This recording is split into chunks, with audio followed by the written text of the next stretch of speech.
with private, semi-private, and large party reservations available. Reserve your table today at theartisandurant.com. Theartisandurant.com. Choctaw culture is our everyday life. It has stood the test of time, carried from generation to generation, by elders teaching their communities traditional stories, by parents teaching their children the social dances, and by children teaching us all to be curious about the world. Where will your curiosity take you?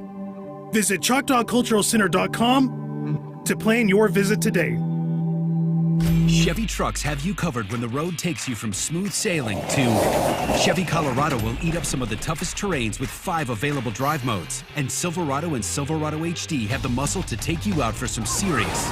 With multiple engine options and impressive towing, while Silverado EV is the perfect combo of performance and capability. Nice. Making it a snap to hitch up this electric truck and hit the road. Wherever the road leads, Chevy trucks are right there with you. See your Texoma Chevy dealers. Life is yours to spend. Spend it with small steps. Spend it with giant leaps. First United Bank. Spend life wisely. Craving bold flavors and good vibes? Come on down to El Caporal Mexican Restaurant and Bar, your local fiesta headquarters. Sizzle your taste buds with Tex-Mex favorites, fresh seafood dishes, and don't forget their legendary top-shelf margaritas. Shaken, stirred, and always served with a smile. Whether it's date night, family night, or Margarita Monday, El Caporal is the place to be. El Caporal, where every night feels like a fiesta. Visit today. Taste the tradition, stay for the fun. Steubenville Chevrolet in Durant is proud to support Savage Storm Athletics. And with the same pride, resilience, and strength as Savage Storm fans, Steubenville Chevrolet is proud to be Durant Chevy dealer. When you need a new car, truck, or SUV, the Steubenville team is ready to find your perfect tailgate vehicle. No need to leave town to find what you want. Stay local, buy your Chevrolet the Steubenville way, and go Savage Storm.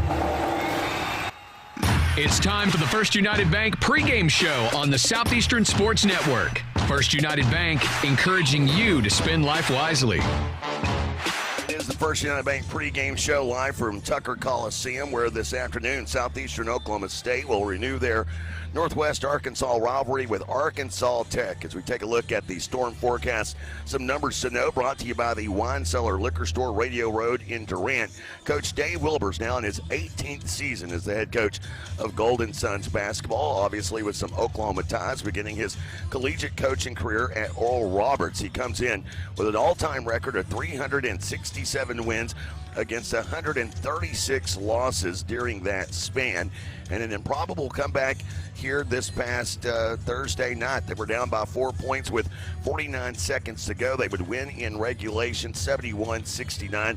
As I was mentioning going into the break, Logan Young, the standout freshman, over her last 5, averaging just under 24 points per game, shooting 59% from the field and 50% from beyond the arc and 88% from the free throw stripe. Matter of fact, her 32 minutes per game over the last 5 is the most minutes played by a member of the Golden Suns during that span. And on top of that, of her 18 rebounds collected over the last 5 games, 8 of those have been on the offensive glass. Another number to know, Arkansas Tech, they are first in the league in points per game. Their offense averaging 83.6 points per contest. That's +7 better than the second best scoring team in the GAC, as Arkansas Tech a year ago, their first losing season as a member of the GAC. They went 7-19 a year ago, 5-17. It was the first time that they had missed the Great American Conference Tournament. That after back-to-back seasons in which they went 14-13 overall. And they have corrected the ship here in the early part of 25-26 season, as they are 11-2 on the year, 7-2 in GAC play. As for the year, 6 different games with 4 or more players in double figures. They have gone 5-1 in such games. For Southeastern Oklahoma State, Coach Darren Grover now setting with an all-time record of 379 wins against 287 losses in 24 years of coaching. 21 of those years at Southeastern, where he is he and Tim Kirby at Harding, the two longest tenured women's coaches in the league. Grover with 302 wins as the head coach of Southeastern basketball and 269 losses.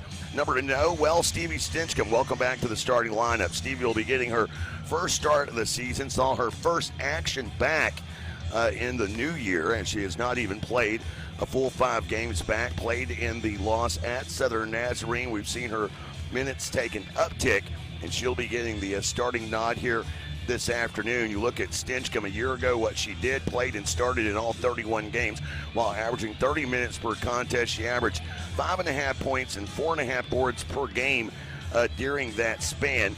Those numbers a little bit better right now through those first 4 games back. She's averaging 7.5 points per game in her 4 games back, as well as just under 4 boards per contest. She's shooting 50% from the field. Had been averaging just 24 minutes per game over the 4 games into the new year. It'll be interesting to see if minutes per game take an uptick here, or is this just a switch over to get her into the starting lineup, something that they had planned to do at the beginning of the year prior to that finger ligament injury that she suffered in fall ball practice. Another number to know, how about the outstanding freshman, Tori Kilburn. Kilburn, a 5'10 freshman out of Hartshorn High School, just recorded her conference best 26-point scoring performance while securing her second double-double this season. She had 26 points and 10 boards in the loss at Harding over her last 5.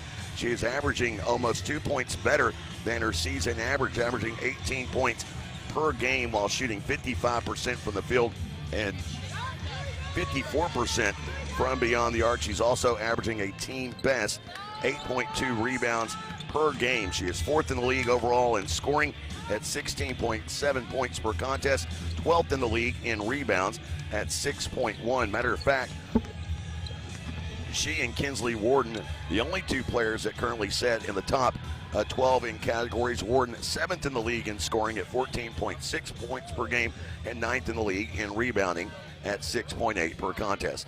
Coming up, we'll have the starters after this, brought to you by the Chutta Foundation. It's on the way, as that was your storm forecast, brought to you by the Wine Cellar Liquor Store, Radio Road in Durant. Drink better, celebrate responsibly, and celebrate at the Wine Cellar Liquor Store, Radio Road, Durant. Opening tip and the starters after this on the Southeastern Sports Network. When you're dealing with an insurance company, you're already behind the 8 ball. And the only way to get a level playing field is to hire an attorney. We treat each and every case and each and every client as if they are a friend and neighbor, because that is how we view them.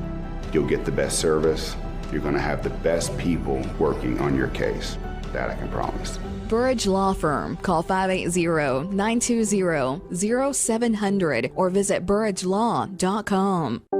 Athletic injuries are essentially orthopedic injuries with sports-specific components. At Excel Therapy, our goal is for the athlete to return to the sport quickly.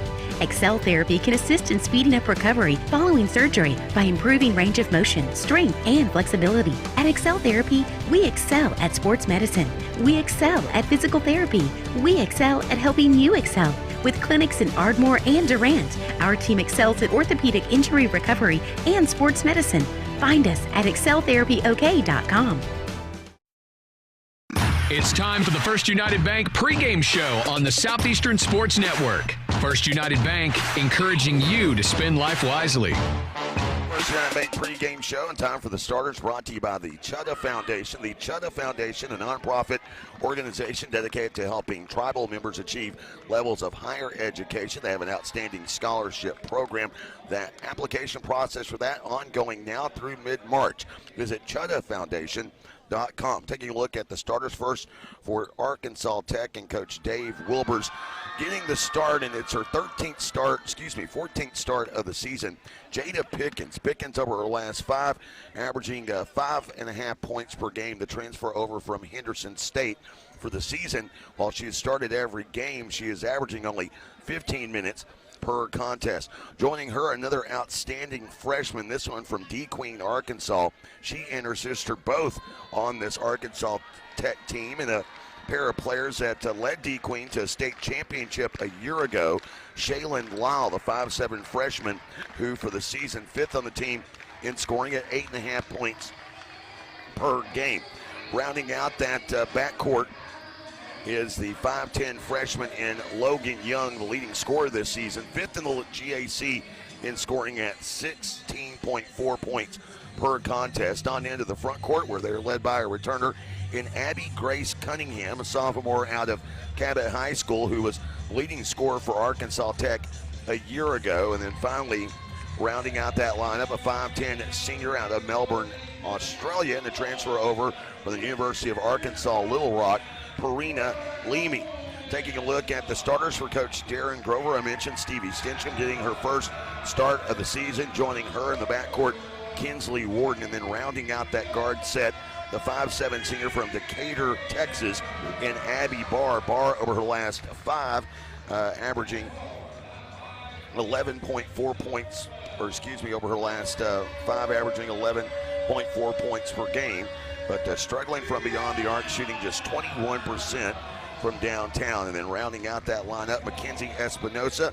For Espinosa, this will be her 5th start of the season, starting in place of Akira Hawk. And then rounding it out, Tori Kilburn. Kilburn, the 5'10 freshman, as I mentioned, out of Hartshorn, her second career double-double coming on Thursday night with 26 points and 10 boards. There's a look at the starters, brought to you by the Chutta Foundation. The opening tip brought to you by our friends at Shelburne Heating and Air. For Arkansas Tech, it is the home white jerseys with the forest green numerals and lettering trimmed in yellow gold, a solid green stripe down the side, and Arkansas across the chest, Tech across the belly button, trimmed in yellow gold, and of course a Nike school, the Nike swish on the right collar. For Southeastern, it is the road gray jerseys, royal blue numerals and lettering trimmed in yellow gold with Southeastern across the chest. It'll be Espinosa jumping at midcourt. Opening tip brought to you by Shelburne Heating and Air, your locally owned heating and air experts. For contact info, visit shelburneheatair.com. Espinosa will be jumping against the freshman Logan Young, and we'll get this one underway here at the Tucker Coliseum on the campus of Arkansas Tech. Russellville, Arkansas, just roughly 4 hours away from Durant. If you drive like myself, you can do it in 3:40. Trust me, it is possible. Here is Young and Espinosa, and the opening tip won by Young. It's volleyed around before it ends up in the hands of Espinosa. And so Southeastern will have the first possession of the game. Espinosa right side, picking up the dribble, finds Barr at the top of the key. Southeastern using the right half of the floor here in front of us at the Tucker Coliseum. Barr with one dribble, now to Warden. Left of circle three, and it splashes through. Kinsley Warden connecting with her first three-ball attempt of the game. And Warden, misspoken, Barr actually shooting 39% from three. It's Warden who's shooting 21% from beyond the arc over the last five as she connects on her first offering of the game. Driving here is Lemie. Kicks it into the corner, ball tipped by Abby Barr, comes to the near sidelines. Tech will have it, but only 6 on the shot clock for Arkansas Tech. And much like Harding, Tech, a team that has struggled at home. Their 2 losses this season occurred here at the Tucker Coliseum, and they had a near miss on Thursday against East Central. Probably should have lost that game. Lemie for 3 to tie. It's a miss, and Kilburn will allow the rebound to deflect away out into the corner. And Southeastern will have it 59 seconds into this first quarter. Full court man-to-man pressure being applied. This is a team in Arkansas Tech that generates 10 steals per game. They turn opponents over 21 times per contest, and there's Lemie coming away with a steal off of an errant pass that Warden couldn't handle. So just like that, Tech on cue creates their first turnover of the game. Lemie, the top of the key, moves it left side to Cunningham. Kilburn comes away with a steal along the baseline. Now Kilburn will bring it up the floor. Kilburn across midcourt. Freshman on freshman, Young and Kilburn. That'll be an interesting matchup to watch today. Stinchcomb up and under moves, slides past Pickens. So an early here, a 5-0 for Southeastern is Pickens. Picking her way down the right side of the lane, back out to Lemie. forcing it inside, and Espinosa picks up the whistle going around the back of Abby Grace Cunningham. So the foul on Espinosa, it is her first. And inbounding is Shaylin Lyle, the 5'7" freshman. A pair of red-headed twins out of D-Queen, Arkansas. Lemie feeding Cunningham. High post left, back out to Pickens. Stutter steps on the three, finally steps into it, a miss. Cunningham, big body underneath, rebound put back, will not go. But Lyle comes up with a second offensive rebound. Out to Pickens, hard to handle the pass, inside the lane, kick to the corner. And here's Young just inside the right arc, knocking down a 15-footer. So Tech on the board for the first time today as Stinchcomb gets downhill past everyone, is fouled on the layup, but can't finish. Pickens picks up the foul. Stinchcomb go to the line shooting 2. Stinchcomb 12 of 14 this season on free throw attempts. She's an 86% free throw shooter this year. And she connects with the first of 2 free throws. A year ago, shot 86% from the line. And this one is off to the right. Rebound by Cunningham, 6-2, Storm in front. Lyle driving, kick to Pickens in the left corner. As Lemie finds Logan Young, baseline turn from 18 to miss, but Cunningham, another backside rebound. Left to right, she's fouled by Espinosa, and Espinosa has picked up her second personal foul, and no choice but to go to the bench as Brianna Lindert, the freshman out of Washington, will get her first action of the game as Espinosa goes to the bench with already 2 fouls. And twice now, Cunningham has been able to secure the offensive glass. She gets a chance at 2 free throws here. An 81% free throw shooter for the season. Second leading scorer on the team at 12 points per game. She knocks down the first of 2. Second one splashes in as well, and it's a 6-4 lead. But a 4-1 run put together here by Tech in the last 30 seconds. Barr across midcourt to Warden, left corner. 3 on the way, well overshot. Rebound deflects into the hands of Lindert. Goes over the top of Cunningham. Takes a tumble, no foul call underneath. Shot partially blocked. Young comes up with it. Pickens now to Lyle. Extra pass to Cunningham. She'll drop baseline. Steps on the baseline, out of bounds. Why are we always ones that are wrong? Why am I wrong? You're never wrong. And nice conversation there between Coach Grover and one of the officials on that non-call that occurred at the other end on Lindert. Storm get it back though after the turnover. It's Warden to Stinchcomb. Finds Kilburn, draws a double team, goes up, draws a whistle. Foul is on Logan Young. It is her first personal foul. Nice crowd here on this Saturday afternoon game at the Tucker Coliseum. Kilburn at the line. She sinks the first of 2. Kilburn for the season, an 82% free throw shooter coming into the day. Leads the team in attempts, misses this one though. A rebound secured by Logan Young. Quickly out of the net and up the left side goes Jada Pickens to Cunningham, who will move the right side down. He'll force a pass to Young, turnaround jumper, that one off the mark. Rebound hauled in by Kinsley Warden. So Young has had a tough start to the game despite shooting 57% from the field this season. Most of those are 2s. Barr with the basketball. Of 125 attempts coming into this week, only 23 had been from beyond the arc for Logan Young. Stinchcomb with 10 on the shot clock. Drives the lane, kick out to Kilburn. Kilburn now inside to Lindert, shot clock to 4. Lindert has it poked loose, out of bounds, loses a handle on it. Pickens got a hand in on it. Lindert couldn't control it, and it goes out of bounds.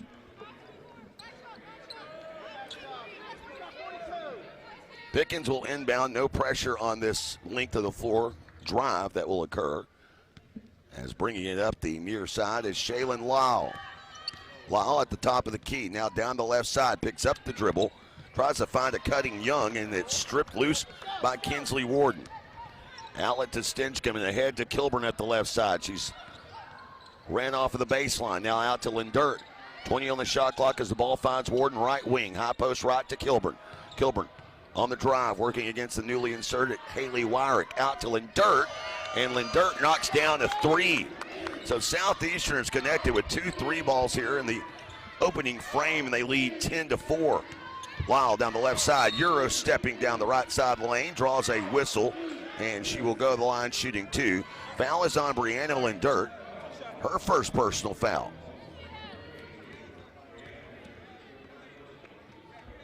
So Lyle, the standout from D-Queen at the line. 64% free throw shooter over her last 5 games. But for the season, an 81% free throw shooter, and she knocks down the first of 2.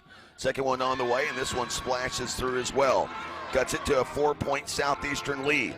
Full court 1-2-1-1 press being deployed by Tech. It's broken easily. Warden to Kilburn through contact, and Kilburn will go to the line shooting 2. This foul has gone on Desi Lancaster. Lancaster, a 6-foot sophomore. If the name is somewhat familiar, that's because a year ago she was Desi McCarty, a 6-foot sophomore out of Mount Vernon, Arkansas, picking up the whistle, and Kilburn knocking down the first of 2 free throws. Went 1 of 2 from the stripe in her first trip today. Second one on the way, and this one is good. So a new streak for Tori Kilburn begins. It's 12-6. Storm in front. They find Young on a baseline cut. They do.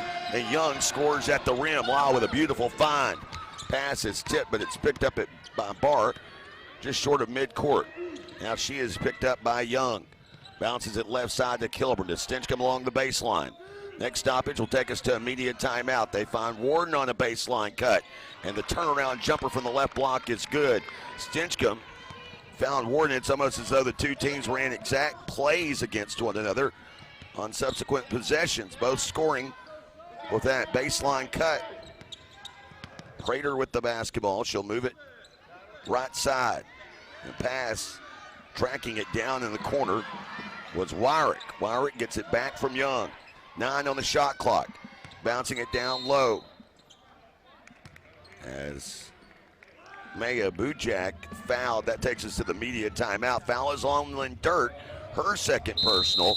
And media timeout occurs. Storm leading by 6, 14-8, 4:17 to go in the first. Back after this on the Southeastern Sports Network. Aaron Lewis and the Stateliners. Country boy is all I'll ever be. 2026 Full Band American Tour. Friday, January 23rd, Choctaw Grand Theater. Tickets on sale now at Ticketmaster.com. More at AaronLewisMusic.com. Aaron Lewis and the Stateliners.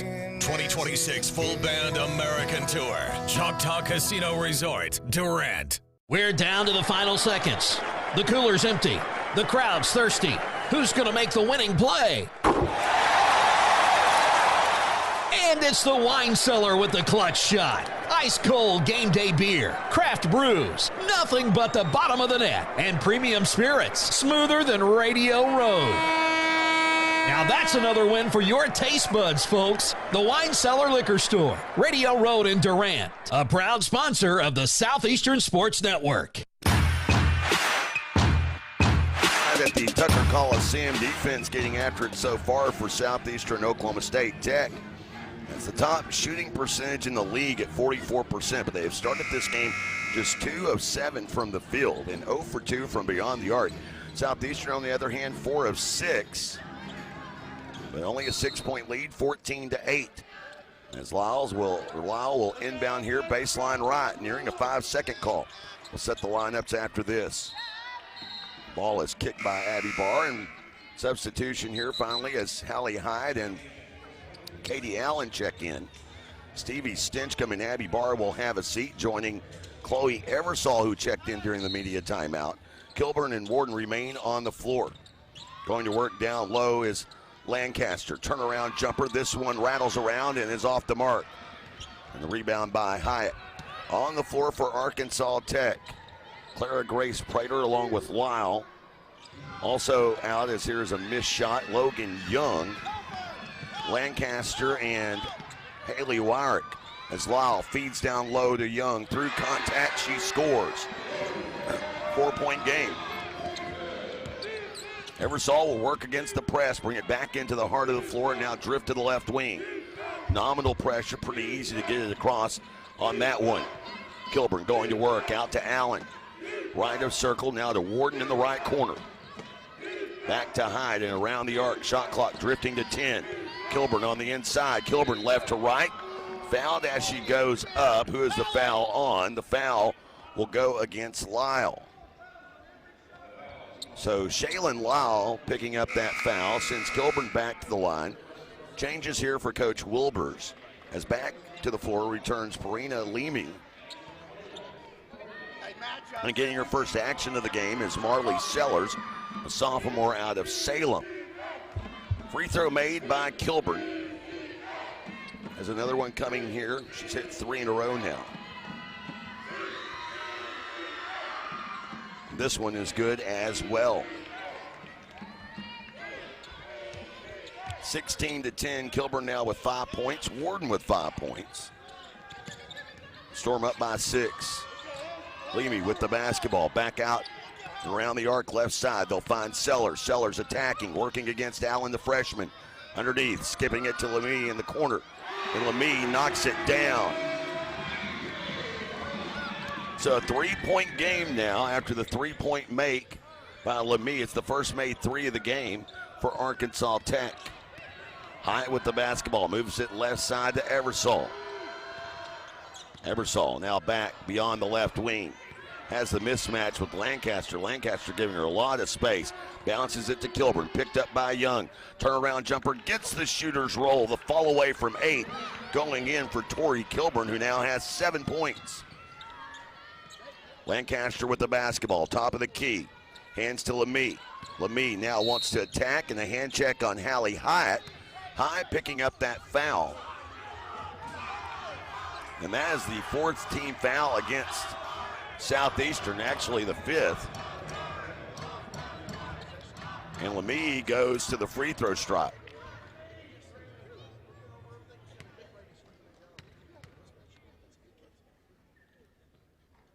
Lemie knocks down the first of 2 free throws.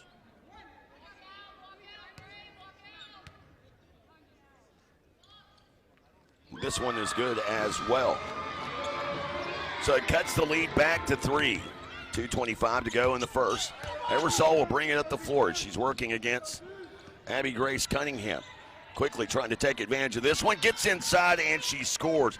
And I don't know if you can hear it, but during that little break at the free throw, Darren Grover telling Eversole, hey, you get the mismatch, take advantage. He had the mismatch against Lancaster on the previous possession. Cunningham just checked in for Lancaster, and Eversole did take advantage.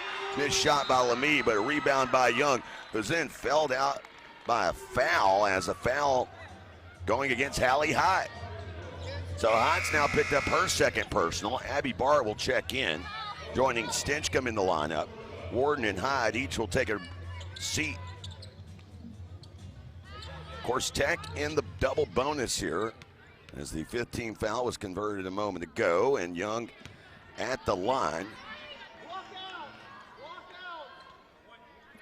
And she misses the first of 2. As I mentioned, an outstanding free throw shooter for the season, but has certainly struggled over her last 5. She makes 1 of 2, and it's a 4-point Southeastern lead. Full court pressure applied here, trying to trap the ball. Stinchcomb all the way up the floor, finds Barr up the right sideline. Barr now settles into the offense off the right wing to Eversole. Down low to Kilburn, through Young and to the rim, and scores. With that, Kilburn with 9 points here in this first quarter. Going to work at Sellers, spins into Kilburn. Got out of trouble, passes out now to Cunningham. Cunningham in the lane. Out right side to Atkins. And Atkins knocks down a 3. Stinchcomb will work it up the floor. They'll break the press with an Eversole throw to Allen. Now back to Stinchcomb off the right wing. Closing in on a minute to play here in the first quarter. Kilburn with the basketball. Jab step to the left, now into the lane. Back to Barr. Top of the key 3 will not go. Cunningham comes away with the rebound. Her first defensive board of the game. Outlet pass at the left side to Sellers. Sellers off the left wing. Drives on Allen, and a whistle there as Allen delivering the body blow, and to the free throw line goes Marley Sellers. Sellers has appeared in every game this season, but has attempted just 2 free throws for the year. She's 1 for 2. Jaden Smith, the 5'9" junior out of Oklahoma City, will check into the game here.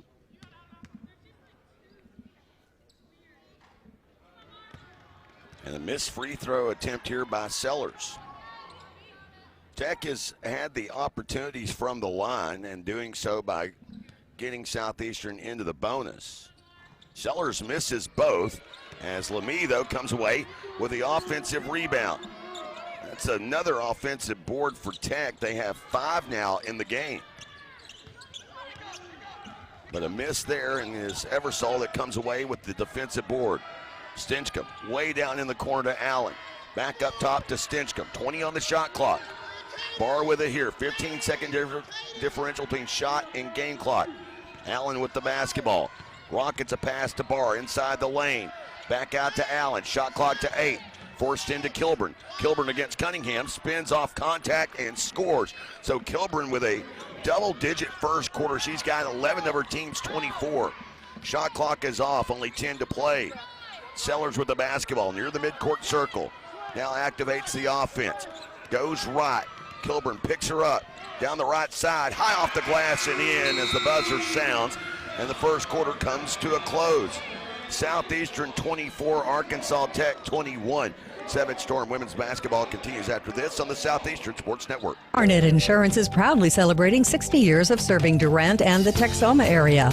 That's 3 generations of family ownership looking out for your insurance needs. Rates for home, life, auto, and commercial that fit your lifestyle and budget. At Arnett Insurance, you'll find 10 licensed agents with over 270 years of experience. Locally based agents that work with a variety of insurance companies give you the best options available. Located at 1116 West Main in Durant, it's Arnett Insurance and ArnettInsurance.com. We recently hung out at Taco Casa to find out how Casa fans eat their casa. 2 tacos and a bean burrito. Do you use the sauce? Yes. So do you put it off to the side, or do you like soak your burrito in it? How do you use the sauce? I soak it up as much as I can. I pour it on there, on the tacos and burrito. When it's real fresh, real food, and real good, there's no wrong way to eat your casa. Be sure to visit Taco Casa, 1st Street in Durant and southbound 75 in Calera.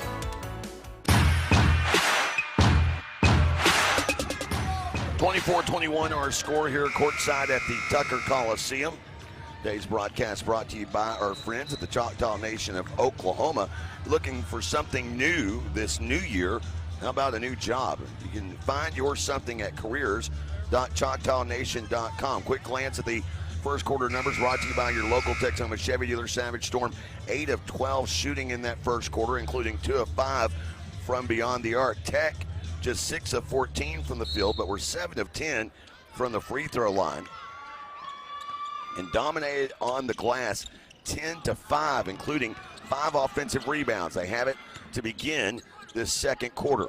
It is Pickens on the floor with Atkins, Lemie, Cunningham, and Jaden Smith. Cunningham settles for a left wing 3, and she connects. And we're tied for the first time this afternoon, 24-all. Kilburn, Stinchcomb, Warden, ball for an offensive foul called on Tori Kilburn. Kilburn called for that foul, and Coach Grover very upset at that call. Pickens with the basketball. So the turnover there for Southeastern's offense, and for Kilburn it's her first foul of the game. Lemie at the top of the key against Stinchcomb with a height advantage down the right side, misses. Stinchcomb was there step for step. Kilburn comes away with the rebound. Barr up center court. Crosses the timeline, second offensive possession of this second quarter. Kilburn with it off the left wing to Warden in the corner.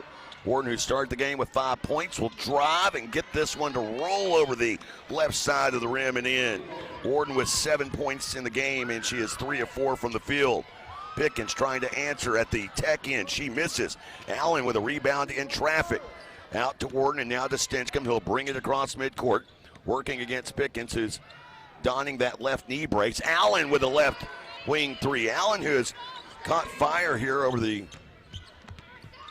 last 2 games, had her best shooting performance of the season.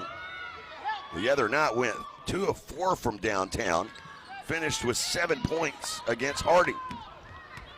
And a miss there. Storm trying to add to this 5-point lead as they secure the defensive rebound. It's Warden with the basketball off the left wing. Warren DeBar. Shot clock to 15.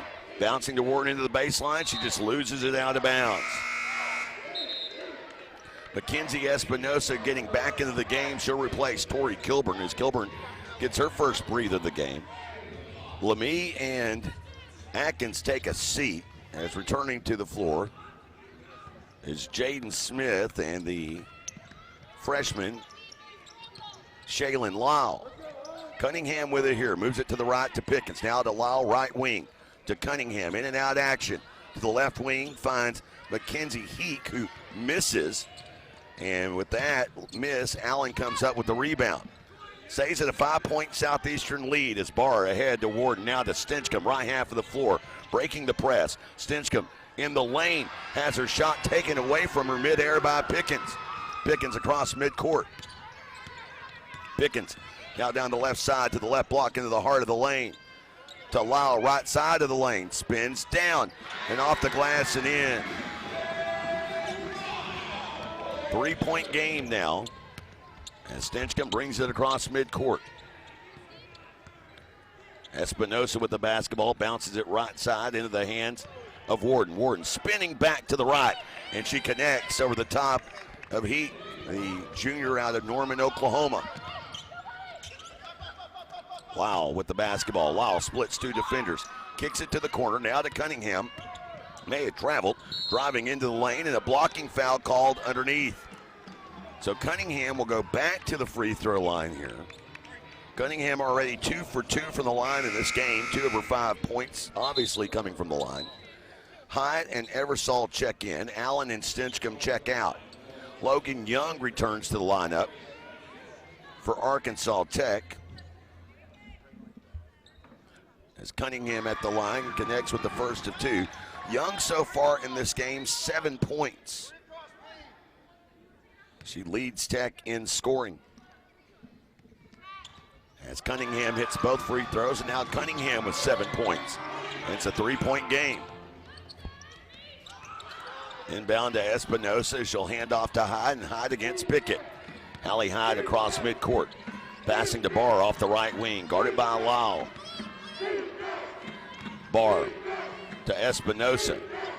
Bounces down low, right side. Warden through a lot of contact and one. So Warden goes to the free throw stripe. Warden, who's had an interesting run here of late and not getting to the free throw line. She only had 2 free throw attempts against Harding. She's attempted just 6 free throws over the last 5 games. And to put that into perspective, she had attempted 44 free throws through the first 10 games of the season. She makes the back end of the and one, and it's Storm up 34-28. Cunningham with the basketball, top of the key, passing to Prater, now to Young. And a pass intended for Cunningham, harassed by Espinosa, gets away out of bounds. It allows Tech to set up the full court press. Full court man-to-man as they'll throw it all the way out near midcourt to Espinosa, who will hand it off to Hallie Hyde. Hyde across midcourt. Picked up by Pickens. Moves it to Espinosa, right corner 3. That one won't go. Pickens with the rebound. Pickens jetting ahead, crossing over midcourt, comes to a stop, top of the key to Lyle, who'll find Young right side of the lane. And a foul call here on Kinsley Warden. Young took a tumble, and she'll go to the line shooting 2 as Kilburn will check into the game.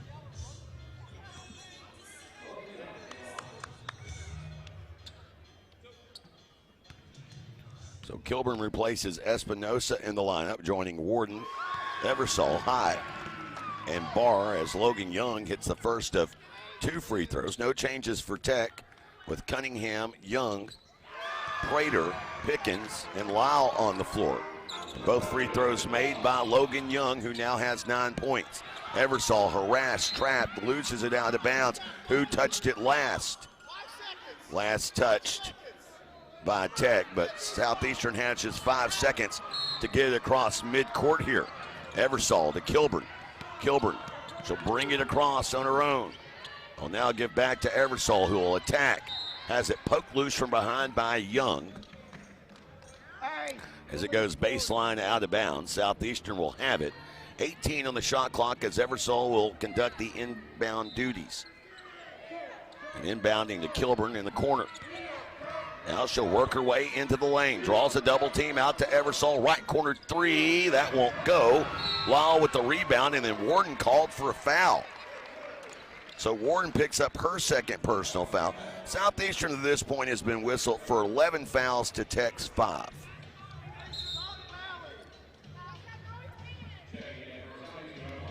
Hyatt will check out. Stevie Stinchcomb back in. It's a 4-point Southeastern lead, 5:25 to go here in the first half. Lyle across midcourt. Bounces right side to Cunningham. Pass over the defense to Pickens in the corner. She'll attack baseline left, run into Abby Barr and take a charge. So Abby Barr typically good for a charge a game. She was set up down along the left block. Takes that one. Warden will inbound here. Now Stinchcomb will bring it up the floor. Guarded by Pickens. Stinchcomb across. Next stoppage will take us to the immediate timeout. Stinchcomb to Warden, right wing. 15 on the shot clock as Warden attacks into the lane. Shot partially blocked by Prater. And it is Pickens who secures a defensive rebound. Already in the lane.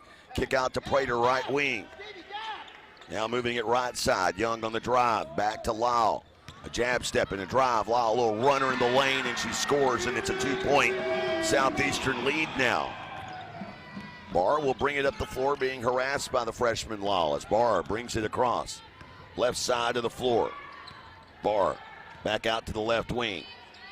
Finds Kilburn, right of circle. Squares, settles for a three, knocks it down. Kilburn having a heck of a first half. She is currently setting with 14, Warden with 12.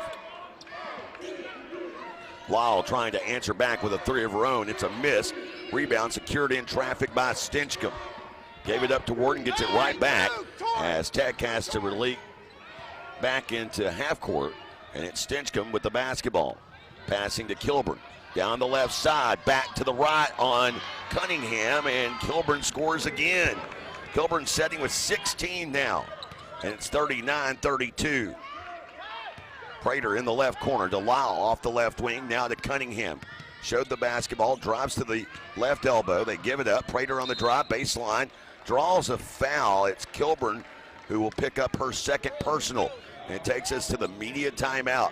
39-32, Southeastern in front. Savage Storm women's basketball continues in a moment on the Southeastern Sports Network. If college is in your future, then scholarship applications should be too. Visit ChutaFoundation.com for dozens of scholarship opportunities. Whether you're a high school senior or pursuing a doctorate level degree, Choctaw Tribal members will find competitive scholarships for every level of education. Applications are currently open and will close on March 31st. For more information, please visit the scholarship page at ChutaFoundation.com. That's CHAHTA Foundation.com. Chevy trucks have you covered when the road takes you from smooth sailing to Chevy Colorado will eat up some of the toughest terrains with 5 available drive modes. And Silverado and Silverado HD have the muscle to take you out for some serious. With multiple engine options and impressive towing, while Silverado EV is the perfect combo of performance and capability. Nice. Making it a snap to hitch up this electric truck and hit the road. Wherever the road leads, Chevy trucks are right there with you. See your Texoma Chevy dealers.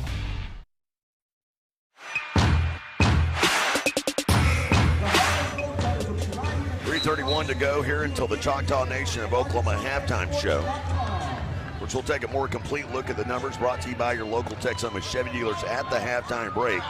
Storm, though, shooting at a great clip so far, 6 of 10 in this quarter. And overall for the game, 14 of 22 at 64%. They're also 4 of 9 from beyond the arc. Big reason why they have this 7-point lead. Big reason why Tech is staying in it.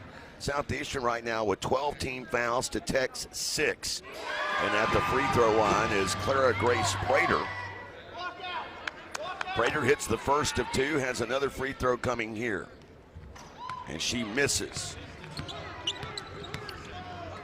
So to this point, 12 of Tech's points have come from the free throw line. Southeastern, 7 of those points have come from the free throw line. Eversole from the left baseline, and she scores. Kind of an awkward looking shot. It was kind of a shot put. That pulls the lead up to 8, its largest margin of the afternoon.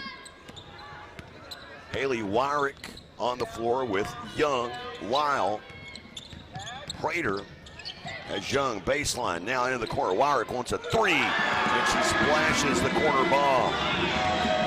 4th made 3 of the game for Tech. As Stinchcomb with the basketball. Finds Warden right side of the lane, settles for a 15-footer inside the right arc. It's a miss. Young comes away with the rebound. Lyle at the left side. Warden got a hand on the ball, and now Lyle forced to backtrack out. Finds Young. The Wyrick in the corner. Back to Prater, now inside to Lancaster. As an offensive foul taken by Brianna Lindert. Takes a lot of intestinal fortitude. Lindert down there with 2 fouls already. But she takes the charge. Barr will inbound here, length of the floor to go. Inbound all the way to Lindert. We'll give it back to Barr, and Barr will bring it up. Stinchcomb will work off the ball this possession. Guarded here by Wyrick. Barr up the left side. Barr bounces to the right, now to Warden. Warden. And a travel on Kinsley Warden. Just the 5th turnover of the game for Southeastern.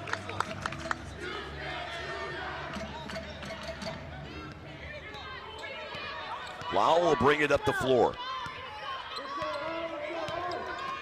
Bounces to the right to Prater. Back now to Lyle. And to Young. Under 2 to go here in the second. Lyle for 3. Right wing 3 is a miss. But the rebound, block out so good, it takes a bounce into the hands of Wyrick, who then hits a left of circle 3, and it's back to a 2-point game. So Tech has used free throws and 5 threes to claw back into this one. They were down by 8 a moment ago. Down now by only 2. Warden left side of the lane. Kick to Eversole in the corner. She'll now drive baseline. Right back to Warden in traffic. No foul underneath as Lancaster blocked it from behind. Wyrick on the drive. Baseline left out to Lancaster. Working against Lindert with the height advantage. Gets inside but misses. Stinchcomb comes away with the rebound. Stinchcomb jetting up center court. Scoops it to Barr. And Barr travels. So Southeastern's last 2 turnovers have come by way of a walk. And Tech with a chance to tie or take the lead here. We've had just 1 tie in this game so far. Storm got up by 8, but Tech has been able to cut it back to a 2-point lead. Wyrick with the basketball. Lemie on the floor for this possession for Tech. Finds Cunningham to the left side of the lane. Pass to Wyrick. Right corner 3 for the lead, and she connects. First lead change of the game as Haley Wyrick makes it 42-41. Stinchcomb to Lindert down in the right corner, trying to answer with a 3 of her own. That one a miss. Lyle comes away with the rebound. Lyle passing ahead to Wyrick. Wyrick back out to Lyle. Pass from the defense finds Cunningham to Wyrick at the top of the key between the 2 circles. 8-second differential between shot and game clock. Young inside the lane, and a pull-up from 10 is good. An 11-0 run for Tech here with 18 seconds to go in the second. Storm down by 3 now after being up by 8 in this quarter. Stinchcomb with the basketball, under 10 to go. Stinchcomb moving it left side to Warden. Now 4 seconds to Barr, whose three partially blocked, rebound by Young underneath, and the half comes to a close with Arkansas Tech leading 44-41 on the way. The Choctaw Nation of Oklahoma halftime show on the Southeastern Sports Network. Shamrock Bank proudly partners with Southeastern Oklahoma State University in promoting academic programs that lead to growth and career opportunities. Many of Shamrock Bank's employee owners are Southeastern alumni. Our roots and our future are in Southern Oklahoma. At Shamrock Bank, you're more than a customer, we're more than a bank. Shamrock Bank, member FDIC. 45% of people put off buying life insurance, according to industry research. Insuring yourself and your family can help you be more prepared in the event of an illness or a tragic accident. Call your local Farmers agent Al Olson and discover coverage options that you can tailor to your priorities and budget. To learn more about your covered options, call Al Olson at 580-924-3898. We are farmers. Bum, bum, bum, bum, bum, bum. Life insurance issued by Farmers New World Life Insurance Company, Bellevue, Washington. Industry research conducted by Lima, and life happens in 2021. Shamrock Bank proudly partners with Southeastern Oklahoma State University in promoting academic programs that lead to growth and career opportunities. Many of Shamrock Bank's employee owners are Southeastern alumni. Our roots and our future are in Southern Oklahoma. At Shamrock Bank, you're more than a customer, we're more than a bank. Shamrock Bank, member FDIC.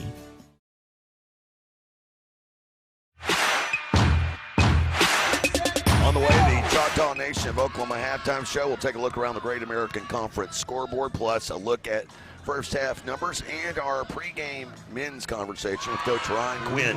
It is the Choctaw Nation of Oklahoma halftime show. We're at the break. Arkansas Tech 44, Southeastern 41. Back after this on the Southeastern Sports Network.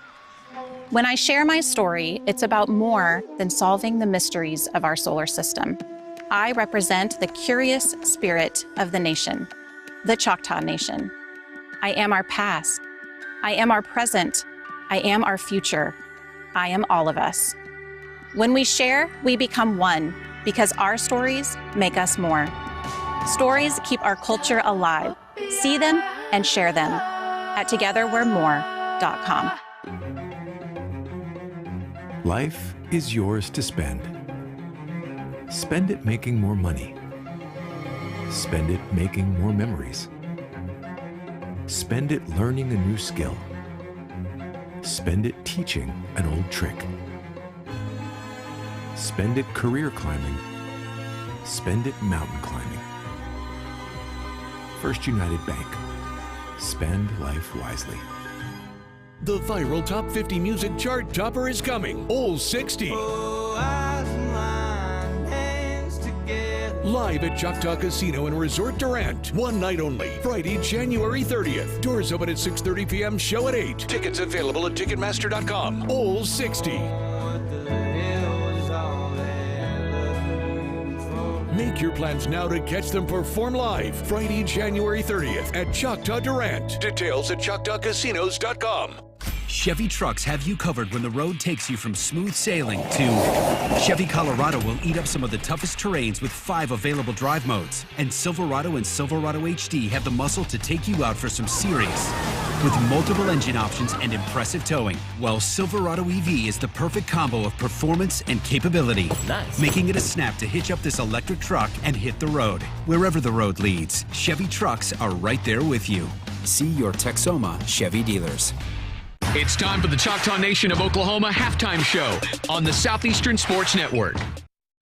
It is time for the Choctaw Nation of Oklahoma halftime show. We're here at the break. Arkansas Tech 44, Southeastern 41. Let's go ahead and go around Great American Conference women's scoreboard. We're here at the break down the road in Searcy. Bit of a surprise. They are tied 26-all, East Central and Harding. Of course, Southeastern will face off with East Central on Thursday night. And this one a bit of a surprise with it being tied 26-all, and considering the fact that East Central has yet to hit a 3. They're 0 for 6 from beyond the arc in that game. It is halftime down in Magnolia, Arkansas, where Southern Arc right now, they lead the Lady Rangers of Northwestern 29-22. While taking a look at other action, the Cotton Blossoms up on Southwestern as they close in on halftime at Stillman Fieldhouse, 34-27 the score there.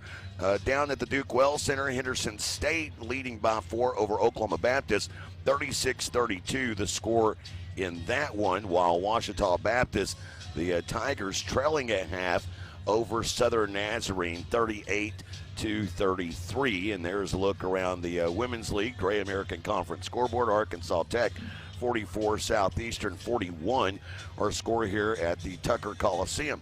Of course, let's go ahead and welcome in men's assistant basketball coach Ryan Quinn. Our segment brought to you by our friends at Discover Durant.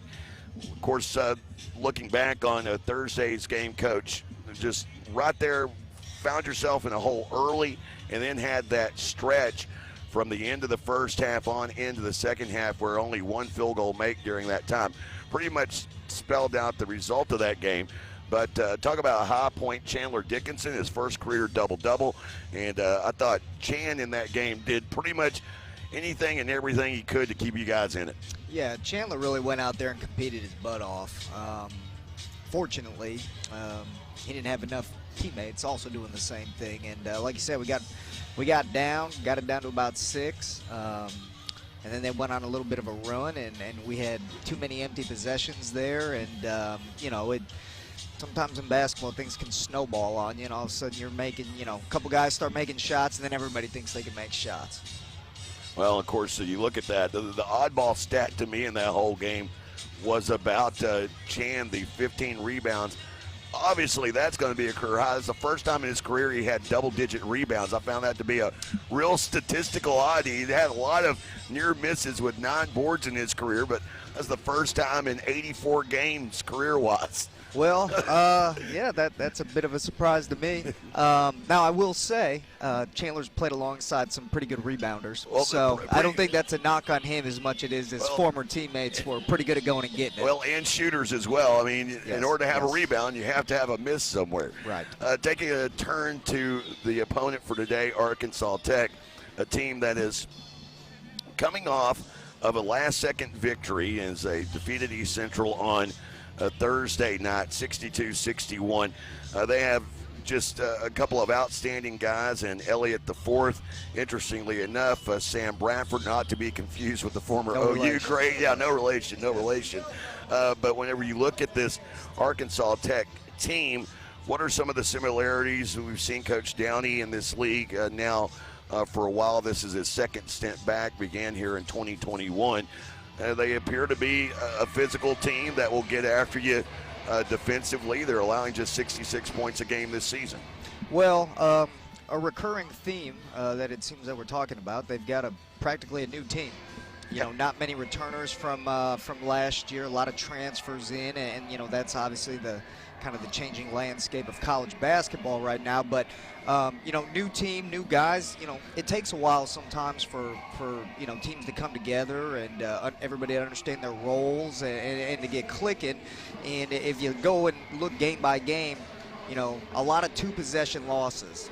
A last-second a win there on Thursday against East Central, and those 2-possession losses, 1-possession loss, those can easily go the other way. And now all of a sudden your record's flipped, and you're looking at your team a lot differently. But as you mentioned, they're big, they're long, they're athletic, they guard you, and they've got weapons all over the place. It's going to be a great challenge for us today.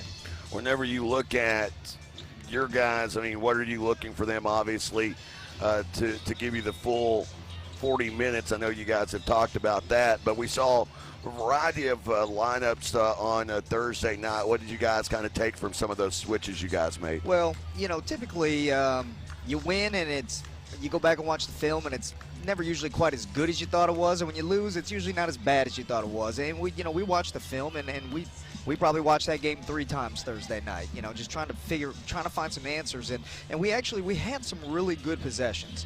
We just didn't have enough.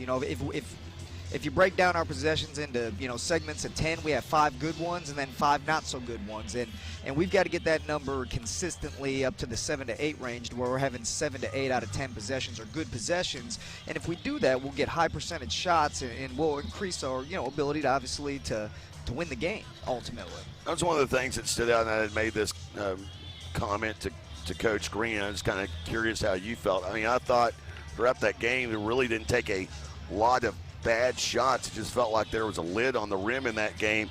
Is that kind of how you saw it? I mean, because sometimes that just happens. Well, a lot of what we've seen, and we've had the same issue, and we've been working to correct it, is, you know, we run a little offense, we gain an advantage, we're moving the ball, and then the ball dies. And then any advantage we've created, now we've now allowed the defense to get back in front of us, get back into position, and now you're going against a set defense again. So, we really emphasized yesterday in practice, and we thought we had a really moving the ball and being on the attack constantly and keeping the defense having to rotate and help.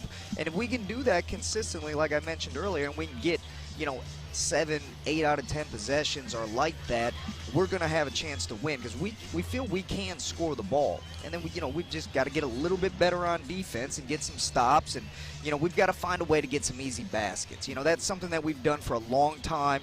We going into a game, the opposing coaches, they're just, you got to get back in transition. You got to get back in transition, and we would get a lot of easy, what we would like to call easy baskets in transition, and we're just not getting those right now. So that was a point of emphasis yesterday in practice. And honestly, it's been a point of emphasis for a while. We've just got to go out and do it. Of course, again, talking with Ryan Quinn, brought to you by our friends at Discover Durant. Coach Quinn, as always, man, appreciate the time. Good luck this afternoon. All right, thank you, Jay. Of course, right there, Coach Ryan Quinn joining us in the Choctaw Nation of Oklahoma halftime show. Look at the first half numbers after this on the Southeastern Sports Network. We're down to the final seconds. The cooler's empty. The crowd's thirsty. Who's going to make the winning play? And it's the wine cellar with the clutch shot. Ice cold game day beer, craft brews, nothing but the bottom of the net, and premium spirits, smoother than Radio Road. Now that's another win for your taste buds, folks. The Wine Cellar Liquor Store, Radio Road in Durant, a proud sponsor of the Southeastern Sports Network. Durant Lumber Company, your only locally home-owned lumber and true value hardware store at 115 South 3rd Street, has been a supporter of our community's local schools and athletes for over 100 years. You know Durant Lumber for all of their high-quality building materials. Now, get to know Durant Lumber for all of your game day needs with Traeger grills, wood pellets, outdoor furniture, and more. Durant Lumber, in the heart of downtown Durant. Quality products, competitive prices. Durant Lumber Company. Behind every project is a true value. Dribble now to Warden. Left of circle 3, and it splashes through.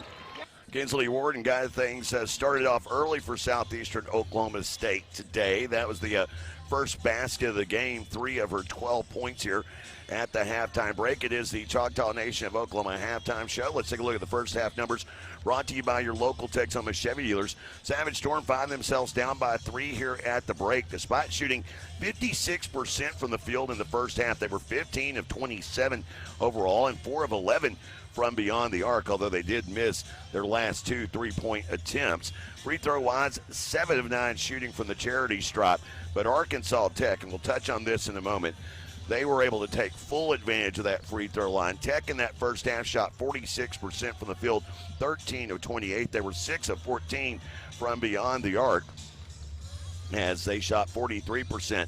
But they were 12 of 16 from the free throw line, nearly double the free throws attempted for Southeastern. As Southeastern, they're not a team that fouls a lot, but apparently they are today. 12 fouls against Southeastern in that first half, as opposed to a grand total of 7 against Arkansas Tech, a team that's pressing the basketball. So you figure it out. There's my take to that. You figure it out, because I can't figure it out either. Taking a look at numbers to know, Arkansas Tech at the halftime break, their standout freshman really getting it done for them to this point, as Logan Young has led the way. She's got 11 of her team's 44 points, 4 of 6 from the field, 3 of 4 from beyond the arc. She's also got a team best 5 rebounds. As for Southeastern Oklahoma State, 2 players in double figures to this point. Tori Kilburn with 16 points.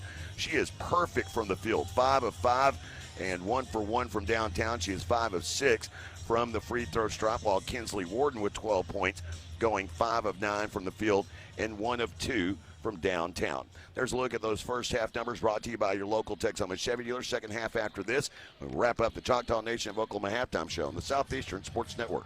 Dive into the new Ultimate Trio at your neighborhood Applebee's of Durant, where every combo is a winning play. Pick, mix, and score for just $14.99. Who will you draft? Will it be chicken quesadillas with chipotle lime salsa or boneless wings with house-made ranch or blue cheese? With 10 apps and 10 dips to combine, any combination could be the winning play. The Ultimate Trio, only at your neighborhood Applebee's of Durant, 1001 Westside Drive. Open till midnight Sunday through Thursday and open till 1 a.m. Fridays and Saturdays. This is Buddy. Hi, I'm Buddy. If you're a Cherokee business customer, you already know Buddy, because Cherokee business customers get VIP support from people they know. If you don't have VIP support from Cherokee, you get this. Your call is very important to us. For robotic service, call the other guys. For personal VIP service, call Buddy. Yeah, call me. Actual humans helping local humans do business at Cherokee Communications. Long live humans, long live local. It's time for the Choctaw Nation of Oklahoma halftime show on the Southeastern Sports Network. Actually wrapping up the Choctaw Nation of Oklahoma halftime show. Chevy, they make affordable vehicles to help you enjoy live vehicles like the Trax, Equinox, and Colorado. Enjoy endless possibilities in your new Chevrolet. Chevrolet, together, let's drive. Second half getting underway. It is Stinchcomb, Barr, Warden, Kilburn, and Espinosa. So Coach Grover going with his original starting five. And it is Warden with the basketball. Out to Kilburn. Kilburn on the drive with a pass to Barr off the right wing. Shot clock to 12. Now to Warden. Slices past one defender. Pull up. Jumper is good. Left side to the lane. Kinsley Warden with 14 points now. Tag! It's a 1-point Tech lead. Pickens with the basketball.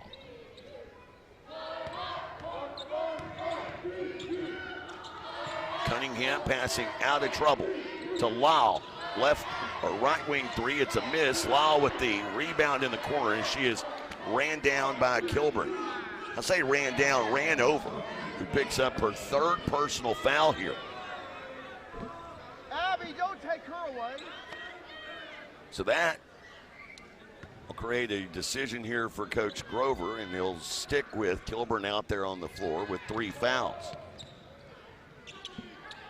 For Coach Wilbers and Arkansas Tech, it is Cunningham as well as Young, Lau, Lemie, and Pickens. So the original starting five there, as well as Lemie knocks down a left corner three.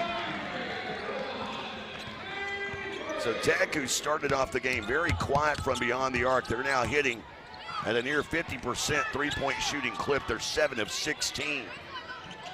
Barr down low, right side, into the hands of Stinchcomb. Turnaround jumper from the right block is no good.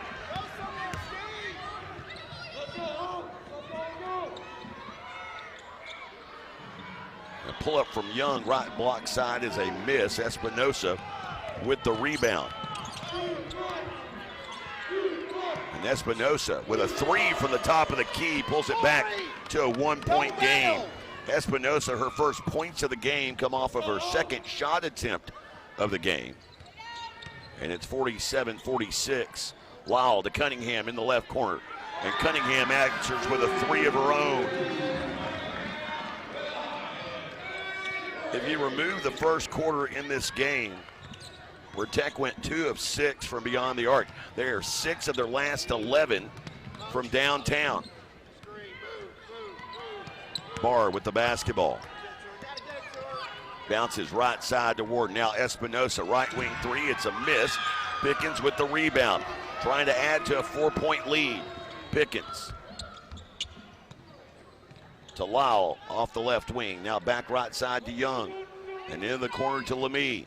Finds a cutting Lyle, who through contact scores. Receives a little body bump from Abby Barr. For Barr, it's her first personal foul. And Lyle will go to the free throw line. So the trend continuing here for Southeastern in the second half. They have been whistled for 2 fouls already. And Tech none, as Lyle will go to the free throw line. Lyle will connect. So Lyle finishes the 3-point play. Allie Hyatt into the game. Stinchcomb will take a seat. Hyatt bounces it right side to Barr. Back up top to Hyatt. Hyatt feeds Kilburn in the high post out to Barr. Right wing three won't go. Hyatt fighting for the rebound. Pickens, though, taps it into the air and secures it for herself. Golden Suns with the ball. It's Pickens. Moving left to right, pass up top to Cunningham, driving downhill. And again, a whistle underneath. This one on Hyatt, it's her fourth. So Hyatt picks up her fourth personal foul. Allen will check in for Abby Barr. Chloe Eversole will check in for Hallie Hyatt. So Coach Grover having to dig deep into the bench here with these fouls racking up. Cunningham hits the first of two.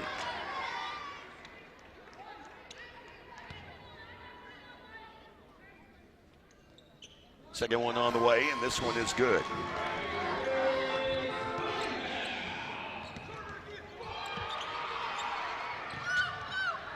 As Eversole tracks it down in the corner, and then a foul called on Lyle. So Shaylin Lyle picks up the foul. That's the first whistle of the half against Tech, as Stevie Stinchcomb will check into the game. You okay? Hey, B!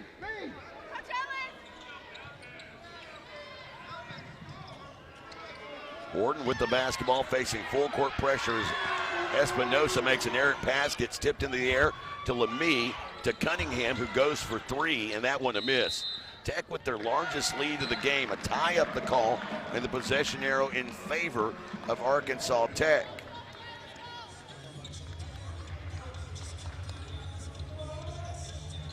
Southeastern has been outscored 11-5 to begin this third quarter of play. Lyle will inbound baseline right. To Cunningham off the right wing. To Lemie at the top of the key, down the left side. And the basket counts for Lemie. I thought she traveled. They call another foul. The foul here goes on Stevie Stinchcomb.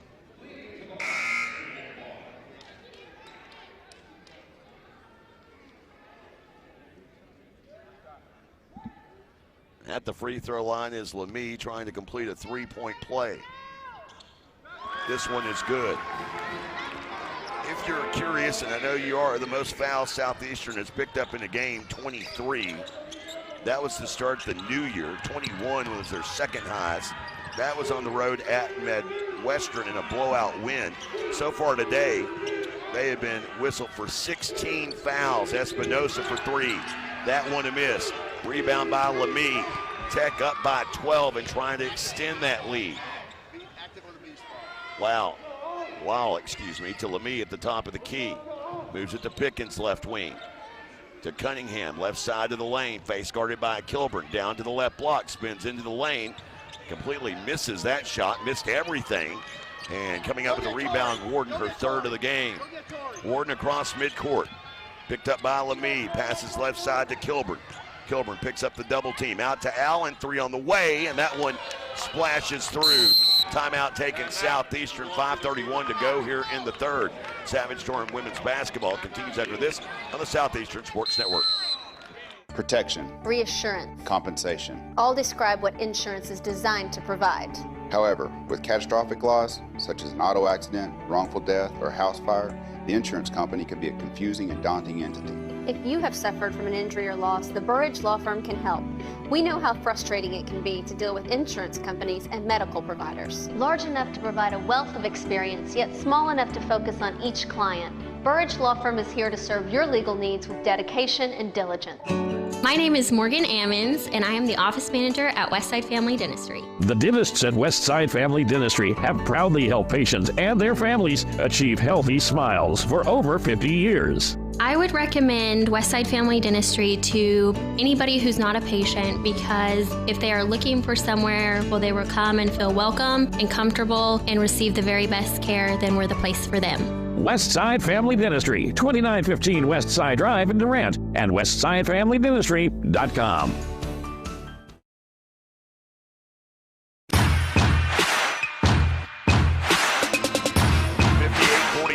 our score here in Russellville. It's Arkansas Tech in front.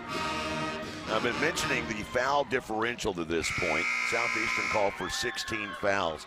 Tech has shot 20 free throws in this game. Southeastern has shot 9. They've made 9 more free throws. They lead by 9. Interesting stat. I'm not sure it tells the whole story, but it tells you something.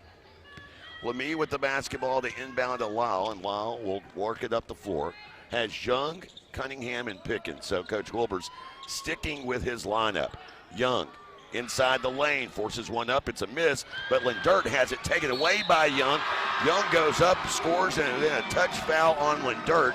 It's her 3rd personal, and another and one opportunity for Arkansas Tech.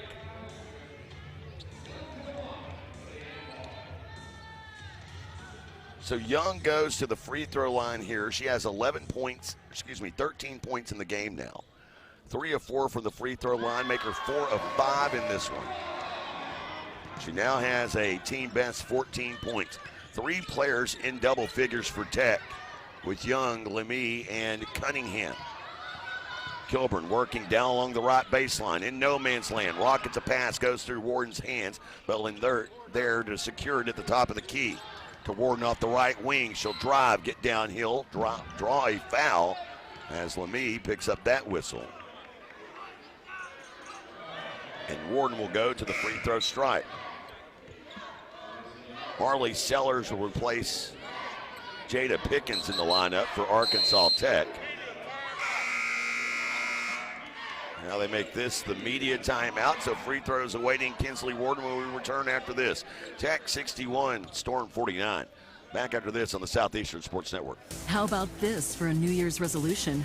Win more cold, hard cash. Saturdays in January at Choctaw Casino and Resort Durant, you could win a share of $1.3 million in the Glacier giveaway. Play with your Rewards Club card to earn entries into hourly drawings for up to $100,000 from 6 p.m. to 1 a.m. And on January 31st, grand prize drawings for up to $250,000. Don't miss the Glacier giveaway at Choctaw Casino and Resort Durant. Shelburne Heating and Air is the choice for all your residential and commercial needs.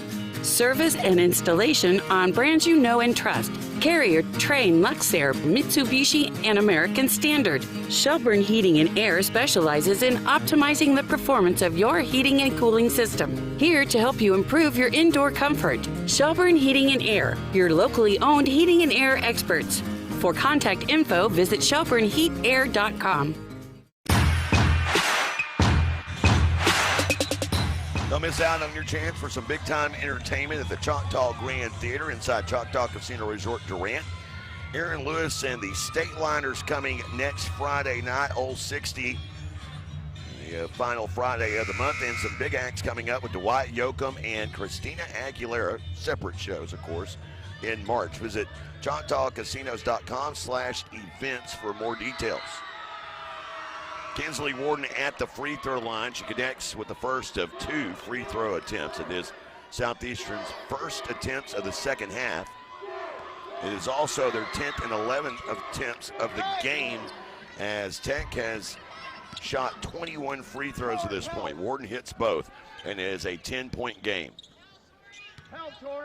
Cunningham with the basketball, back to Lemie, working against Stinchcomb.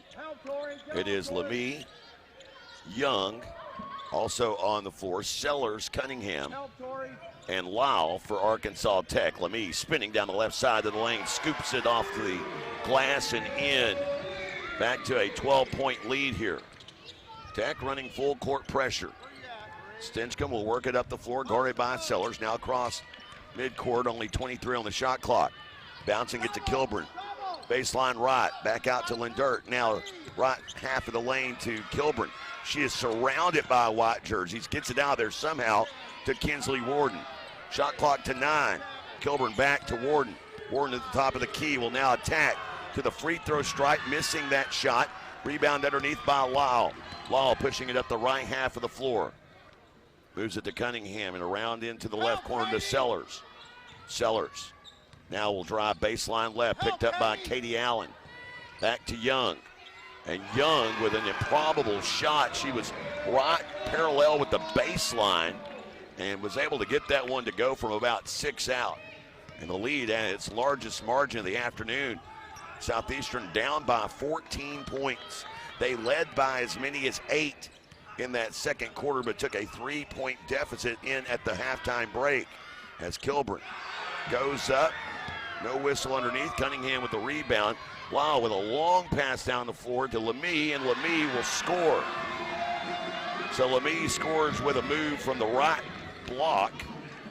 The lead now 67-51. Tech has outscored Southeastern 23-7 here in this third quarter. Allen with a head fake and a sidestep and a three. Allen connects with her second three of the quarter, her third of the game, and she's got 9 points. Storm, though, need to find a way to get some defensive stops. All of Tech's damage really being done inside the paint, and now Lemie knocks down a left elbow jumper. Lemie's having a nice afternoon with a team best 17 points.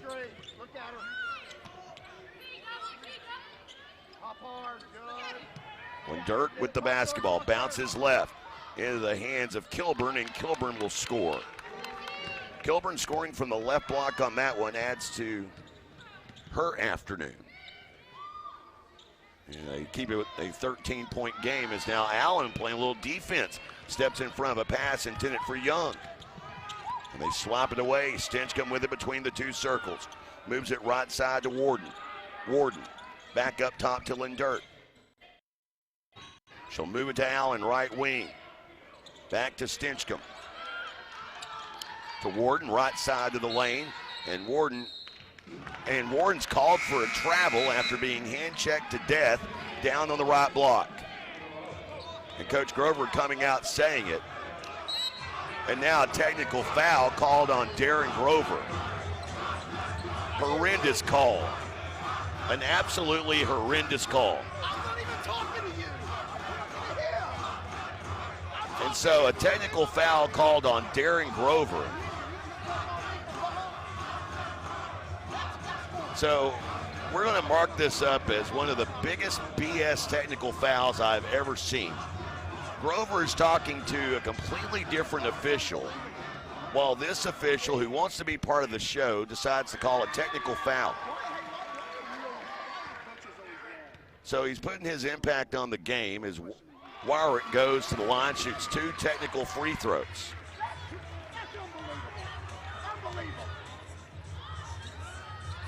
And now that the official has had his spotlight in the sun, the lead is up to 15. It's an absolutely horrendous technical foul there. Grover's begging for another. Warwick with the basketball down the left side. Pass into the corner to Jaden Smith. As driving, Sellers to the free throw line. Pull up from 15 is a miss. Rebound tracked down by Smith in the right corner. And a timeout taken by Coach Wilbers with 1:17 to go. It's a 15-point game, and Tech will have it here. We'll go ahead and leave it right here. Of course, our storm forecast brought to you by our friends at the Wine Cellar Liquor Store, Radio Road in Durant. At the Wine Cellar Liquor Store, they've got a full court lineup with ice-cold game day beer, craft brews, and premium spirits smoother than a free throw. So whether it's tip-off or overtime, be sure to get to the Wine Cellar Liquor Store. Drink better, celebrate more, celebrate responsibly.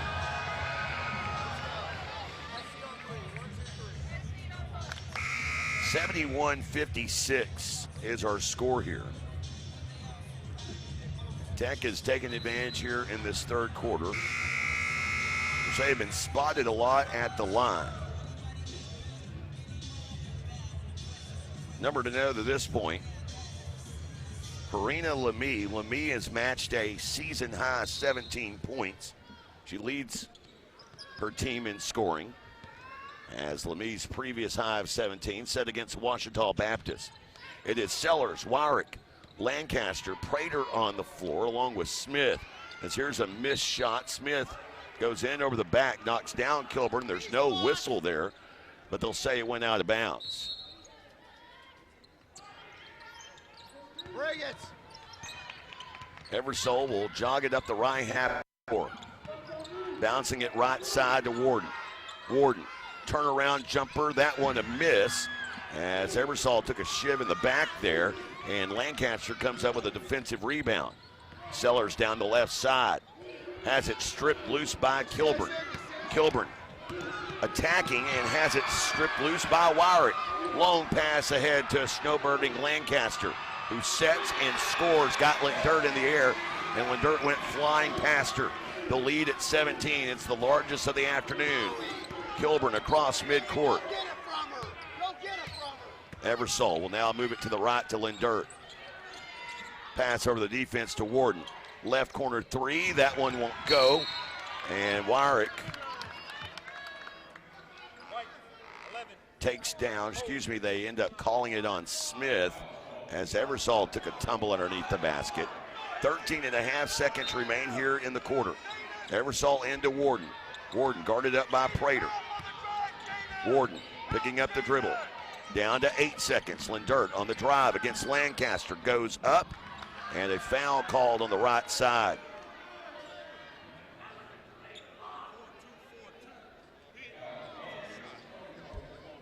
So Lindert will go to the free throw stripe here, shooting 2.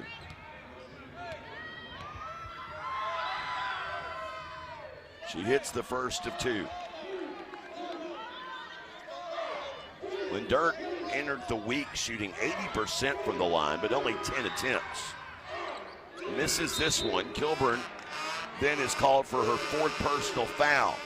And she goes in over the back of Lancaster, and Lancaster will get to walk the distance and shoot 2. So Kilburn now has 4 fouls. She picked up a quick foul to start this third quarter, and she picks up a bad one with 3.5 seconds to go. Lancaster at the line here, and she hits the first of 2. After this attempt, Tech will have attempted 25 free throws to Southeastern's 13 through 3 quarters. And this one is good. 75 or 74, 57. Eversole at the buzzer, clanks off the glass, and we head to the 4th. Tech in control. They're up 75-57. An 18-point advantage as we head to the 4th. Back after this on the Southeastern Sports Network. Steubenville Chevrolet in Durant is proud to support Savage Storm Athletics. And with the same pride, resilience, and strength as Savage Storm fans, Steubenville Chevrolet is proud to be Durant Chevy dealer. When you need a new car, truck, or SUV, the Steubenville team is ready to find your perfect tailgate vehicle. No need to leave town to find what you want. Stay local, buy your Chevrolet the Steubenville way, and go Savage Storm. Athletic injuries are essentially orthopedic injuries with sports-specific components. At Excel Therapy, our goal is for the athlete to return to the sport quickly. Excel Therapy can assist in speeding up recovery following surgery by improving range of motion, strength, and flexibility. At Excel Therapy, we excel at sports medicine. We excel at physical therapy. We excel at helping you excel. With clinics in Ardmore and Durant, our team excels at orthopedic injury recovery and sports medicine. Find us at exceltherapyok.com.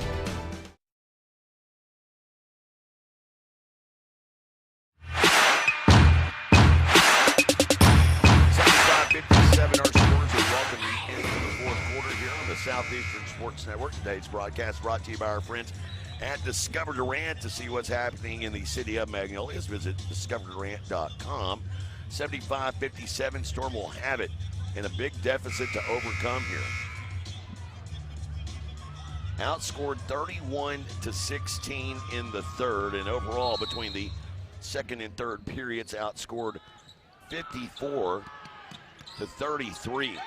Big reason why Southeastern finds himself in this hole as Allen missing from the left wing, and Wyrick secures the rebound for Arkansas Tech.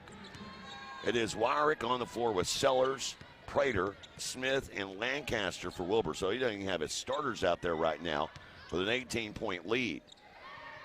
Southeastern, on the other hand, Katie Allen along with Eversole and Dirt. Warden and Kilburn, the only starters on the floor, in a 3 knocked down by Lancaster. And a 21-point advantage now for Arkansas Tech. Eversole with the basketball, has it stripped loose by Lancaster. She was moving through. Smith with the steal, passing ahead to Lancaster. Pull up from the right side of the lane, a miss. Lindert with the rebound along the baseline. As here's a pass, comes near side, secured by Allen. Back now to Warden off the right wing. To Kilburn. And a body bump underneath as Sellers got into the back of Tori Kilburn. Coming into the game is Madeline Atkins. Atkins, a senior transfer from the University of Denver. Hometown just down the road north of Conway and Beebe, Arkansas. Here with the basketball, it's Kilburn off the inbound. Bounces it to Lindert, out to Warden, right of circle three, and that one is good. 78-60 our score as Warden hits another three. Warden now with 19 points to lead Southeastern in scoring. Three on the way from the corner, a miss from Atkins. Kilburn with a rebound. To Eversole up the left side. As Eversole inside the left arc, she knocks down a long two-point basket. Southeastern down by 16, and immediately the starters getting set to come in for Coach Wilbur. Stinchcomb getting set to come in for Southeastern and Coach Grover. Wyrick between the two circles, moves it left side to Prater. Prater back now to Lancaster. Bounces this one away to Prater. Prater, I don't even think was looking for it. As Kilburn now drives across, passes to Eversole, left side. Eversole back out to Lindert. Sidestepping a jumping Lancaster, gets into the lane, can't connect from point-blank range as the rebound secured by Smith. Wyrick, left corner three, and she connects. Tech is now 10 of 21 from beyond the arc. As Warden fouled underneath by Wyrick, she'll go to the line shooting two.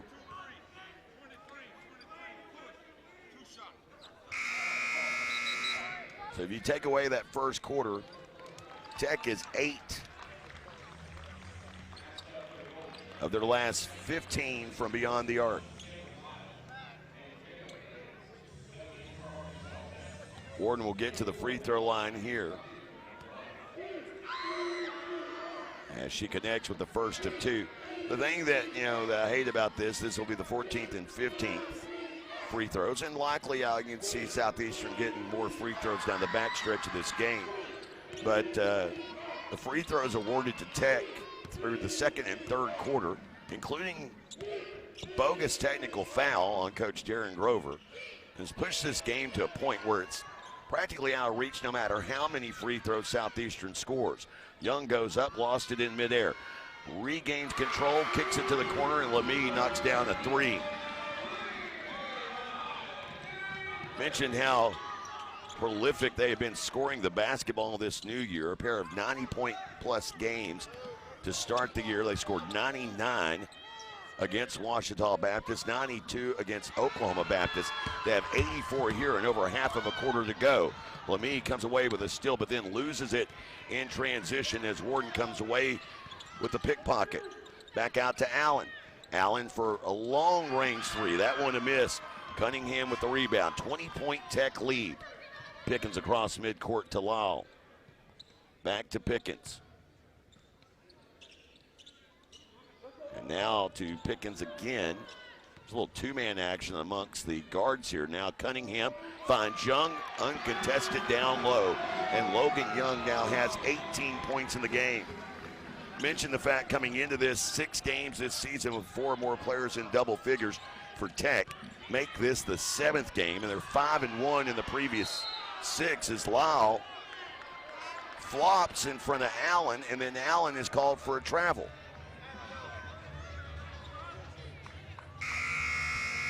So Barr will check into the game here. Also checking in Tori Kilburn. Kilburn with 4 fouls in 26 minutes of action. She's got 18 points, 3 boards and 2 assists. Match up.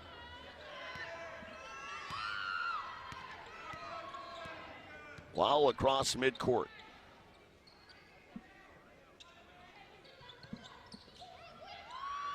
Here's a pull-up here by Young, and she connects.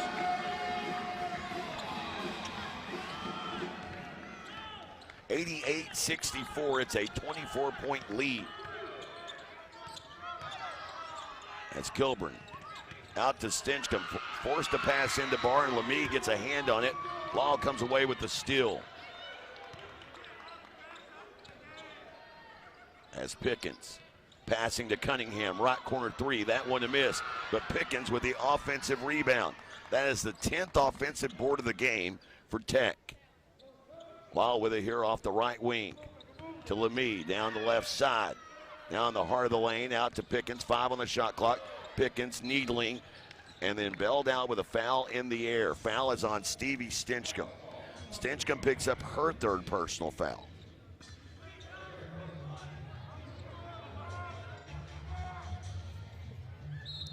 Southeastern has been called for 19 fouls in this game.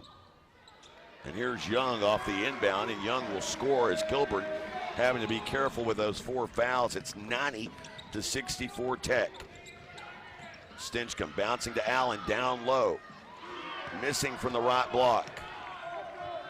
Coach Grover wondering why no foul was called there on Allen. Pickens down in the corner to Logan. It's now Lyle with it, top of the key. Next stoppage will take us to immediate timeout. Lyle with the basketball. Shot clock to 10. Lyle working past Allen and lost it out of bounds. Takes us to the immediate timeout. 4:24 to go in this one. It's all Tech, 90-64. Back after this on the Southeastern Sports Network. Sparlin Realty is dedicated to achieving your goals and will always do what's in your best interest. For residential and commercial properties, farm, ranch, and land purchases, you'll feel good about your choice of Sparlin Realty. At Sparlin Realty, there's nothing more gratifying than achieving your goals and earning your trust along the way. Whether you're selling your property or buying your dream home, it would be our privilege to assist you. Please call us today at 580-745-1055 or sparlinrealty.com. Somewhere not so far away is a location waiting for memories to be made and unexpected finds and flavors to be discovered. It's no mystery. It's Durant, Oklahoma. If it's been a minute since you've last visited, you've missed out. This gym off Lake Texoma has so much to offer. There's something for every style, taste, interest, and age. Soak up every experience and take a few memories home with you. We invite you to stay, play, and enjoy right here in Durant, Oklahoma.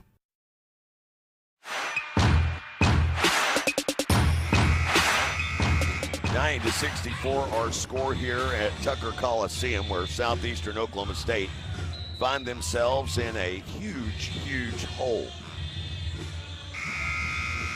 Arkansas Tech, they have gone for 90 or more points now for the 5th time this season. They had a couple of 100-point performances to open the year. They scored 102 against Texas A&M International.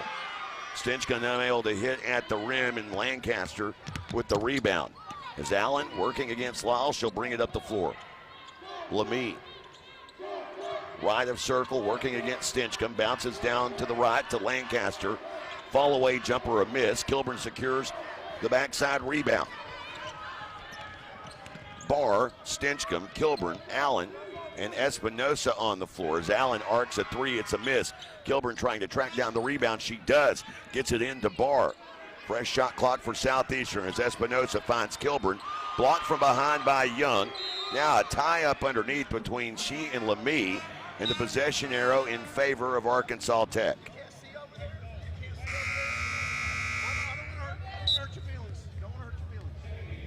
.339 to go here in the 4th.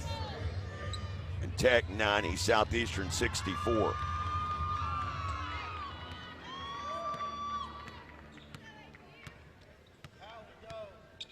Lyle across midcourt.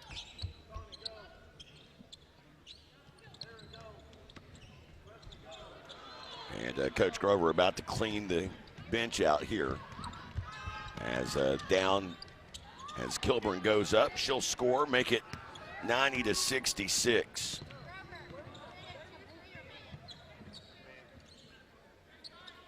Prater with the basketball off the left wing.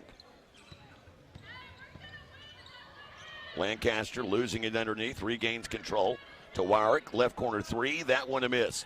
Allen with the backside rebound. Lyle, though, sticking a hand in there to poke it loose. Allen, though, regains control of the dribble. Gives to Stinchcomb in transition. Back to Allen. Forced down to Kilburn, and a foul underneath on Wyrick. And with 2:46 to go, that is only the third team foul of the quarter against Southeastern. So a full line change coming here. Hallie Hyatt into the game. Erin Dolan, her first action since the second game of the season against Minnesota Duluth. Connie Hughes into the game, as is Yazy Gates and Presley Calhoun. And here is Hughes with the basketball. Dolan bounces it down right side to Hughes. Hughes with a move back to the rim, scores, and is fouled by Atkins. So the basket will count for Connie Hughes. Hughes making just her 10th game appearance. And she is unable to complete the three-point play. 90-68, Tech in front, 2.5 to go here in the fourth. Atkins at the top of the key, moving it to Lancaster, right side, three on the way. That one a miss, rebound underneath. As coming in is Jessie Lyle, the twin sister of Shaylin Lyle. And there's a miss by Prater. Lyle unable to convert as this ball is spiked out of bounds. And Jessie Lyle trying to track it down but could not. Southeastern will have it, 2:06 to go. So the Storm are going to drop to 2-8 in GAC play, 5-11 now on the season. And will not get any easier with road trips next week to rival East Central, who played this Tech team, should have had a win the other night.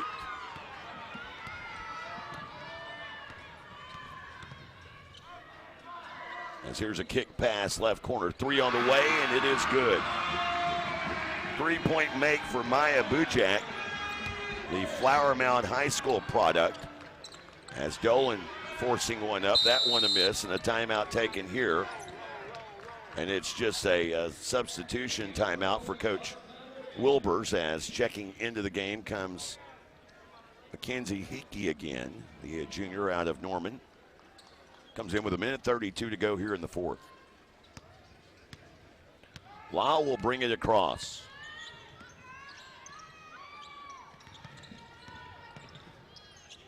Back out to Lyle. Lancaster working the left half of the floor. Now to Atkins, a handoff. Back to Lyle, right wing, shot clock drifting under 10. Lyle penetrates out to Atkins for three, and it's good. 96-68. Tech's going to have 4 players in double figures in this game. And a career high for Karina Lemie.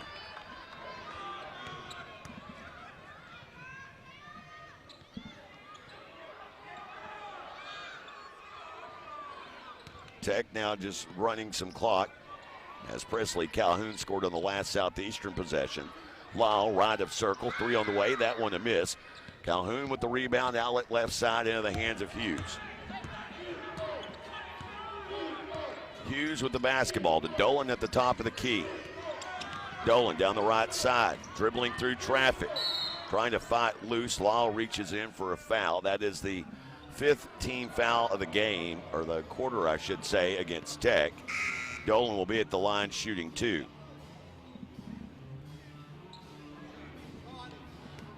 So Dolan goes to the free throw line. As I mentioned, this is just her 3rd game appearance of the season, 1st game appearance since playing Minnesota Duluth.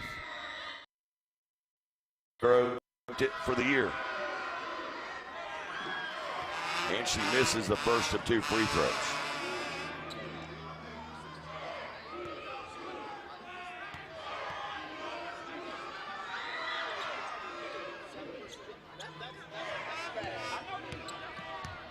Free throw made there by Dolan.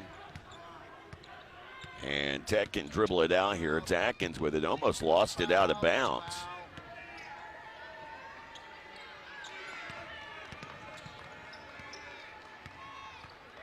Lyle dribbling it out. Southeastern's going to fall by a final of 96-71. It was a game they led by 8 early, but couldn't overcome a ton of free throw attempts by Arkansas Tech. 25 total attempts for Tech today. And the bulk of those came when the game was being decided in the second and third quarter. Savage Storm fall here 96-71 on the way. Choctaw Casino Resort postgame show. We get underway after this on the Southeastern Sports Network. Touchdown flavors begin at Green Spray Food Center. Whether you're grilling ribs, saucing up wings, or flipping the juiciest burgers, we've got your game day covered. Stock up on fresh meats, bold seasonings, and all your tailgate favorites. So before the big game, swing by Green Spray Food Center, North 1st Street in Durant. And always be ready for game day by checking out this week's deals at greensprayfoods.com. Durant's only locally owned grocer, Green Spray Food Center, fueling Southeastern fans for over 70 years. Craving bold flavors and good vibes? Come on down to El Caporal Mexican Restaurant and Bar, your local fiesta headquarters. Sizzle your taste buds with Tex-Mex favorites, fresh seafood dishes, and don't forget their legendary top-shelf margaritas. Shaken, stirred, and always served with a smile. Whether it's date night, family night, or Margarita Monday, El Caporal is the place to be. El Caporal, where every night feels like a fiesta. Visit today. Taste the tradition, stay for the fun.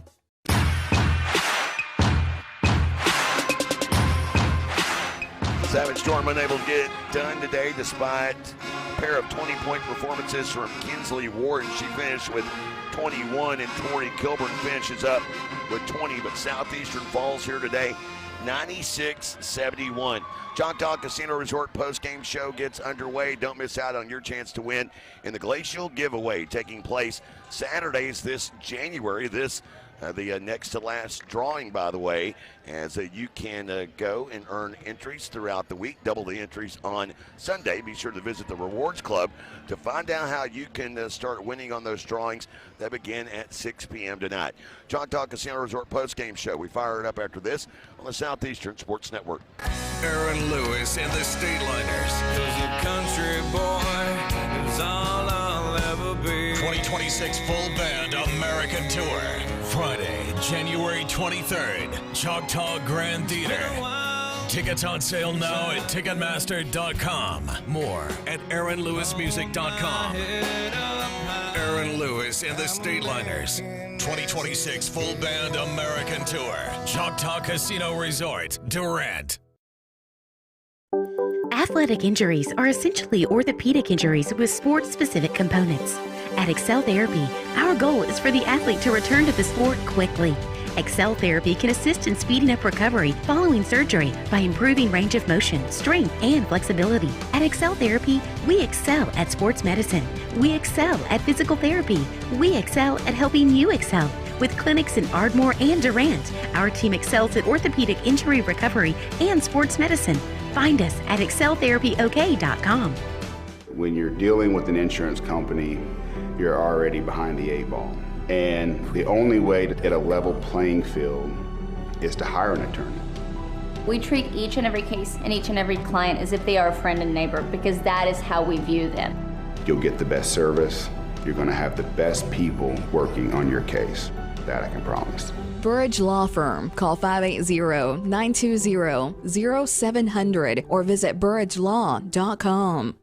Are you still searching for the right job to fit your needs? Look no further. There's something for you here. Choctaw Nation has open positions in a wide range of exciting fields, including IT, gaming, healthcare, food and beverage, hospitality, security, and much more. Find your next job or even your next career today. Visit careers.choctawnation.com to browse open positions. Check out our competitive benefits packages and apply for that perfect job. Find your something here. Choctaw Casino Resort post-game show getting underway here at the Tucker Coliseum. Our post-game conversation with Coach Darren Grover. Coach, at one point led early in this game, second quarter got up by 8, and then things started to mount up against you guys. They started hitting threes, and then on top of that, started getting to the foul line. Everything kind of unraveled from there. I know you'll go back and look at some stuff. I'm sure that the foul calls will probably stick in your head a little bit, but it seemed as though they started getting a lot of in and out action. It wasn't so much you guys turning it over, which they've done to teams all year. It was just they were able to start really executing their offense there in that second and third quarter. The whole game plan against them was, hey, they want to drive it. They're going to drive it. If they can score, they're going to score. If not, they're kicking it out for threes. Well, you got to have good closeouts. You can't have blow-bys. First half, we had blow-bys over and over and over again, the whole game plan. Now, we only have a one-day prep on this, but they've got to be able to adjust to that. They only have a one-game prep, too. We got to keep them in front of us, so we don't have to help. Well, that didn't happen. The two things, that didn't happen, and our help wasn't very good. So when your help isn't very good, then they're late, you foul, or you get blown by, you stick two hands out and you foul, or they're kicking out for threes, and that's what ended up happened in the second quarter and got them rolling. Plus, then we got into some foul trouble. Offensively, honestly, we probably played well enough to win. The percentages were okay. Turnovers were okay, not great. But like you said, they turned people over. But they were hot today. They knocked down threes. There were kids that came in shooting 27%, ended up shooting 75%. But that happens in basketball, and you got to be able to answer whenever they knock down a shot. You got to be able to come down and answer it. The other thing that really stood out in this game is what they did. It was your largest differential of the year when it came to rebounding. They finished up with 20 rebounds and 16 second chance points. It's one of those things. How do you address something like that? I'm sure you probably didn't address it in the locker room, but what do you say to them when you get back home and you practice on Monday? Well, a big portion of that is obviously blocking out, but it's also our inability to go get offensive rebounds. You can close that gap. You can't do anything if we miss shots and they go get defensive rebounds. Well, obviously there's going to be a differential there, and they make the shots. But for us, the differential is the fact that they went and grabbed 11 more offensive rebounds than us. So we either got to do a better job blocking out, or we've got to go ahead and go get some offensive rebounds to counteract that.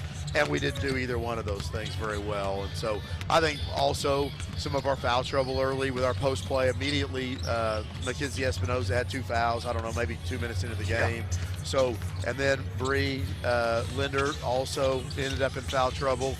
Torrey ended up in foul trouble. So that's a cheap one in the first of the third and a cheap one at the end of the third. And so your rebound is going to take a hit whenever those kids go out of the game.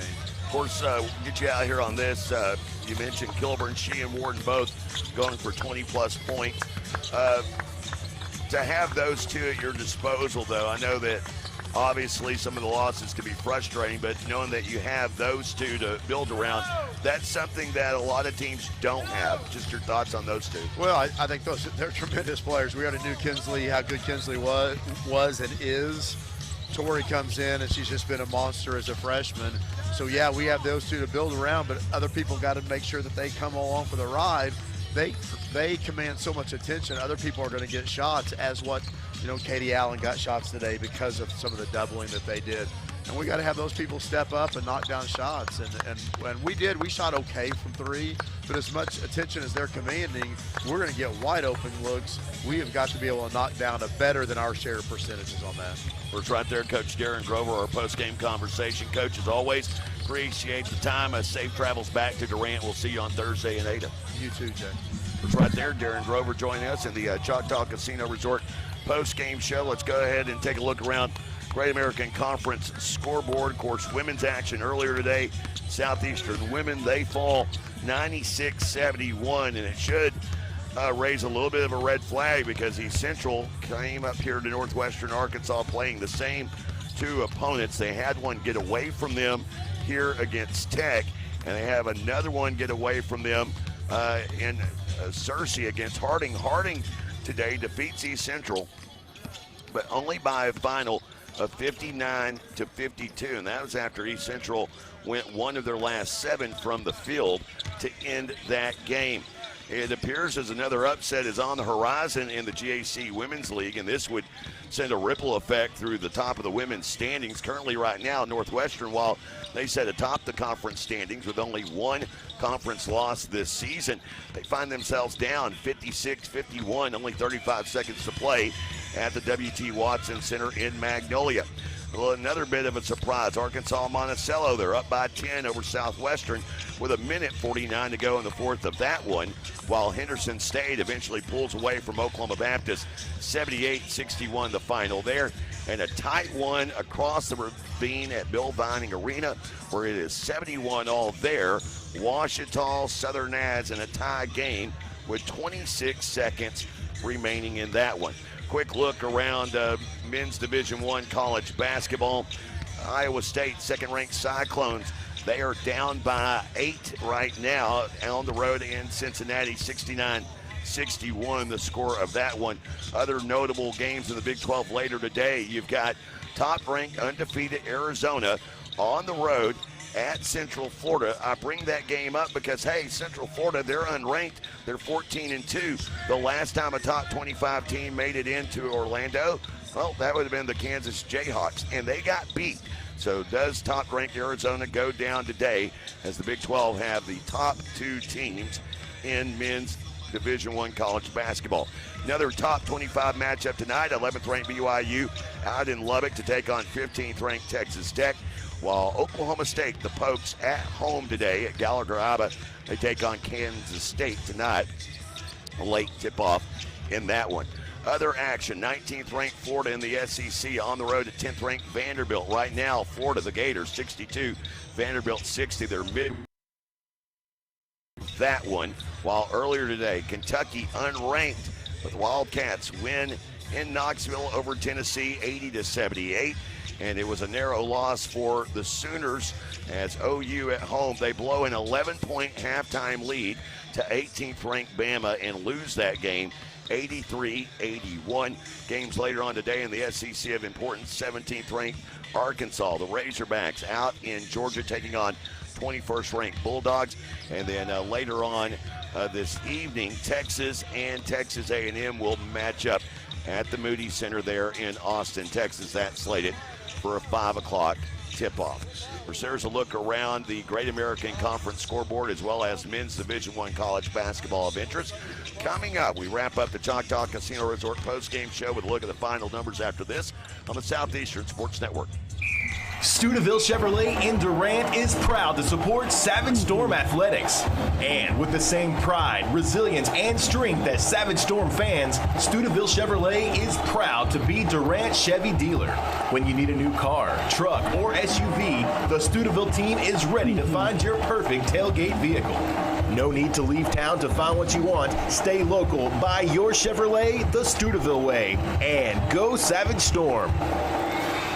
My name is Morgan Ammons, and I am the office manager at Westside Family Dentistry. The dentists at Westside Family Dentistry have proudly helped patients and their families achieve healthy smiles for over 50 years. My favorite part of my job at Westside Family Dentistry is getting to help patients achieve their dream smile.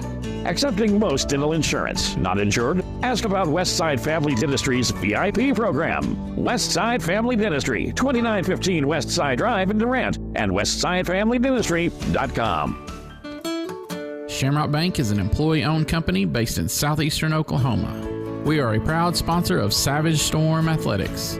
Many of our employee owners are alumni of Southeastern and know firsthand the opportunities higher education can bring. Our success is tied to the success of the communities we serve. Come see the difference employee ownership makes. At Shamrock Bank, you are more than a customer, we are more than a bank. Shamrock Bank, member FDIC.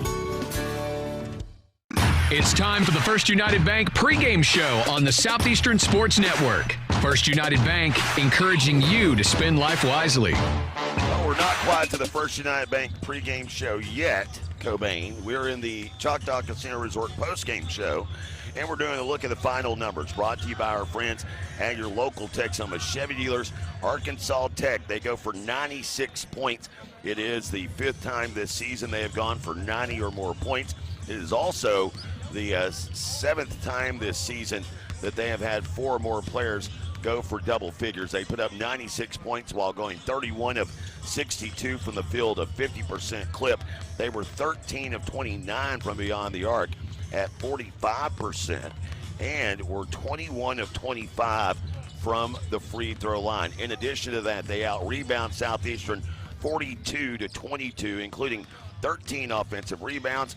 That produced 16 second chance points. Southeastern today shot 48% from the field. They were 25 of 52, 8 of 22 from beyond the arc at 36%, and were 72% from the free throw line at 13 of 18 from the line as far as that goes.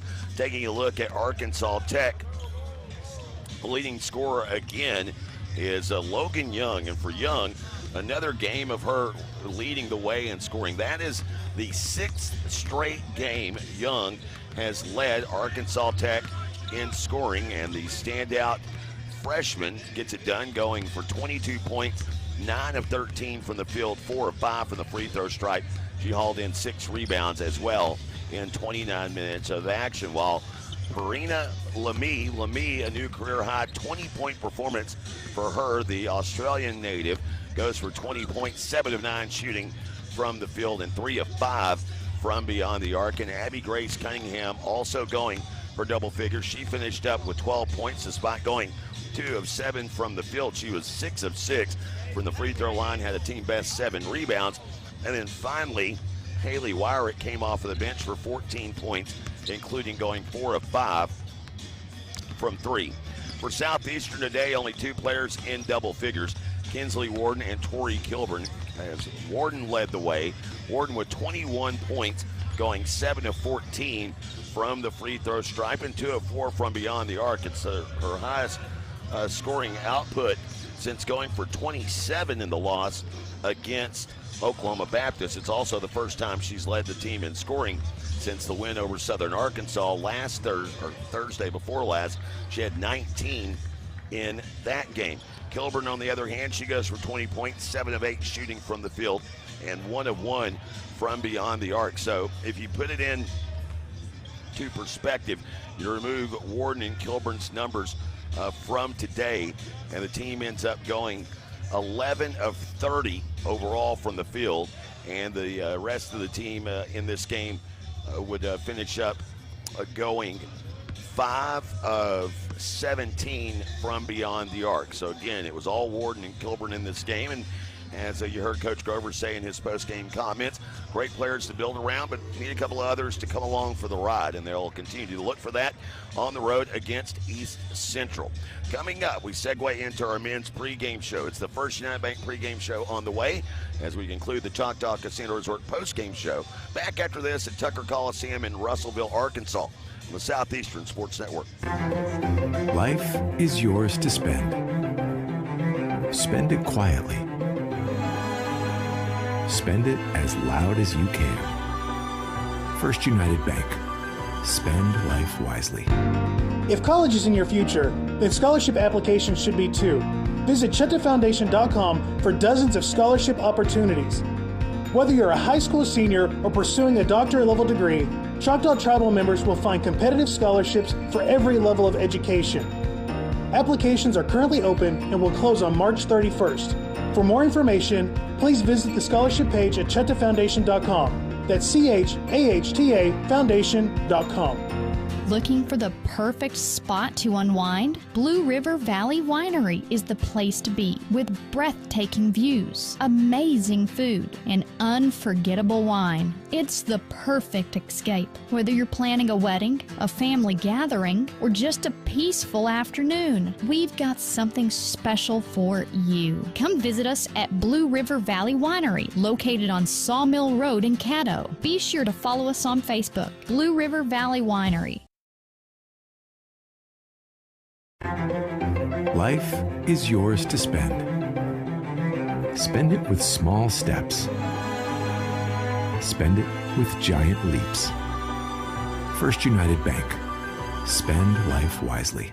Craving bold flavors and good vibes? Come on down to El Caporal Mexican Restaurant and Bar, your local fiesta headquarters. Sizzle your taste buds with Tex-Mex favorites, fresh seafood dishes, and don't forget their legendary top-shelf margaritas. Shaken, stirred, and always served with a smile. Whether it's date night, family night, or Margarita Monday, El Caporal is the place to be. El Caporal, where every night feels like a fiesta. Visit today. Taste the tradition, stay for the fun.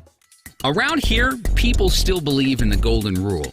treat others like you want to be treated. So, when the out-of-town satellite companies cancel your favorite shows, maybe they just don't know any better. Cherokee Communications was born and raised here, and they've got the shows the big guys want to cut, like news, sports, and kids shows. Who knows? Maybe the golden rule is more important than the bottom line. Cherokee Communications. Long live local. We recently hung out at Taco Casa to find out how Casa fans eat their casa. Bean burrito and Frioles. I just ground it in taco sauce, and then that's it. Taco light and a taco burger and a Diet Coke. I don't put no sauce. Sour cream, jalapeno peppers. Taco lights are my favorite. I put everything, but I don't use any hot sauce. I like it just plain. Also like lots of sour cream on mine. Eat your casa your way at Taco Casa, 1st Street in Durant and southbound 75 in Calera. It's time for the First United Bank pregame show on the Southeastern Sports Network. First United Bank, encouraging you to spend life wisely. Courtside at the Tucker Coliseum, we get set for our men's contest. It is the First United Bank pregame show on the Southeastern Sports Network. And time for the storm forecast, brought to you by the Wine Cellar Liquor Store, Radio Road in Durant. A couple of numbers to know in this series that I find interesting. All-time Southeastern trailing in this series, 23-19. That occurring all-encompassing, the GAC as well as prior to that. The interesting thing coming into today, both teams in conference play, men and women both, had 13 and 14 marks against Arkansas Tech, while Southeastern men in conference matchups are 12 and 12 against the Wonder Boys. Another interesting side note, Coach Kelly Green has losing records to only 2 teams in Arkansas. One of those teams, Henderson State. The other team, this Arkansas Tech team, in which he has gone 13 and 14 against. They are 5 and 7 here at the Tucker Coliseum, as the longest win streak for either of these two teams in the series since the course of the creation of the GAC. It's a 3-game win streak. Matter of fact, over the last 3 seasons, the two teams have split games, and neither one has put together back-to-back wins now over one another over the last 3 years. Take a look at Arkansas Tech coach Mark Downey. This is his second stint at Arkansas Tech. He coached here from 06 till 2010, and then from 21 until now. Overall, his 9th season as the head coach of Wonder Boys basketball, 151 wins against 121 losses. This is 18th season, though, overall, as he comes in with 317 career victories. As you heard Coach Quinn say, this is a team that has had several near misses this season. Matter of fact, until that win over East Central on Thursday night, Tech had lost 6 in a row.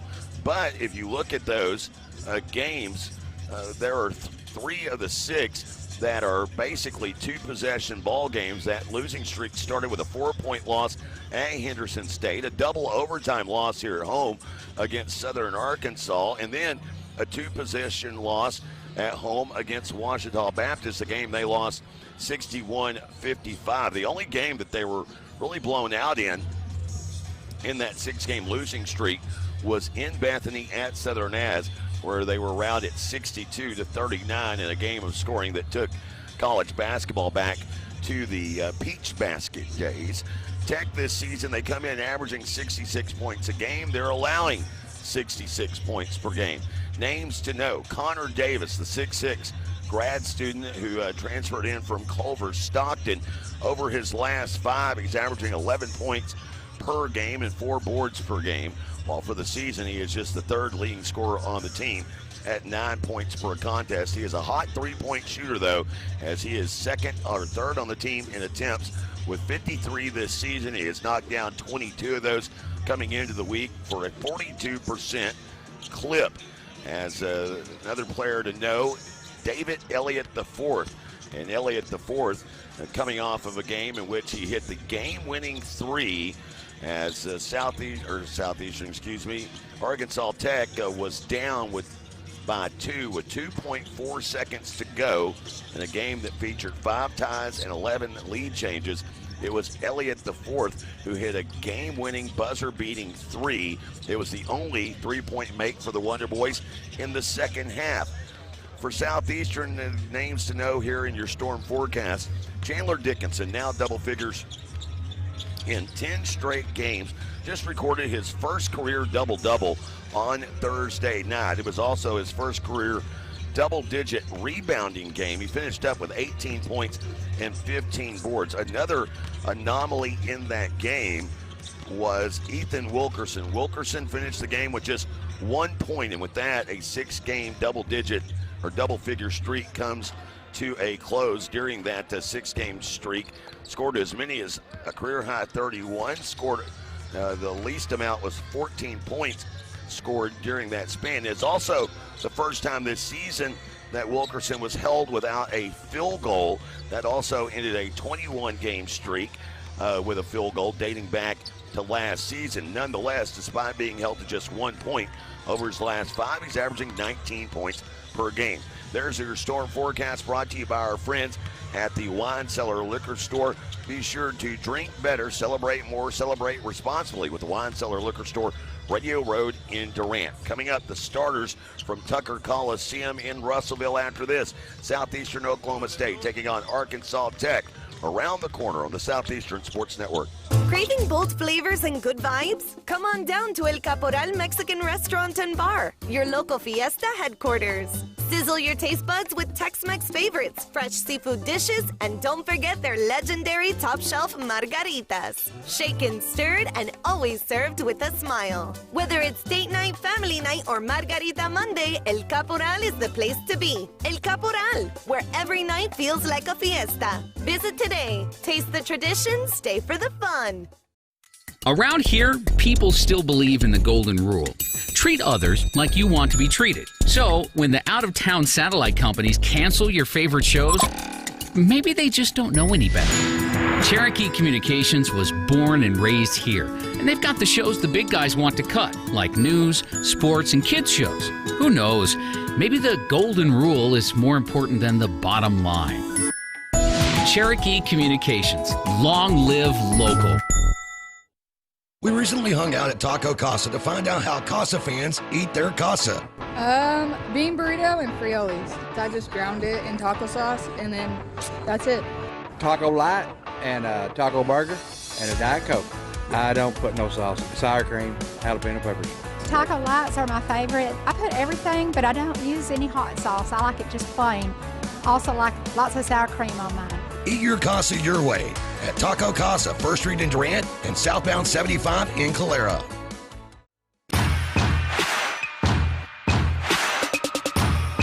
Welcome back, everyone. Tucker Coliseum on the campus of Arkansas Tech. We get set for a look at the starters brought to you by the Chutta Foundation. The Chutta Foundation, a nonprofit organization dedicated to helping tribal members achieve levels of higher education. They have an outstanding scholarship program. Application process for that underway now and will continue on through mid-March. Visit chuttafoundation.com for more info. Taking a look at the starters this afternoon for Coach Kelly Green in Southeastern Oklahoma State. And they'll go back to the lineup they had gone with coming into this trip to Northwest Arkansas. Had Jalen Williams start his first start of the season against Harding, but the lineup resetting itself back to what it was through the last 2 games last week, with the backcourt led by Jamal Drury. Drury averaging just under 5 assists a game this season, the true freshman out of Baton Rouge, Louisiana, while Santiago Camacho Gomez will get the start at the 2 guard, averaging 8.5 points per game this year. And DeAndre Dunn starting as well. Dunn saw limited minutes in that game on Thursday night. We'll see how long he goes today. On the inside, Ethan Wilkerson. Wilkerson for the season averaging 13 points and 6 boards per game, while Chandler Dickinson rounds out the lineup, averaging 14 points, a team best, as well as 5 boards per game so far this year, and 2.5 assists per game. Taking a look at Arkansas Tech, only 2 players averaging double figures in their starting lineup today, with the guard set being led by David Elliott IV, who of course hit that game winner against East Central on Thursday night. He comes in averaging 13 points per game, while joining him in the backcourt, Damon Augustus. Augustus averaging just under 5 points per game this season. And then Devin Foster. Foster, while only a guard, he's one of the top rebounders for Arkansas Tech. He averages 8.5 points and nearly 6 rebounds per game. While on the inside, Connor Davis. Davis making his 16th game appearance of the season. He averages 10 points per game. And Aiden Underdown, one of those returning lettermen from a year ago. He is getting the start as well today as Underdown makes his 15th start of the season. Savage Storm there in the road blue jerseys with the yellow gold numerals and lettering trimmed in white. Tech there in the home white jerseys. Yellow gold numerals trimmed in that forest green, but Arkansas across the chest, Tech across the belly button in forest green, as there is a look for the two teams to get set for the opening tip, brought to you by our friends at Shelburne Heating and Air. Shelburne Heating and Air, your locally owned heating and air experts.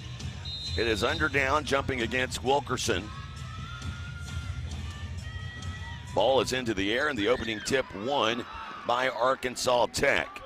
And it is Elliott III who will bring it up the floor. Tech moving right to left in front of us at the Tucker Coliseum. First possession of the game. Trying to work a backdoor cut to Augustus. Misses the first shot, misses the second effort as Dickinson comes up with a rebound. Underdown was on his back, but no call there. Dickinson and the Storm with their first offensive possession of the game. Drury trying to bounce it left, went off of a player's foot, picked up on the run, and Wilkerson with a nice strong foul as Augustus, a 6'6" redshirt freshman out of Texas High down in Texarkana, fouled en route to the basket, and he'll shoot two here. So Wilkerson picking up the foul. Got across the arms there. His arms never got above his head.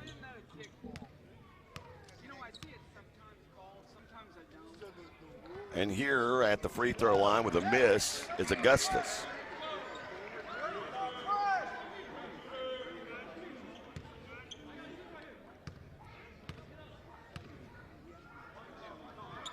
And Augustus knocking down the back end of two. A 1-0 lead. Interesting conversation, Coach Kelly Green. It's the question as to why was that not called a kick ball. The pass from Drury deflected off of a foot, but I think the foot there was inadvertent. Wasn't like a directed kick at the ball. Drury with the basketball here. Dunn to Camacho Gomez. Left corner three. That one won't go. Nothing but white jerseys down to rebound. And Underdown comes up with it. Outlet right side to Foster. Back up top to a knifing Elliott IV. He'll feed Underdown. Getting to the rim, and he scores. 3-0 Tech. Drury across midcourt with a pass to Dunn. Now Camacho Gomez on the dribble and drive. Working against Davis. Underneath, out to Dunn. Right wing three, too strong, but a rebound by Drury. Pins himself up, he's in trouble. Finds Wilkerson to Dickinson. Wide open, left corner three. That one is short. And a rebound by Elliott IV. Elliott IV coming to a stop, top of the key. Give to Davis. Davis finds Underdown, driving, and a sidestep splits two defenders, and he scored.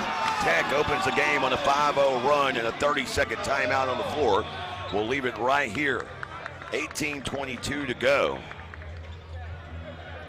And Southeastern has begun this game going 0 for 3, all attempts coming from beyond the arc. Tech, on the other hand, getting all their work done at the rim. Aiden Underdown is a perfect 2 of 2 now. And that one there, he just split two defenders.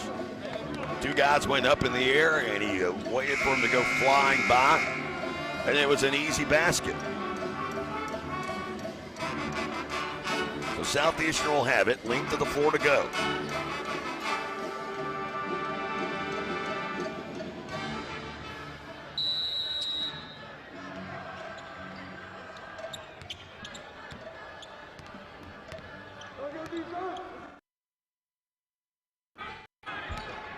Drury with the basketball. Moves it to Dunn, and now to the left side. As driving, Camacho Gomez working against Davis. Back out to Drury with 13 on the shot clock. To Dunn off the right wing. High arcing three.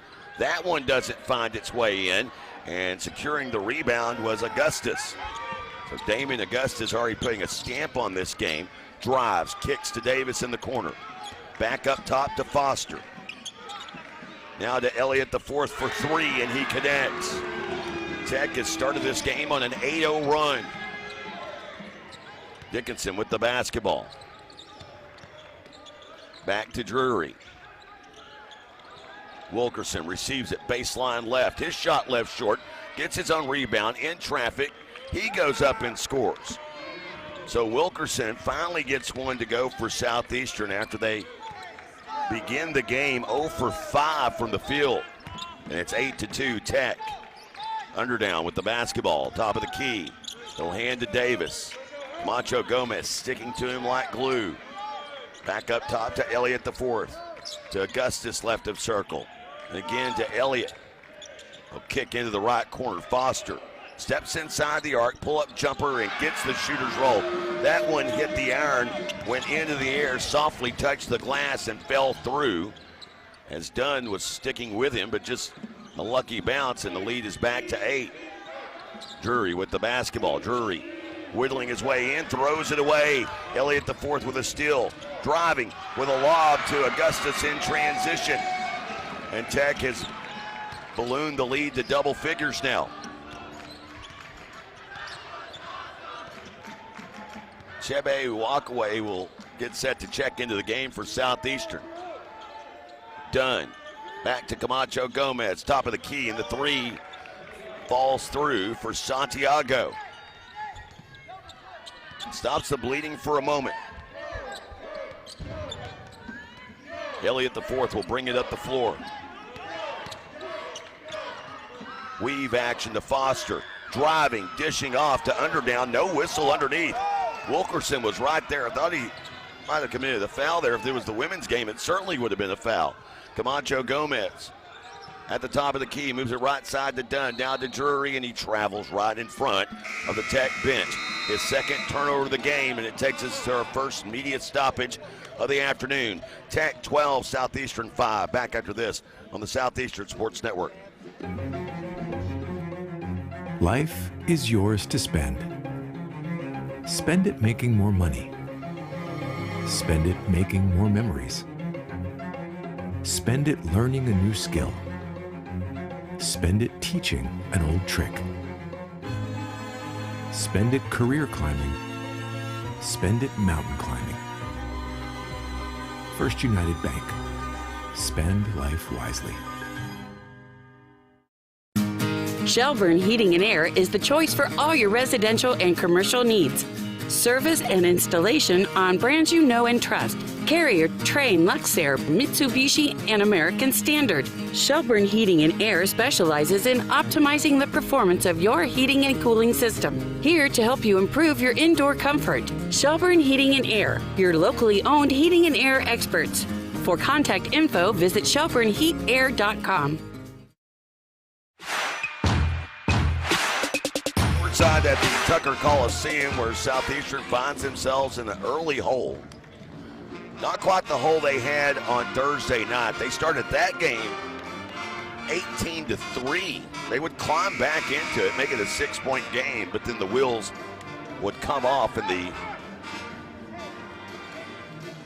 final 4 minutes of the first half and the first 3 minutes of the second half. Southeastern in that game, let's say final 4, final 6.5. They had one field goal in essentially 9 minutes of action. And by the time they scored again, instead of it being 28-22, it's 51-30, and it was all but done. Here they're down 12-5, a new defensive stop. Some changes for Southeastern with Saxon McWilliam getting some early action here. Chebe Walkway in as well as Underdown goes into the heart of the lane and up over the top of Dickinson for the score. Also Augusto Toledo in for Southeastern. Saw him go for 11 points.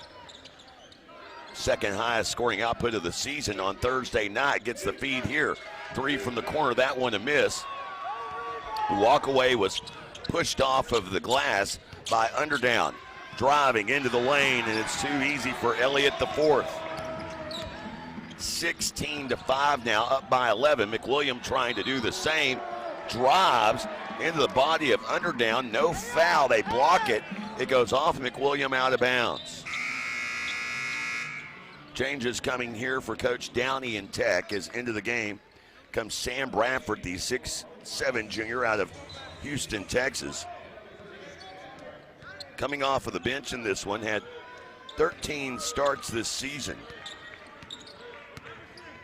Second leading scorer this year with 11 points per game. He has it now. Also joining the fray,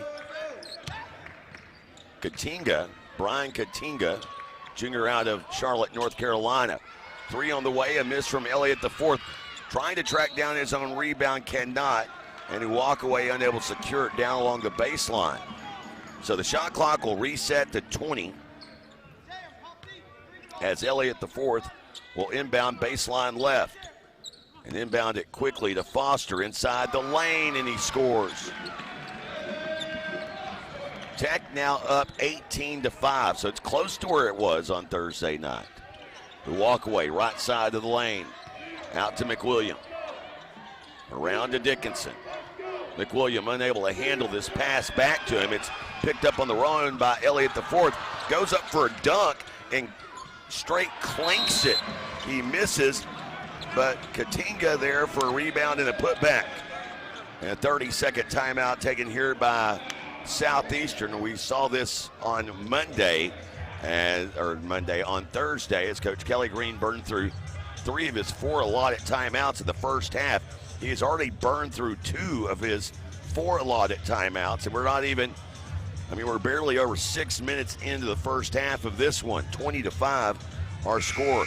Numbers to know for the Savage Storm. Started this game going 2 of 9 from the field and 1 of 6 from beyond the arc. Tech, on the other hand, they are 9 of 14 shooting to this point. They are 1 of 2 from downtown.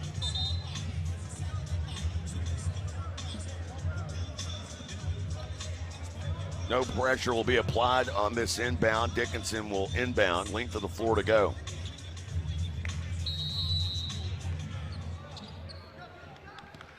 It is Camacho Gomez, Augusto Toledo, Ethan Scott getting his first action of the afternoon. He is down in the right corner. They go to Toledo. Toledo on the drive into the lane, out to Dickinson. Dickinson down the right side now to Wilkerson on the right block. Wilkerson works in, draws a quick double team, goes up at the glass, misses. He was well defended.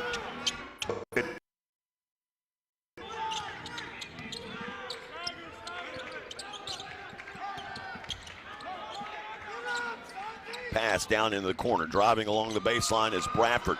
Forces it into Katinga, has to regain control of it. They'll work it back to the left corner to Foster.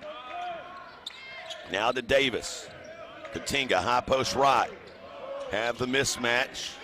And now they go back out up top. Shot clock dwindling for Elliott the fourth. He gets a shot off, but it's a miss.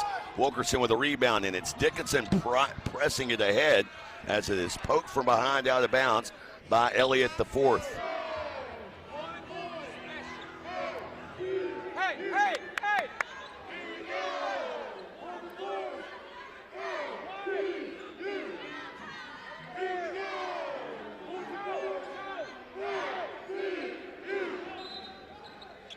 Camacho Gomez will inbound baseline right. Needing to get it in, finally does, all the way out to Ethan Scott. Scott passing left side to Camacho Gomez, hesitates, now drives, up and under move, can't connect, and it's Davis with the rebound. Outlet ahead up the left side to Foster, now Davis. Davis back to Foster, left of circle. Foster working off of a screen, up and under move, a miss by Bradford. Dickinson with the rebound. And Camacho Gomez will bring it across the floor. Set up in the midcourt, as here's Dickinson to the left to Augusto Toledo. Now to Wilkerson. Dickinson in the right corner. Shot clock drifting toward 10 to Camacho Gomez. Right wing back up top. Dickinson wants a three. That one a miss. The rebound goes right into the hands of Camacho Gomez, but he cannot connect from the right block. And the rebound brought in by Bradford. Next stoppage will take us to our second media timeout. 8 minutes into this one, down 20-5. In the midcourt circle, Elliott the fourth.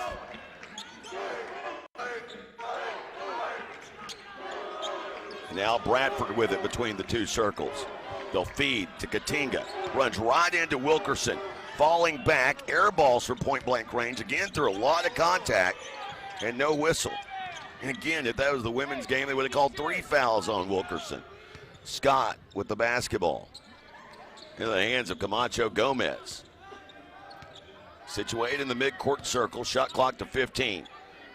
To Scott, now back to Camacho Gomez. Frees up Scott, right of circle 3.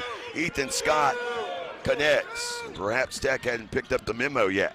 He was wide open. That's as open as we've seen Scott since the first semester. It's a 12-point game now. Davis to the right. Gives it up, gets it back, left wing 3 to answer, and he connects. Davis knocking down the 3. Mentioned statistically best three-point shooter on the team and third in attempts. He's a 42% three-point shooter, and he connects with his first three-point offering of the afternoon. It's 23-8. So just as Southeastern got it within 12, now Camacho Gomez missing from 15, left side of the lane. Rebound Katinga. Foster pushes it ahead to Davis in the corner. Ran off the line by Dickinson. High pass brought in by Katinga. As Elliott the fourth now will direct traffic off the right wing. Finds Katinga, high post. Gives it right back to him, and he drains the top of the key 3. Elliott the fourth, the 6'4" guard out of Los Angeles, California, went to Cal State San Bernardino before coming to Arkansas Tech, and his team after that 3 up by 18. Dickinson on the drive to the left block. Through pressure, they'll say a tie ball, the call. Possession arrow goes with Southeastern, and the media timeout is here. Subs coming. Dunn and Drury will be checking in when we come back. Arkansas Tech 26, Southeastern 8 on the Southeastern Sports Network. Arnett Insurance is proudly celebrating 60 years of serving Durant and the Texoma area. That's 3 generations of family ownership looking out for your insurance needs. Rates for home, life, auto, and commercial that fit your lifestyle and budget. At Arnett Insurance, you'll find 10 licensed agents with over 270 years of experience. Locally based agents that work with a variety of insurance companies give you the best options available. Located at 1116 West Main in Durant, it's Arnett Insurance and ArnettInsurance.com. Stuyvesant Chevrolet in Durant is proud to support Savage Storm Athletics. And with the same pride, resilience, and strength as Savage Storm fans, Stuyvesant Chevrolet is proud to be Durant Chevy dealer. When you need a new car, truck, or SUV, the Stuyvesant team is ready to find your perfect tailgate vehicle. No need to leave town to find what you want. Stay local, buy your Chevrolet the Stuyvesant way, and go Savage Storm. Well, the first media timeout. Tech was shooting 5 of 8 from the field. That's only taken a step back since that media timeout. As since then, shooting 6 of 11. They're shooting 58% from the field and are 3 of 4 from beyond the arc. A big reason why they lead 26-8.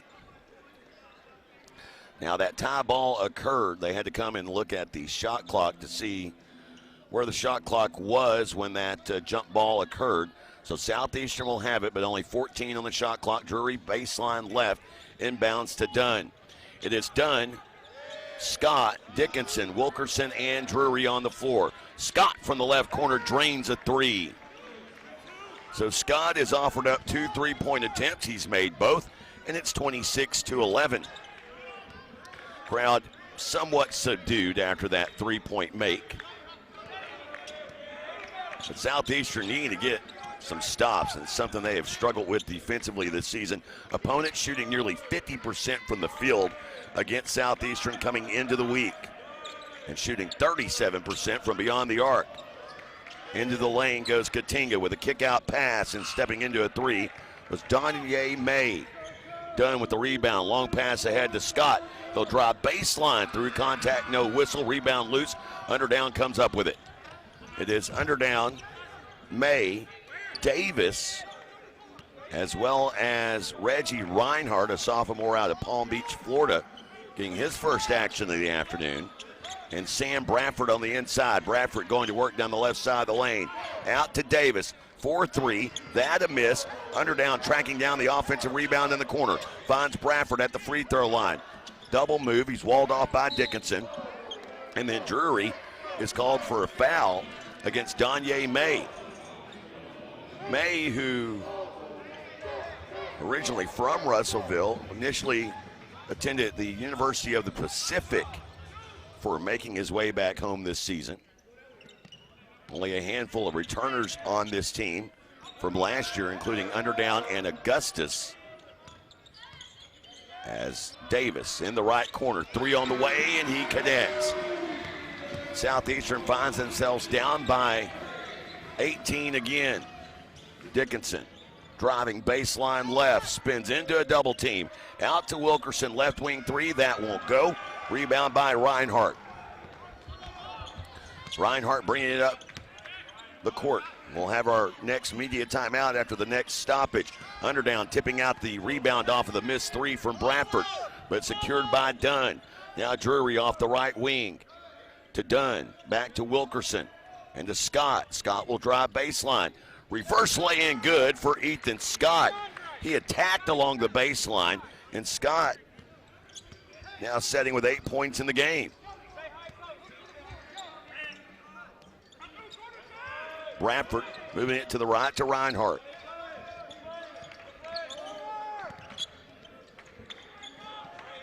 Davis left alone, right corner 3, and that set shot no good. Flying through was Reinhardt, knocks it out of bounds, and our next media timeout is upon us. 7:17 to go in the first half, and so far it's been all Tech. 29-13, Wonder Boys lead. Back after this on the Southeastern Sports Network. If college is in your future, then scholarship applications should be too. Visit ChetaFoundation.com for dozens of scholarship opportunities. Whether you're a high school senior or pursuing a doctorate level degree, Choctaw Tribal members will find competitive scholarships for every level of education. Applications are currently open and will close on March 31st. For more information, please visit the scholarship page at ChetaFoundation.com. That's CHAHTA Foundation.com. Chevy trucks have you covered when the road takes you from smooth sailing to Chevy Colorado will eat up some of the toughest terrains with 5 available drive modes. And Silverado and Silverado HD have the muscle to take you out for some serious. With multiple engine options and impressive towing, while Silverado EV is the perfect combo of performance and capability. Nice. Making it a snap to hitch up this electric truck and hit the road. Wherever the road leads, Chevy trucks are right there with you. See your Texoma Chevy dealers.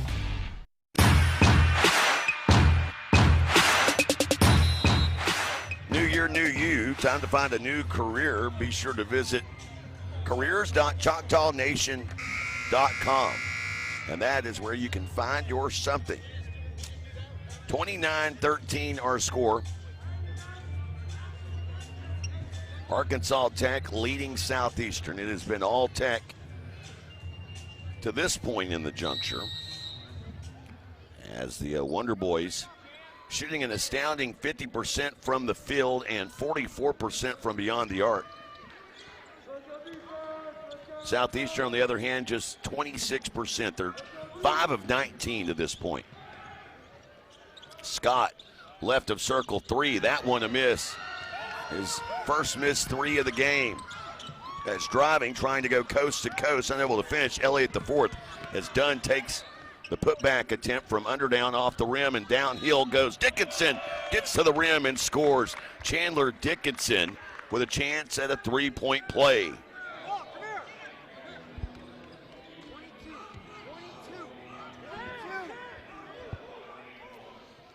For Dickinson, that is his first points of the game. He has only attempted 3 shots so far. That's his first make. And the senior connects. 29-16. Opportunity here for Southeastern. They show 3/4 length of the court pressure as Tech gets it across barely in time. First 20 on the shot clock as Bradford caught it here across the timeline. Elliott the fourth weaving it out up top to May. Now to Underdown. Left elbow extended. Sell for an 18-footer. It's a miss. Bradford goes flying in, and Dunn saves it from going out of bounds. Underdown just went through 3 people. The ball got jarred loose. Dickinson now with it. Works down to the right block. Has it swatted from behind by Underdown. Now Davis steps into a right wing 3 and he connects. Connor Davis is 3 of 5 from beyond the arc, and he has got 9 of his team's 32 points. 52 Spain again. With the basketball, Drury in the midcourt circle. Gives to Scott, scoops it right back out. Back to Scott, right of circle 3, that a miss. Rebound by Underdown. Augusto Toledo getting set to check in, as is Santiago Camacho Gomez. Bradford had his pass tipped, and a great play by Dunn. Dunn tips the pass, then catches it while going out of bounds and deflects it off of a Tech player, and he'll stay with Southeastern. That is quite the play on the part of DeAndre Dunn. Ethan Scott and Chandler Dickinson each take a seat. Camacho Gomez and Augusto Toledo checks in. Toledo with that big brace on his left ankle. Drury with the basketball, moves to Toledo off the left wing. Now Camacho Gomez will drive baseline, loop underneath, turnaround jumper, no good. Wilkerson going for the rebound, and apparently stepped on the baseline out of bounds with 5:03 to go.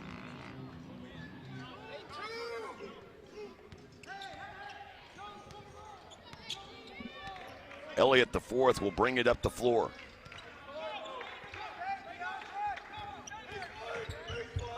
As here is Elliott the fourth finding a cutter, Connor Davis, and Davis scores. And it's back to an 18-point lead. Davis now with 11. He is coming off of a season best 23 points against East Central.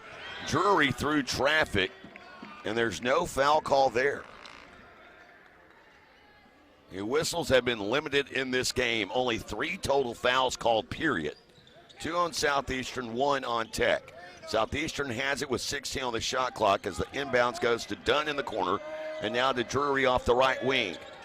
Back to Dunn in the corner. Dunn, jab step, step back, 3, won't go. And the rebound underneath by Elliott the fourth.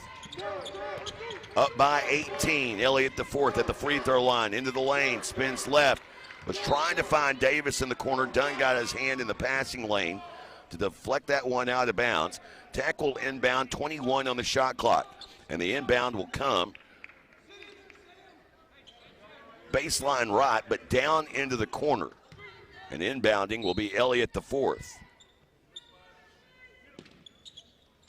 Pats the ball to put the play in motion. Nearing a 5-second call, and nothing ever happens. Into Underdown. Underdown against Wilkerson. Goes up strong, a miss. And going for the rebound was Foster, but it's Toledo that comes up with it for Southeastern. Under 4 to play. Next stoppage will take us to our final media timeout. Camacho Gomez to Drury off the right wing. To Dunn in the corner. Dunn back to Drury. To Toledo, who settles for a 3. That one goes in and out. Ball is loose. Bradford comes away with the rebound. Bradford into the lane. Kick pass to Elliott the fourth. He'll bounce it down to Underdown, up and under move, and he'll score. And Coach Kelly Green has burned his 3rd timeout. The deficit has grown to 20 for the first time today. Tech 36, Southeastern 16. Back after this on the Southeastern Sports Network. Shamrock Bank proudly partners with Southeastern Oklahoma State University in promoting academic programs that lead to growth and career opportunities. Many of Shamrock Bank's employee owners are Southeastern alumni. Our roots and our future are in Southern Oklahoma. At Shamrock Bank, you're more than a customer, we're more than a bank. Shamrock Bank, member FDIC. Here's one customer story with Cherokee TV. We had the tornado here in Colbert, and we never lost service. A lot of the people who have Dish or DirecTV, they were actually blind and did not know where the tornado was at and what was going on because they didn't have TV service. We never even had a fade out with Cherokee, so we were able to see the storm coming, but also be able to listen to the local TV channels and know what was going on. Cherokee television service is a lifesaver. TV from Cherokee Communications. Long live local. Shamrock Bank proudly partners with Southeastern Oklahoma State University in promoting academic programs that lead to growth and career opportunities. Many of Shamrock Bank's employee owners are Southeastern alumni. Our roots and our future are in Southern Oklahoma. At Shamrock Bank, you're more than a customer, we're more than a bank. Shamrock Bank, member FDIC.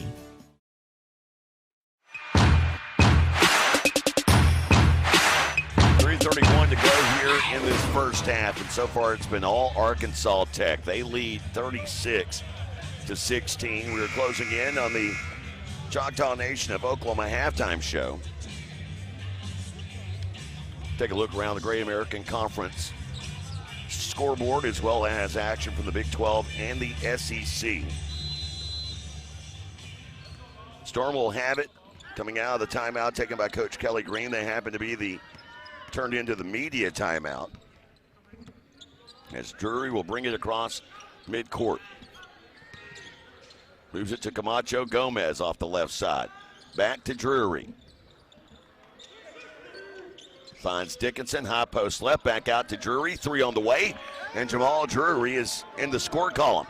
Big three-point make as it's 36-19 now.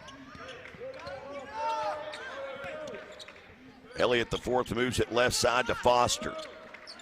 And now to the left to Damon Augustus, who checked in during that timeout for Coach Downey and the Wonder Boys. Davis in the lane. Davis has it poked loose by Dickinson, secured by Camacho Gomez.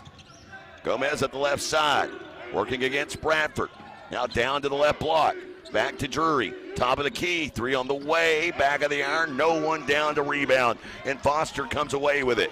Passing at the right half of the floor to Bradford. 2:26 remaining. Foster to Davis. Right of circle. We'll move it back to Foster. Attacking from the left wing. Down to the left baseline. Guarded up by Toledo. Back to Davis at the top of the key. Hand in his face. It's done. Now down into the corner. In the hands of Elliott the fourth. Shot clock to 6. Elliott the fourth. Along the baseline. Up top. Augustus for three. That one in and out. And the rebound secured by Toledo. It was created by a block out. Dickinson got a body on Bradford, so Toledo could get that one uncontested. Minute 49 to go here. Camacho Gomez, left corner, three. That one won't go. This rebound secured by Augustus. And Elliott the fourth will walk it across midcourt. Coach Green. Glass is Augustus missing from point-blank range, and Dickinson comes away with a rebound. Drury will slow it down, will bring it across midcourt. Storm down by 17, likely to have two possessions here. If you can cash in here, you can get it back down to about 12. Here's Camacho Gomez with a right corner three, and that will get it down to 14 with 1:06 to go.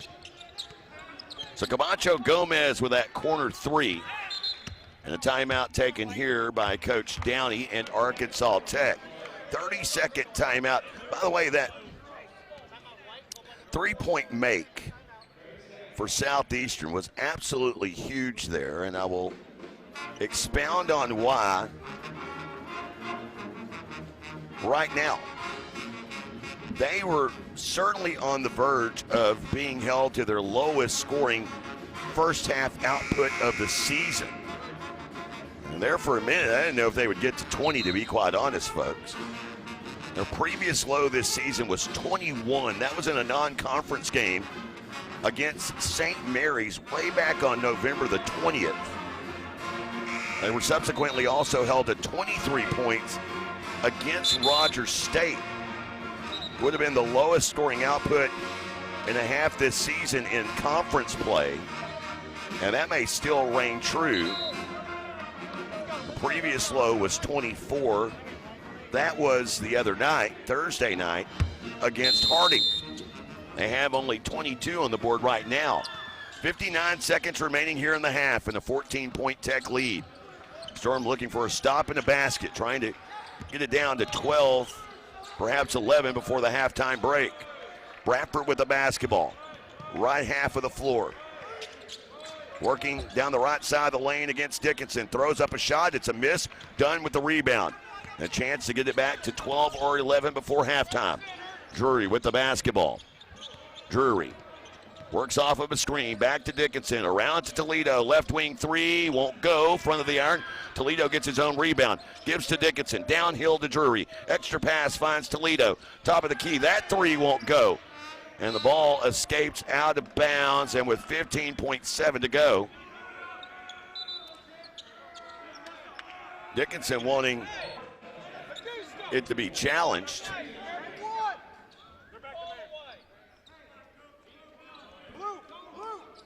But Tech will have it here.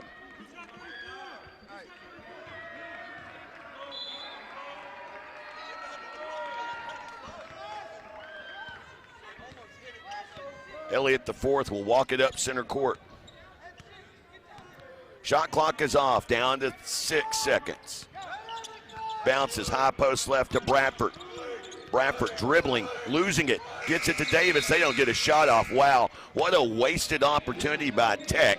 Yet they're up by 14 as we go to the Choctaw Nation of Oklahoma halftime show. It is Wonder Boys 36, Savage Storm 22. The Choctaw Nation of Oklahoma halftime show. We get underway after this on the Southeastern Sports Network. When I share my story, it's about more than building an inspirational space for artists. I represent the creative spirit of the nation, the Choctaw Nation. I am our past. I am our present.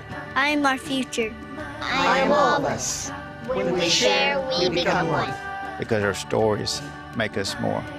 Stories keep our culture alive. See them and share them at togetherwe'remore.com. We're down to the final seconds. The cooler's empty. The crowd's thirsty. Who's going to make the winning play? And it's the wine cellar with the clutch shot. Ice cold game day beer, craft brews, nothing but the bottom of the net, and premium spirits, smoother than Radio Road. Now that's another win for your taste buds, folks. The Wine Cellar Liquor Store, Radio Road in Durant, a proud sponsor of the Southeastern Sports Network.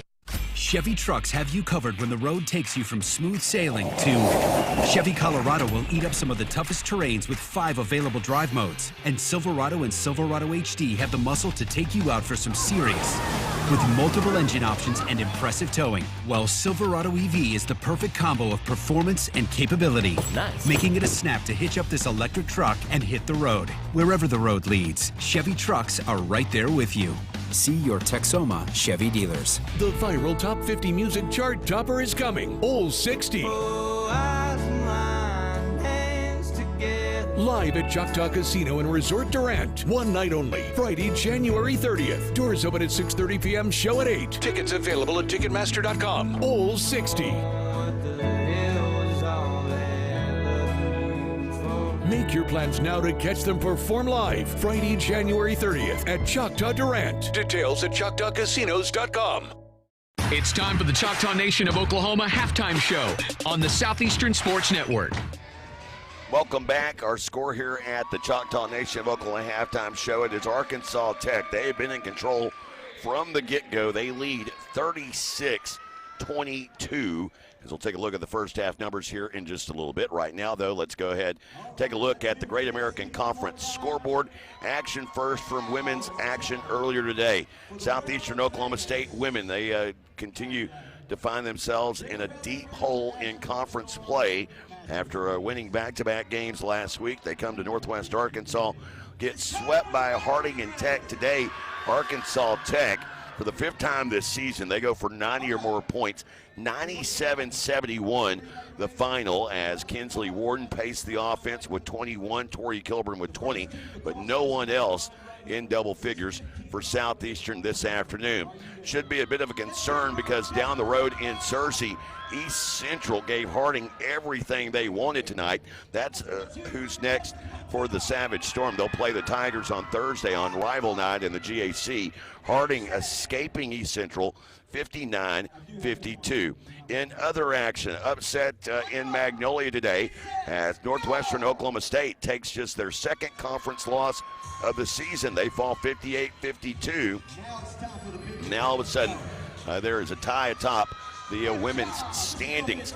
In other action, Arkansas Monticello, their women defeat Southwestern Oklahoma State 71-59, the final in that one, as the Cotton Blossoms pick up their first conference win of the season. Henderson State, they roll over Oklahoma Baptist 78-61. It was Southern Nazarene outlasting Ouachita 84-83, the final there at Bill Vining Arena in Arkadelphia. Taking a look at action in the men's league, we begin in Searcy, where right now Harding whipping up on East Central, 46-33 the score there. There's still 17 seconds to go until halftime. It's a tight matchup in Magnolia, where right now Southern Arkansas, they lead the Rangers 33-28, 3:37 to go in the first half of that one.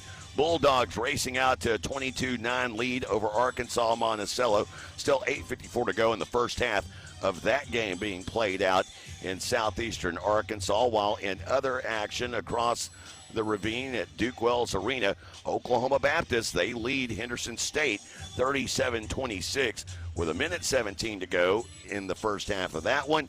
And it is a slow-paced, low-scoring game between the two of the top teams in the Great American Conference men's standings, as they have just hit the first media timeout. 15:21 to go at Bill Vining Arena, and it is a 12-all ball game between Southern Naz and Ouachita. Ouachita, of course, was last year's regular season champion and currently setting atop the Great American Conference standings, although they did take their first conference loss of the season, as there are no more unbeatens in the men's or women's league when it comes to conference play. Taking a look at action from around the Big 12, as action earlier today, upset in Cincinnati, second-ranked Iowa State. They fall to unranked Cincinnati 79-70, the final in that game. While in other action, they are nearing the end of the first half in Orlando, where top-ranked Arizona 17-0, taking on 14-2 unranked Central Florida, who, by the way, defeated Kansas earlier this season on their home floor, but they're down by 7 against the top team in the nation. Other Big 12 action later on tonight, 7 o'clock tip-off between 11th-ranked BYU and 15th-ranked Texas Tech. That game out in Lubbock, and at Gallagher-Iba Arena in Stillwater. Oklahoma State, they have the late game. They play host to Kansas State today. Taking a look at other action from the SEC, as they do have a final in Nashville, where 19th-ranked Florida, they defeat 10th-ranked Vanderbilt 98-94, coming from behind to win that game. Unranked Kentucky, the Wildcats, they defeat the Vols of Tennessee. 24th-ranked Tennessee falls at home 80-78. And in other action, disappointing loss for the Sooners at home at Lloyd Noble, where the Sooners, they were up 11 points, 44-33, and they fall 83-81, the final in that one. Other action going on right now, 17th-ranked Arkansas, they are at 21st-ranked Georgia right now. Bulldogs rolling over Coach Cal 43-28 with 2:36 to go in that one. And then later on tonight, you've got the rival matchups taking place between Texas and Texas A&M. That game in Austin with a 5 o'clock tip. And you have Ole Miss at Mississippi State for a 7:30 tip Those games all later this evening. Here at the Choctaw Nation of Oklahoma halftime show, it is all Arkansas Tech. They lead 36-22 over Southeastern. Back after this on the Southeastern Sports Network. Looking for the perfect spot to unwind? Blue River Valley Winery is the place to be, with breathtaking views, amazing food, and unforgettable wine. It's the perfect escape. Whether you're planning a wedding, a family gathering, or just a peaceful afternoon, we've got something special for you. Come visit us at Blue River Valley Winery, located on Sawmill Road in Caddo. Be sure to follow us on Facebook, Blue River Valley Winery. Dive into the new Ultimate Trio at your neighborhood Applebee's of Durant, where every combo is a winning play. Pick, mix, and score for just $14.99. Who will you draft? Will it be chicken quesadillas with chipotle lime salsa, or boneless wings with house-made ranch or blue cheese? With 10 apps and 10 dips to combine, any combination could be the winning play. The Ultimate Trio, only at your neighborhood Applebee's of Durant, 1001 Westside Drive, open till midnight Sunday through Thursday and open till 1 a.m. Fridays and Saturdays. Trying to go coast to coast, unable to finish. Elliott the fourth as Dunn takes the putback attempt from underdown off the rim, and downhill goes Dickinson. Gets to the rim and scores. Chandler Dickinson with a chance at a three-point play. And Dickinson with that, the three-point play, that was his first field goal of the game as Southeastern closed out the half on a 6-0 run. But Dickinson, that is his only points of the game to this point. As we take a look at the first half numbers, brought to you by your local Texoma Chevy dealers. And in that first half, Arkansas Tech were near perfect. They were 15 of 33 from the field, a 45% clip. They went 5 of 11 from beyond the arc, also 45%. Free throws, they are a premium in this game. There have been a total of 3 free throws attempted combined. Matter of fact, there were only 3 fouls called in the entirety of the first half. A completely different situation than what Coach Darren Grover and Southeastern's women dealt with in their game here tonight, where Tech shot 25 free throws in that game. Yeah, that happened. And a technical on Darren Grover as well. Savage Storm in that first half shot very poorly. 24% from the field. They were 8 of 33. Majority of their attempts coming from beyond the arc. They were 5 of 20 and converted at a 25% clip there. 1 of 1 from the free throw line. That one free throw coming from Chandler Dickinson. It's been a relatively clean game for both. 4 turnovers for Southeastern, but Tech has turned those 4 turnovers into 7 points, whereas Southeastern has no points off turnovers. Should also be mentioned, Tech with 4 offensive rebounds. Those have produced 7 second chance points. Leading the way for Arkansas Tech here at the halftime break with 11 points. Connor Davis. 11 points coming off of a career high 23 points against East Central on Thursday. He continues to be hot. His 11 points coming while going 4 of 6 from the field, 3 of 5 from beyond the arc. He never left the floor in that first half. He was the only player for either team to play the entirety of the first half of this afternoon's game. Other notables to mention, the game winner on Thursday night, David Elliott IV. He's got 8 points here at the halftime break. 3 of 7 from the field, 2 of 3 from beyond the arc. And Aiden Underdown, the redshirt sophomore from Elkins, Arkansas, the 6'7" big. He's got 8 points and 5 rebounds. He leads all rebounders here at the halftime break, and he did that in only 12 minutes of action, as he had a very big first half working the paint for Arkansas Tech. For Southeastern Oklahoma State, no one in double figures yet. The only person close to it, Ethan Scott. Scott with 8 points while going 3 of 6 from the field, 2 of 4 from beyond the arc. He did that in 9 minutes of action. While it should also be mentioned, Ethan Wilkerson and Chandler Dickinson, the bulk of the offense has revolved around those two this season. Those are the top 2 for Coach Kelly Green. Dickinson, 3 points, 1 of 4 from the field, 0 for 2 from beyond the arc in 18 minutes of action. He did have 3 rebounds and 2 assists, while Wilkerson held in check 2 points in that first half, 1 of 4 from the field. He was 0 for 1 from beyond the arc and did pull in 3 rebounds at the halftime break. Other notables, Santiago Camacho Gomez, 6 points, 2 of 8 shooting overall, 2 of 4 from beyond the arc in 15 minutes of action, while Jamal Drury is with 3 points in that first half. And that's it. That's all the scoring you saw from Southeastern in that first half. Down by 14 as we get set to wrap up the Choctaw Nation of Oklahoma halftime show. That first half look at the numbers brought to you by your friends at your local Texoma Chevy dealers. As Chevrolet, they are a proud partner of the Southeastern Sports Network. Looking for affordability? Well, Chevrolet, they have it. They've got great affordable vehicles like the Chevy Trax, or how about the Chevy Colorado if you're looking for a truck. It is endless possibilities at your disposal. Be sure to experience them all in your new Chevrolet. Chevrolet, together, let's drive. Find your affordable vehicle at your local Texoma Chevy dealers. Second half around the corner after this on the Southeastern Sports Network. When it rains, it pours. So it's important for you to get the coverage that meets your needs. Farmers Insurance Agent Al Olson can help you understand your options so you can prepare for what the forecast brings. We know a thing or two because we've seen a thing or two. Learn more by calling Agent Al Olson at 580-924-3898 to find out how he can help you protect the things that matter most to you. That's Al Olson at 580-924-3898. We are farmers. Bum, bum, bum, bum, bum, bum. Underwritten by Farmers Truck Fire Insurance Exchanges and Affiliates. Products not available in every state.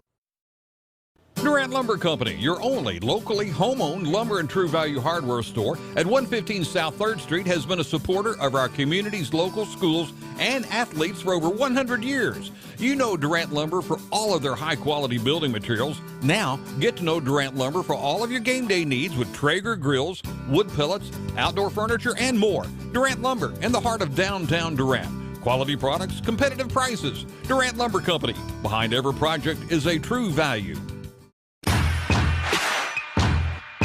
Slow it down. We'll bring it across midcourt. Storm down by 17, likely to have 2 possessions here.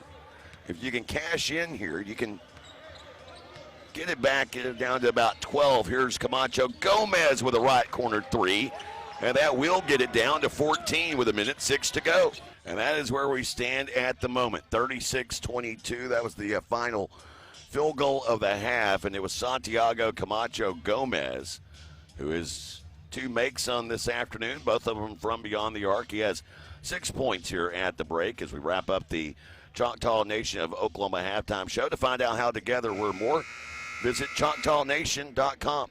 Savage Storm will begin the second half with their original starting 5. The backcourt made up of Jamal Drury, DeAndre Dunn, and Santiago Camacho Gomez. The front court made up of Ethan Wilkerson and Chandler Dickinson. For Arkansas Tech, Coach Downey going with his original group,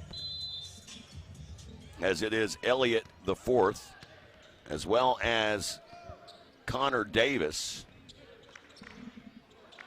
and Devin Foster. They work it into Davis, and Davis picks up where he left off in the first half. A hook shot over the top of Santiago Camacho Gomez. Working it down to Wilkerson, and a quick foul there as Damon Augustus gets knotted up with Wilkerson going for that loose ball, and it's our first foul of the second half. Drury will inbound here, baseline right. To Wilkerson off the right wing, now to Dunn between the 2 circles. Finds Camacho Gomez, back to Drury. And now to Dickinson on the drive. It's Dunn. Dunn blocked from behind. They'll say that it was knocked out of bounds by Elliott the 4th. So no foul there on Elliott. Kind of baited Dunn into that one. Came flying up from behind, swatted that one away. Drury will inbound here. Baseline right. Back out to Dunn. Dunn moves it left side. Now back to Drury. Left corner 3. That one won't go. Davis with the rebound. And there was a white jersey in front of and behind Wilkerson for that rebound. In the corner to Foster. Back up top to Davis. Back to Elliott the 4th. No look pass into the corner. Finds Foster. Back to Davis. Pass was tipped. And tipped by Dunn. Shot clock down to 9. Foster in attack mode. Gets to the left block over the top of Wilkerson, and he scores. Lead is out to 18 now for Arkansas Tech. Tech's largest lead occurred with the 3:32 mark when they were up 36-16. By the way, that ends a 6-0 run for Southeastern. They've yet to score in this quarter. Wilkerson, right side of the lane, spins past Underdown, goes down, and is fouled. Wilkerson, though, coming up a little bit hobbled. So Wilkerson hobbled up here, a little ginger on his ankle, as he will get to the line shooting 2. Wilkerson, whose only point the other night came from the line. Talked about how he has really stepped up his game shooting free throws here. Wilkerson for the season, only a 64% free throw shooter, but over his last 5 shooting 75% from the line. And he nets this one home. 40-24 with 18 and a half to go in the first. A little nominal pressure on the inbound by Southeastern. They get it across safely. Tech working the right half of the floor here in front of us in the home Watts. They've changed the layout here, by the way, in Russellville. We're now broadcasting from the opposite side of the floor that we used to. And in doing so, they changed the two teams' benches as Underdown down the left side scores high off the glass and in. The bench that is next to me is the bench that used to be the home bench, but they have switched that out. That basket by Underdown pushes it back to an 18-point lead. To Dunn, right wing 3, in and out of the cylinder. Camacho Gomez tracking down the offensive rebound. Now can Southeastern get second chance points? To Drury, Dunn on the drive, has it taken from him in midair by Foster. This pass broken up. They were trying to get it into the hands of Elliott the fourth, and Camacho Gomez with sticky hands comes away with the steal. Up top to Dickinson, to Dunn. Nice bounce pass finds Wilkerson, baseline left. Now into the lane, over the top of Underdown. Cannot connect. Underdown comes down with the rebound. Quickly to Davis, left corner 3, and Connor Davis cannot connect. A rare miss for Connor Davis, who has had a great game to this point. Drury to Dickinson. He'll drive, baseline left to Dunn. Right corner, high arcing 3, rattles around and in. DeAndre Dunn cuts it back to a 15-point game.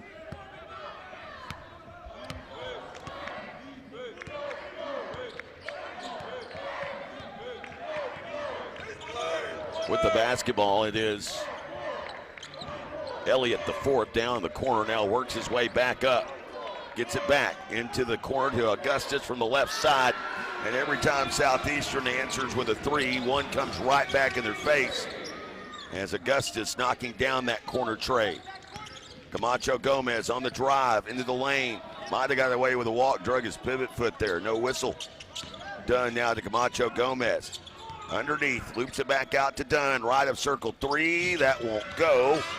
And taking a slide into the corner was Augustus, and it takes us to the media timeout. Clock stop, 15:56 to go. Storm trailing by 18. Back after this on the Southeastern Sports Network. Steubenville Chevrolet in Durant is proud to support Savage Storm Athletics. And with the same pride, resilience, and strength as Savage Storm fans, Steubenville Chevrolet is proud to be Durant Chevy dealer. When you need a new car, truck, or SUV, the Steubenville team is ready to find your perfect tailgate vehicle. No need to leave town to find what you want. Stay local, buy your Chevrolet the Steubenville way, and go Savage Storm. Craving bold flavors and good vibes? Come on down to El Caporal Mexican Restaurant and Bar, your local fiesta headquarters. Sizzle your taste buds with Tex-Mex favorites, fresh seafood dishes, and don't forget their legendary top-shelf margaritas. Shaken, stirred, and always served with a smile. Whether it's date night, family night, or Margarita Monday, El Caporal is the place to be. El Caporal, where every night feels like a fiesta. Visit today. Taste the tradition, stay for the fun.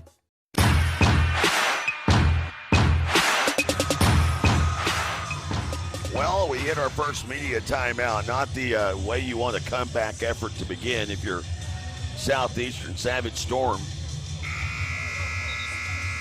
down by 18 at this point. They were down by 14 going into the halftime break.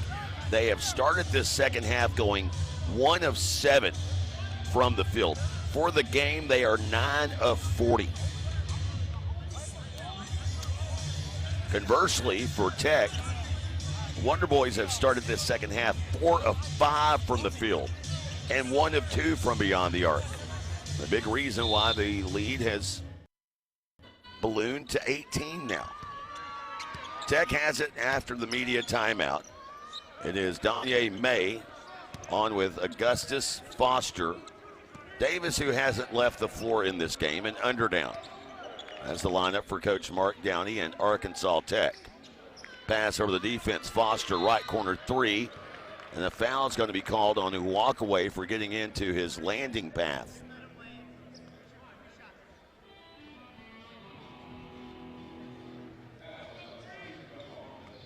So walkway picking up that one. Foster will go to the line.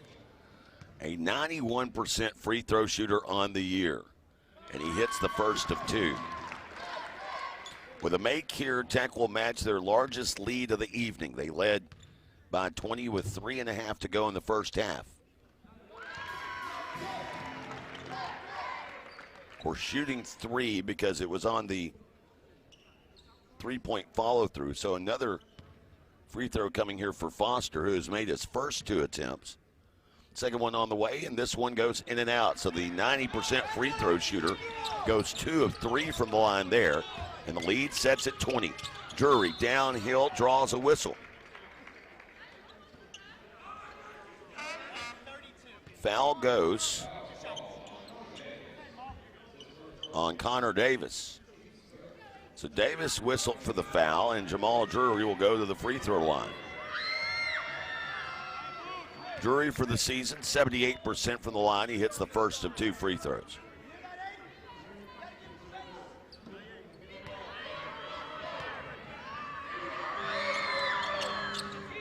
And this one is good.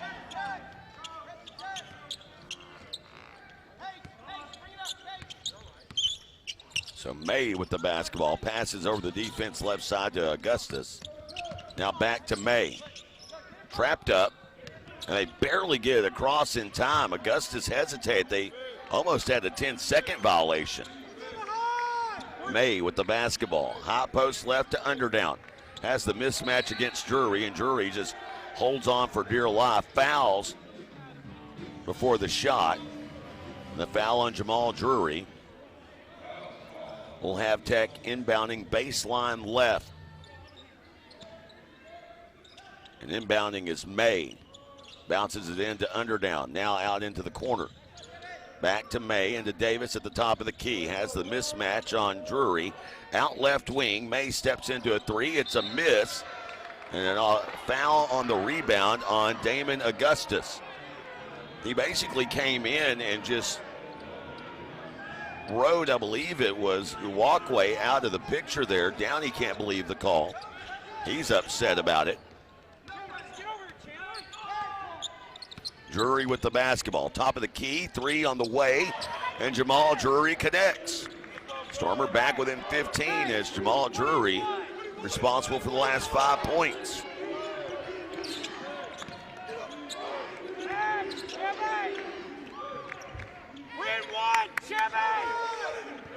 With the basketball is May. And there is a warning on Coach Downey here, a sideline warning. Downey has been harping at one official from the get-go. Now I'm going to tell you right now, if this is Coach Grover in the women's game, he was already teed up 5 seconds ago. But no technical, just a sideline warning. Perhaps the women's officials could take a few notes from the men's officials. I'm just saying, if you're listening, Commissioner Pruitt. With the basketball here is May to Underdown. Loose on the floor, lost out of bounds. Last touch by who? By Camacho Gomez.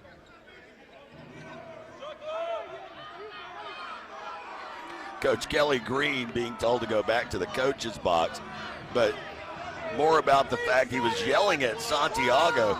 Actually has the official laughing. Even Green was like, I wasn't yelling at you.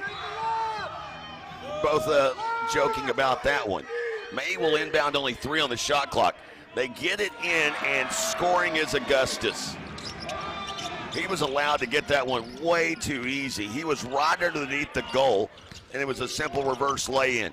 Drury down the lane, out to a walkway. Now into the hands of Camacho Gomez, right wing 3, won't go. And the rebound deflected into the hand of Foster. Out to Davis. Back right side to Foster. Foster switches off, picks up Drury, and a offensive foul called on Devin Foster. Drury had position, and Foster just lowered his shoulder. Ethan Wilkerson checks into the game. As the walkway, the freshman checks out.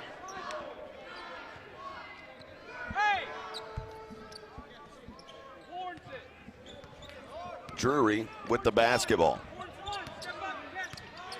Drury to Dickinson. Now back to Wilkerson right side. To Drury. Drury, top of the key. Scott, left corner 3, that one too strong. Backside rebound, hauled in by Underdown. Davis in transition, passing off to May. They're forced to step in the half court. They have Davis against Drury, big mismatch. Throws over the defense, extra pass to the left wing, finds May, who sinks a 3 off of the assist from Damon Augustus. And the lead is back to 20 for Tech. Southeastern was in the middle of a 5-0 run, but they have seriously faltered the last 2 possessions. Camacho Gomez with the basketball. To Drury, right of circle 3, that one a miss. Dick Wilkerson trying to get the rebound, cannot, and Underdown comes up with it, his 8th of the game. Closing in on a double-double already with 10 points. And a 3, knocking it down, Foster. And lead is at its largest point of the game. Tech up 23 now. Scott along the perimeter, moves it back near side to Dickinson. Back out to Wilkerson and around the arc right side. Camacho Gomez tries to answer, knocks down a 3 over the top of Foster. Stops the bleeding momentarily. Next stoppage will take us to immediate timeout. Davis with the basketball.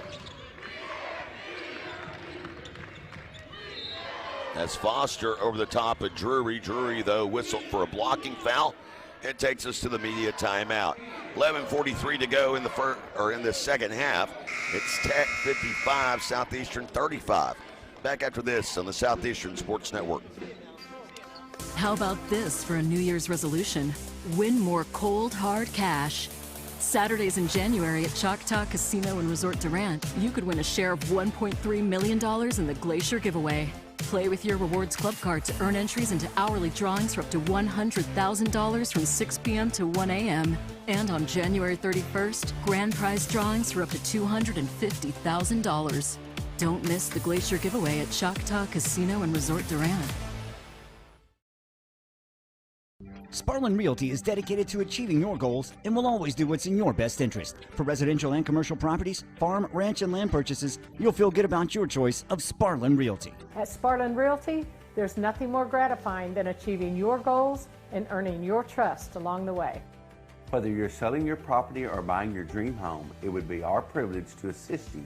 Please call us today at 580-745-1055 or SparlinRealty.com.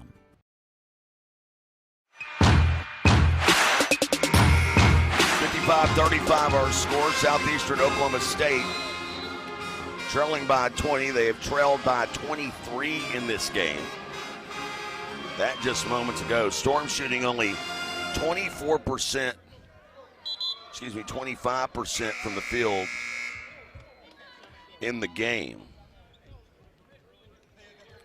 They're just 3 of 12 here in the second half, and their 3 makes all coming from beyond the arc. Matter of fact, 9 of 12 attempts have occurred from three-point land. Elliott the fourth to inbound, gets it into Foster, has Davis, Augustus, and now Sam Bradford at his disposal. So that's the one change for Coach Downey as Augustus with the basketball. Drives down the right side, kick to the corner, three on the way, that a miss. Changes for Coach Kelly Green as well. Augusto Toledo into the game along with Ethan Scott, joining Dickinson, Wilkerson, and Santiago Camacho Gomez. As Scott gets it back to Camacho Gomez, in with a three, a miss. Dickinson with a rebound in the putback. So Dickinson has his second field goal make of the afternoon. It's back to an 18 nearing the midway point of this second half. Elliott the fourth breaks the ankles of Camacho Gomez, who takes a tumble, but he misses a flat-footed 15-footer. Scott from the right corner, missing the three. And Camacho Gomez unable to get the rebound. It's Bradford instead. And a foul by Dickinson. Elliott the fourth was going, and they may call a flagrant here on Dickinson. We'll see. They're going to review it. So they're going to look at calling this a flagrant foul on Chandler Dickinson, who corralled David Elliott the fourth. So while they look at that, we'll take a quick timeout. Savage Storm men's basketball continues after this on the Southeastern Sports Network. When you're dealing with an insurance company, you're already behind the eight ball. And the only way to get a level playing field is to hire an attorney. We treat each and every case and each and every client as if they are a friend and neighbor, because that is how we view them. You'll get the best service. You're going to have the best people working on your case. That I can promise. Burridge Law Firm. Call 580-920-0700 or visit burridgelaw.com. Athletic injuries are essentially orthopedic injuries with sports-specific components. At Excel Therapy, our goal is for the athlete to return to the sport quickly. Excel Therapy can assist in speeding up recovery following surgery by improving range of motion, strength, and flexibility. At Excel Therapy, we excel at sports medicine. We excel at physical therapy. We excel at helping you excel. With clinics in Ardmore and Durant, our team excels at orthopedic injury recovery and sports medicine. Find us at exceltherapyok.com.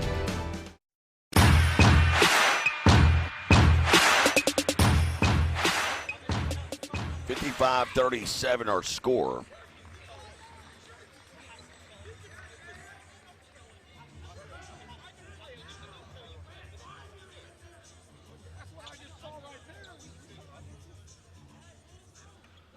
So they're going to say a flagrant foul.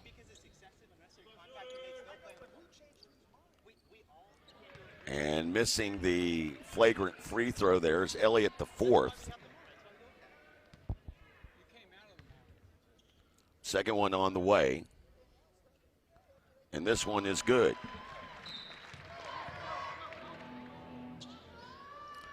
So Elliott shoots two free throws, and then, of course, Arkansas Tech will get it back with a flagrant foul, and Southeastern trailing by 19 here. As Elliott the fourth goes 1 of 2. Inbound to Davis off the right wing, but he is quickly corralled by Santiago Camacho Gomez, and then Davis commits a turnover. He just lost it off of his foot out of bounds. And the rare blemish on the game of Connor Davis, his second turnover, as he has a team best 13 points. Camacho Gomez to Dickinson. Now into the hands of Scott, back into the corner. Driving here, Camacho Gomez. Wilkerson to Scott, ran off the three-point stripe, bounces down to Dickinson. To the left, and Augusto Toledo was driving baseline, miscommunication. Dickinson throws it away with 10:20 to go. Augustus will inbound, length of the floor to go for Arkansas Tech. As into the game comes Aiden Underdown. Underdown will replace Damon Augustus in the lineup, and now it's Bradford that'll handle the inbound duties. And with the basketball is Elliott the fourth. He'll walk across midcourt. Guarded up here by Camacho Gomez. As Foster springs out to the left. Elliott the fourth goes Davis's way, and Davis on the drive past Toledo gets to the baseline. Back to Elliott the fourth and to Davis. Right corner three. That won't go. Dickinson and Underdown collide as Scott goes out of bounds and deflects it off of Foster. Southeastern will have it, but trailing by 19, and we're past the midway point of the second half. 9:55 to go here in this second half, and the Storm struggling offensively. They've shot just 26% from the field. They're just 4 of 15 in this half. And 3 of those 4 makes have been from beyond the arc, or this would be a lot worse than it is. Scott with the basketball. Gave it up, gets it back, harassed by Foster. Back to Dickinson. Dickinson has it taken away by Elliott the fourth. Carried the ball, drives, kicks it out to Davis. Now back on the inside to Underdown. Underdown going to work in the lane. Hook shot left short. Rebound by Camacho Gomez. Gomez up the left side, guarded by Foster, gets to the left block. And then a reach in here, they'll say, though, not a reach in, they'll just say Foster had his hand on the basketball while being out of bounds. So Scott will inbound, baseline left. Brody Emberton, a 6'5 junior out of Clinton, Arkansas, gets his first action of the afternoon. He is on Augusto Toledo. Camacho Gomez with it off the inbound, off the top of the key to Toledo, left wing three. That a miss. Dickinson unable to get the putback. Rebound tipped all the way out by Toledo, and it's picked up by Wilkerson. No look pass to Ethan Scott at a high arcing three from the left wing. Camacho Gomez with a beautiful find. And Ethan Scott is on the board now with 11 points. First player to double figures for Southeastern at this point. As Elliott the fourth finds Underdown on the backdoor cut. No one was there to defend. Wilkerson and Toledo were both standing there, and they just didn't see it. And Underdown scores easily. Underdown with 15 points this afternoon. And he is 2 rebounds away from his first career double-double.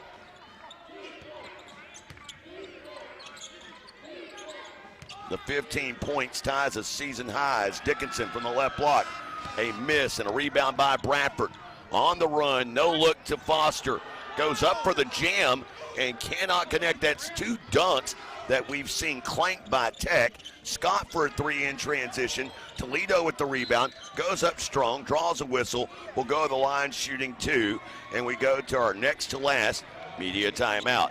58-40, Tech in front, 7:55 to go. Back after this on the Southeastern Sports Network. Discover the Brick Street Hotel, an 11-room boutique escape in historic downtown Durant, featuring the Artisan Restaurant and Main Street shopping, perfect for game day or a weekend getaway. Book now at brickstreethotel.com or through your favorite booking site. Life is yours to spend. Spend it making more money. Spend it making more memories. Spend it learning a new skill. Spend it teaching an old trick. Spend it career climbing. Spend it mountain climbing. First United Bank. Spend life wisely. Elevated American cuisine, craft cocktails, and unmatched service. Experience the Artisan at Brick Street Hotel in historic downtown Durant. Perfect for brunch, dinner, or your next celebration. Reserve today at theartisandurant.com. Theartisandurant.com.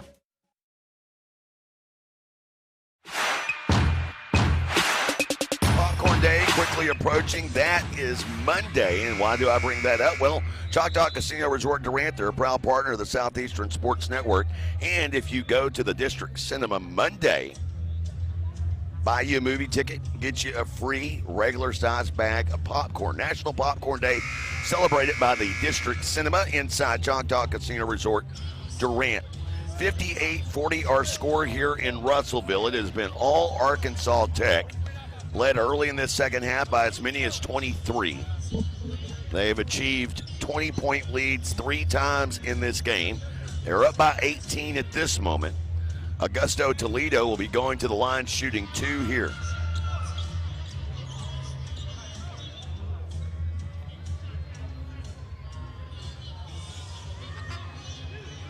So Toledo, small sample size on free throws attempted this season by Augusto. And he hits the first of two.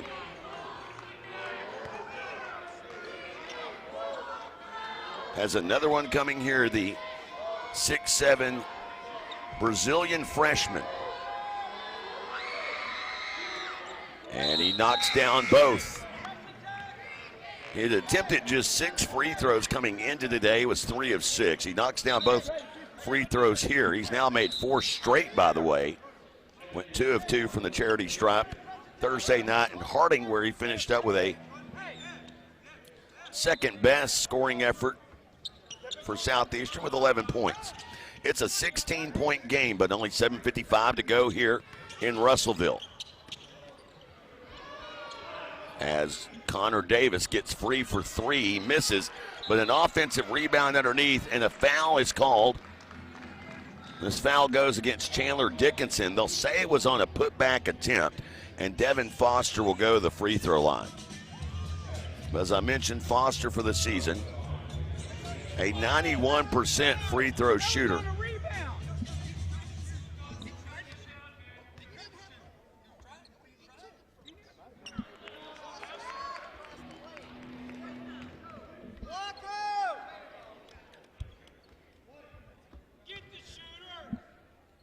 As Foster at the line, he missed the first, but he makes the second. So Foster came into today shooting 91% from the line, but he has struggled from the charity stripe so far today, going 2 of 4.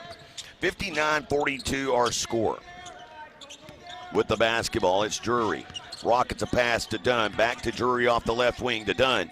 Top of the key, a head fake. Finds his way to the right elbow to Scott in the corner. Scott with the corner 3. Scott's got 14 in the game. He and Camacho Gomez, the only players in double figures. Down. This match against Dunn, but goes back out up top to Elliott the 4th. Picked up by Drury. Settles it at the free throw stripe, knocks down a 16-footer. And Elliott the 4th now in double figures with 11 points. 3 players in double figures for Arkansas Tech, and it is a 16-point Tech lead, 6:50 to go. Dickinson, top of the key, his double-figure scoring streak in jeopardy at this juncture. Up to Wilkerson, who skies past Underdown and jams it in with 2 hands.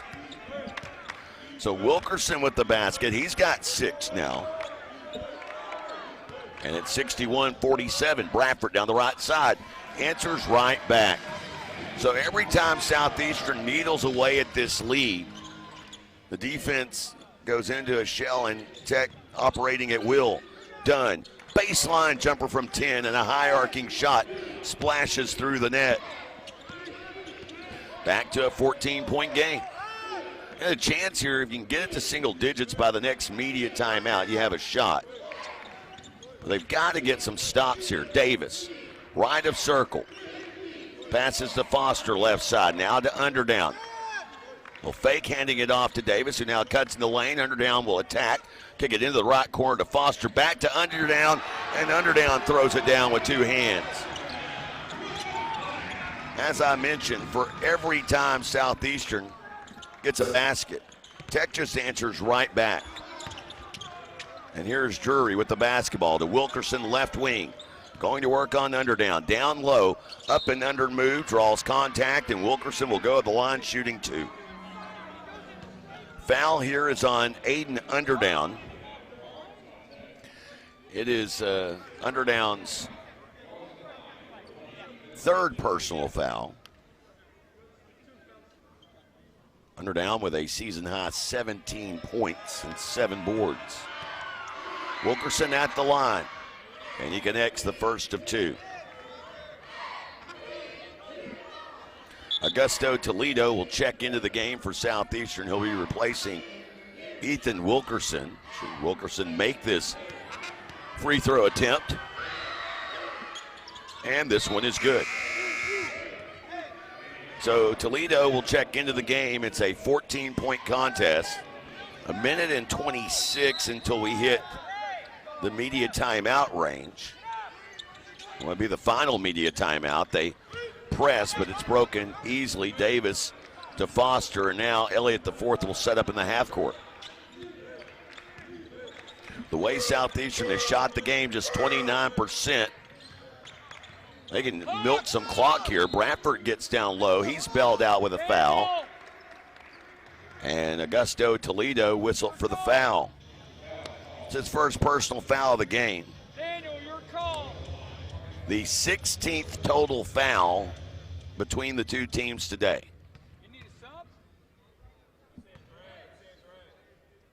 At the free throw line is Bradford. He hits the first of two.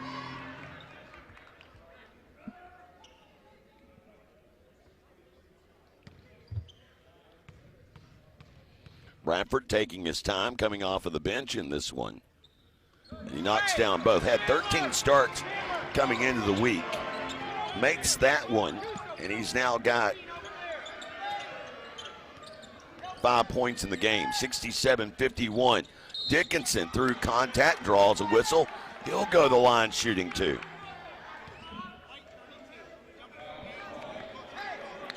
So at the free throw line, Chandler Dickinson, who has 5 points this afternoon to go along with 6 boards.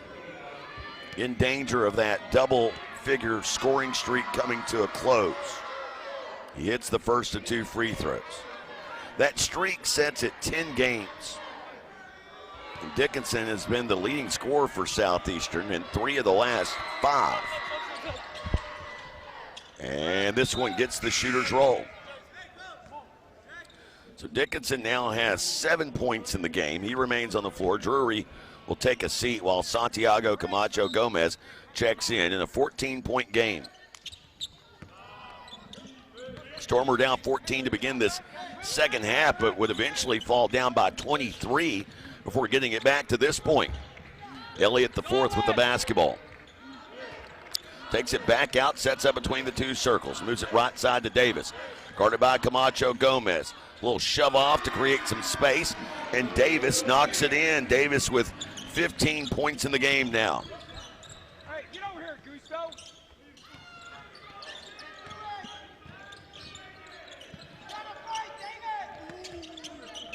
As Scott with it. Passes left to Dickinson, over the defense to Toledo for 3, and he splashes it in. Toledo with his first make of the game. All of his attempts have come from beyond the arc. He finally gets one to go, and it's a 13-point game. We slide past the 4-minute mark here in the second half. Elliott the fourth and Tech content to milk these possessions. Shot clock down to 10. Elliott the fourth inside the left arc. Misses the shot. Camacho Gomez with a rebound. Camacho Gomez up the right side. Now gets downhill, goes baseline, drives in, draws a foul. Will go to the line shooting 2. And we have our final media timeout of the game. 3:35 to go here. It is Tech 69, Southeastern 56 on the Southeastern Sports Network. My name is Piper James, and I am a patient coordinator at Westside Family Dentistry. Being able to help patients achieve their goals from my side, just being able to see people leave with a better smile and happy with the experience they have at our office. From preventative dental care to comprehensive reconstruction, they are committed to providing dental excellence while improving your oral and overall health. Westside Family Dentistry, 2915 Westside Drive in Durant, and westsidefamilydentistry.com. We recently hung out at Taco Casa to find out how Casa fans eat their casa. Nachos. Nachos, just meat and cheese, just cheese? Meat, cheese, and lettuce. Do you put any sauce on the nachos? No, because I'm allergic to sauce. How many napkins do you need when you eat nachos? None. None? You don't? Do you just lick it off your fingers? Yeah. When it's real fresh, real food, and real good, there's no wrong way to eat your casa. At Taco Casa, 1st Street in Durant and southbound 75 in Calera. Shelburne Heating and Air, they are a proud partner of the Southeastern Sports Network. For all your heating and air needs, visit shelburneheatair.com. Also, Durant Lumber, a proud partner of the Southeastern Sports Network. Earlier today, Kinsley Warden with a Durant Lumber Hard Hat Award. And in this picture of the game,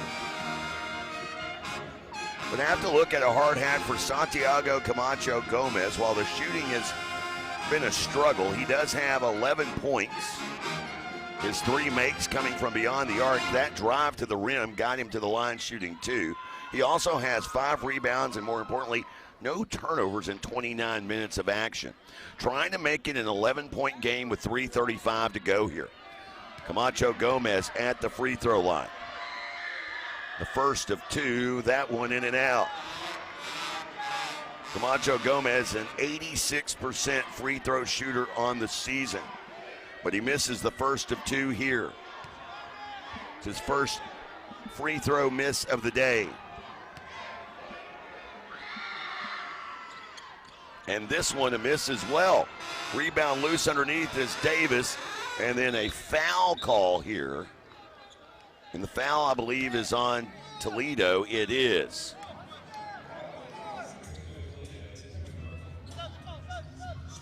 And that puts Tech in the bonus. That was team foul number 7.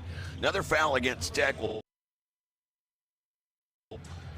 Things to note, Southeastern just 1 timeout remaining for a second straight game. Coach Kelly Green burning through 3 timeouts in the first half, while Tech has all 3 timeouts remaining.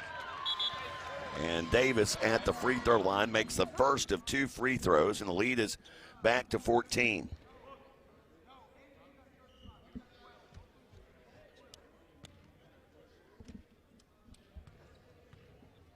Davis taking his time, and now this one is up, and it is in. Davis with 17 points in the game. He, Underdown, and Elliott the 4th, all in double figures, and his team is up by 15 again. It's Drury on the floor, who checked in on those free throw attempts. Gives to Dickinson. Dickinson in the lane. A lot of contact, no whistle. And Davis comes up with a rebound as Coach Kelly Green just has both arms in the air like, where was the foul call on that? Apparently non-existent. Elliott the 4th moves it to the right to Foster. Moves it back to the left to Elliott the 4th. Now to Foster. Shot clock to single digits. Foster back to Davis. Picked up by Dunn on the switch. Gets down to the right block. Shot clanks off the side of the backboard. Drury with the rebound. I mean, it literally hit the side of the backboard. Drury taking it all the way in, gets his defender in the air, and coming down and slapping him was Elliott the 4th. So Drury goes back to the free throw line shooting 2.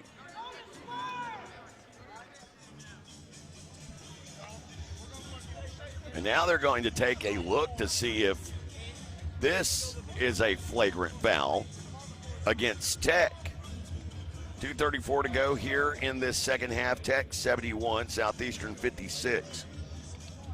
Of course, I invite you to stick around for the Choctaw Casino Resort post-game show. That coming up at the conclusion of this one. We'll have our Durant Lumber Hard Hat Award winner. Don't miss your chance to win your share of $1.3 million in the Glacial giveaway. They're just past the midway point of that. Of course, Saturdays this January. You have tonight and next Saturday, as you can earn entries throughout the week, 2 times the entries on Sundays. The cash drawing get underway at 6 o'clock this evening. That first drawing, $25,000 and $10,000 cash drawings every hour from 7 till 11, with a $25,000 cash drawing at midnight and a $100,000 cash drawing at 1 a.m.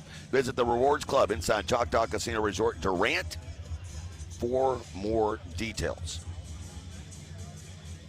They take a look at it, and now a conversation between the 2 officials as to whether or not it was a flagrant, or I should say 3.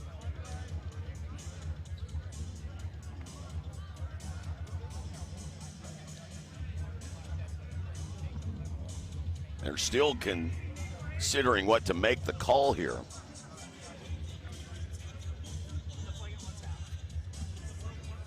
So they call it a flagrant foul. That means Drury will have free throws coming here. So flagrant 1 is what it is being called now. So Jamal Drury will go to the line.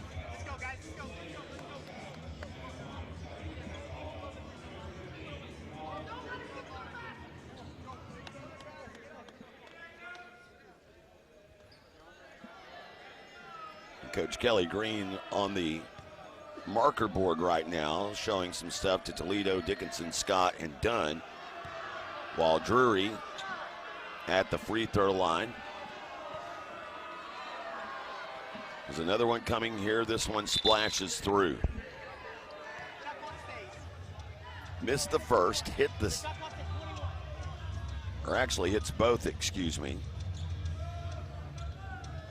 Or no, he missed the first. There we go. Missed the first, hit the second, makes it a 14-point game.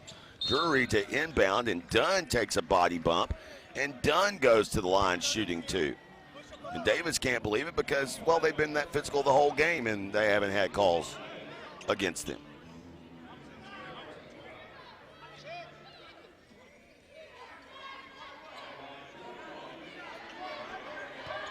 So Dunn at the free throw stripe, the southpaw shooting two here as Southeastern in the double bonus.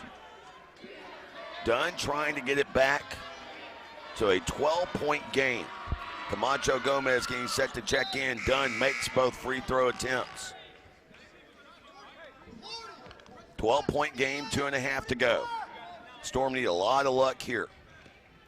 Bradford will inbound. Into Elliott the fourth. Back to Bradford. Into a trap, throws out of it to Elliott the fourth, and then bouncing across midcourt to Foster. Back to Davis in the corner. Now back up top.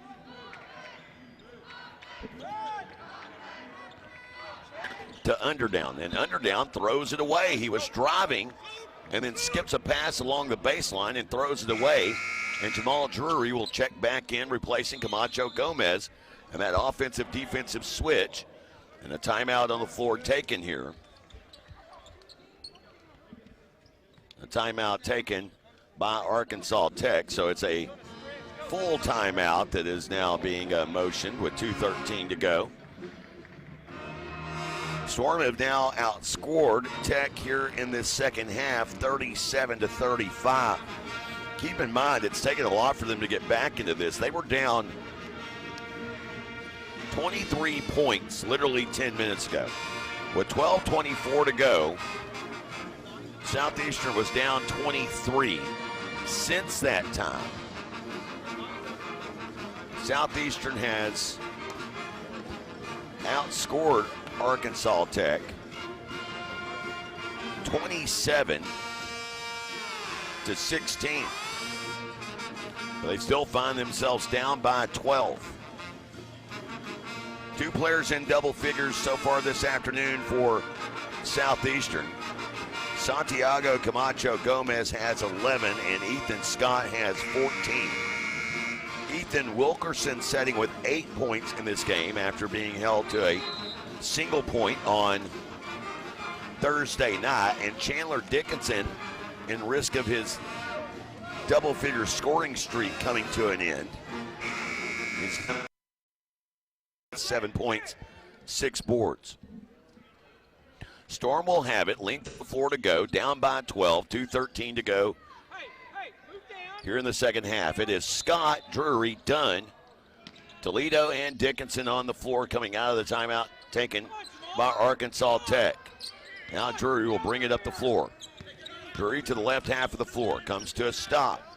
Storm have to be perfect on every possession here on out. Drury works off of a screen. Kick to the corner. Dunn for three. Splashes it through. And a quick timeout taken by Coach Kelly Green in Southeastern. So DeAndre Dunn now setting in double figures with 10 points. His second made three ball of the day.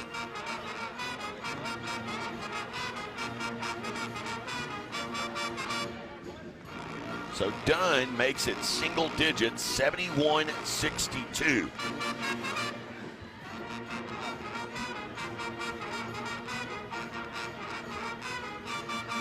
Remember, Southeastern started this second half going 1 of 7 from the field. Since then, they have turned it up. They've gone 11 of 15 since starting the half, 1 of 7. But it may be too little too late. Just under 2 minutes to go here at the Tucker Coliseum on the campus of Arkansas Tech. Nice crowd here for this Saturday afternoon matchup. Storm has gone on a 6-0 run over the last 33 seconds and have hit 5 of their last 6 field goal attempts. Tech, on the other hand, has not converted a field goal attempt in the last 2.5 minutes. Southeastern needing a couple of more stops and a couple of more baskets. Down by 9 with 1:56 to go. Bradford will handle the inbounding duties for Tech as Foster, as well as Davis, Elliott the fourth, and Underdown on the floor. Bradford will inbound to Elliott the fourth, trying to trap him up.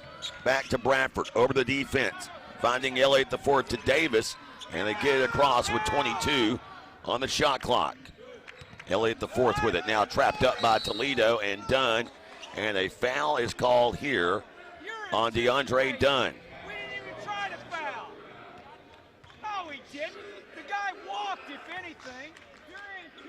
As Elliott the fourth goes to the free throw line. And a 1-and-1 opportunity here.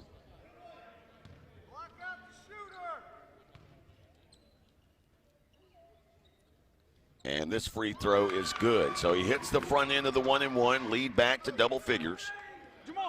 Only one player for Tech down to rebound. As Jamal Drury will check into the lineup. So there are 4 blue jerseys on the box, and now Damon Augustus will replace Bradford in the lineup. Elliott the fourth trying to push it back to an 11-point lead.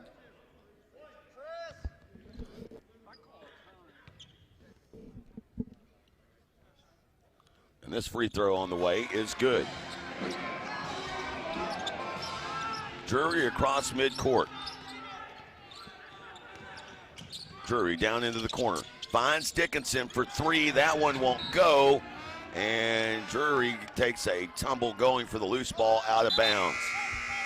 Camacho Gomez will check in. That missed 3 attempt. They were trying to cut it down to 8. But the rebound gets out of bounds. And now Bradford will inbound. Full court pressure here on the inbounds. Bradford into Foster. Back now to Bradford. And a foul here on Toledo. Drury will check back into the game. Bradford will go to the line. And this is the last 1-and-1 attempt of the game for Arkansas Tech. Bradford at the line where he is 2 of 2 today from the stripe. He's got 4 points. An eerily quiet Tucker Coliseum. Bradford hits the first of 2. Lead back to 12 now.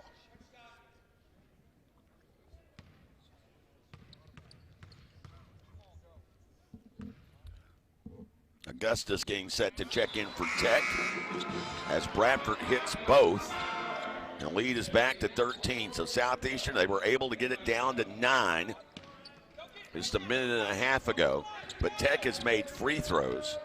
And now the Storm are down by 13 again as Drury just loses it out of bounds, lost the handle on the dribble.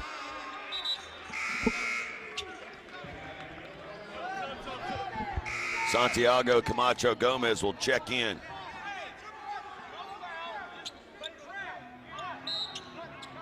Bradford will inbound. And inbound to Foster. Foster coming near side, passes back to the left half of the floor. Now Bradford, long pass ahead to Davis. And they can milk it down under a minute to go here in this one. Foster to Bradford, back near side. As Scott into the body of Foster, a foul call there. And Devin Foster will go to the line, shooting 2 now in the double bonus.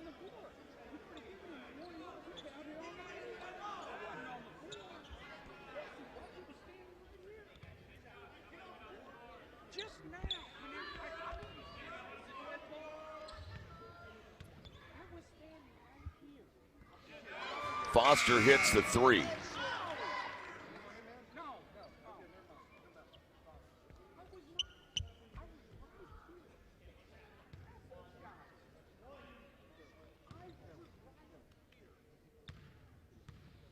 Foster on the way. And this free throw is good. So the lead is up to 15 now with 1:05 to go here. They'll inbound all the way out to Chandler Dickinson. He'll find Camacho Gomez, break the press, but Camacho Gomez blocked from behind by Underdown, no whistle there. Now back to Oster, and about a 30-second differential between shot clock and game clock, up by 15. They can just run this all the way down. With the basketball is Elliott the fourth. Down to 5, down to 4. The fourth has his shot blocked by Camacho Gomez. Dickinson ahead to Dunn. Dunn to Scott. Scott on the drive. Reverse laying does not go. It hung on the rim and then fell off. And a rebound here. Rebound by Davis. And now they can dribble it out with the shot clock off. Coach Kelly Green already starts making his way across to shake hands with 6 seconds on the clock. 77-62 will be your final. Choctaw Casino Resort postgame show gets underway next on the Southeastern Sports Network. Aaron Lewis and the State Liners. A country boy is all I'll ever be. 2026 full band American tour. Friday, January 23rd, Choctaw Grand Theater. Tickets on sale now at Ticketmaster.com. More at AaronLewisMusic.com. Aaron Lewis and the State Liners. 2026 full band American tour. Choctaw Casino Resort, Durant. Somewhere not so far away is a location waiting for memories to be made and unexpected finds and flavors to be discovered. It's no mystery. It's Durant, Oklahoma. If it's been a minute since you've last visited, you've missed out. This gym off Lake Texoma has so much to offer. There's something for every style, taste, interest, and age. Soak up every experience and take a few memories home with you. We invite you to stay, play, and enjoy right here in Durant, Oklahoma. 50 years ago, phones worked by turning a crank to generate electrical current. Cherokee Communications found one of these phones at Lake Texoma, dropped in the water to electrocute fish to the surface. Fishermen, don't drop your phone in the water. What worked back then is now impossible and probably very, very illegal. Cherokee Communications. We can't catch fish for you, but we can save you boatloads on TV, internet, and phone. Are you still searching for the right job to fit your needs? Look no further. There's something for you here. Choctaw Nation has open positions in a wide range of exciting fields, including IT, gaming, healthcare, food and beverage, hospitality, security, and much more. Find your next job or even your next career today. Visit careers.choctawnation.com to browse open positions. Check out our competitive benefits packages and apply for that perfect job. Find your something here.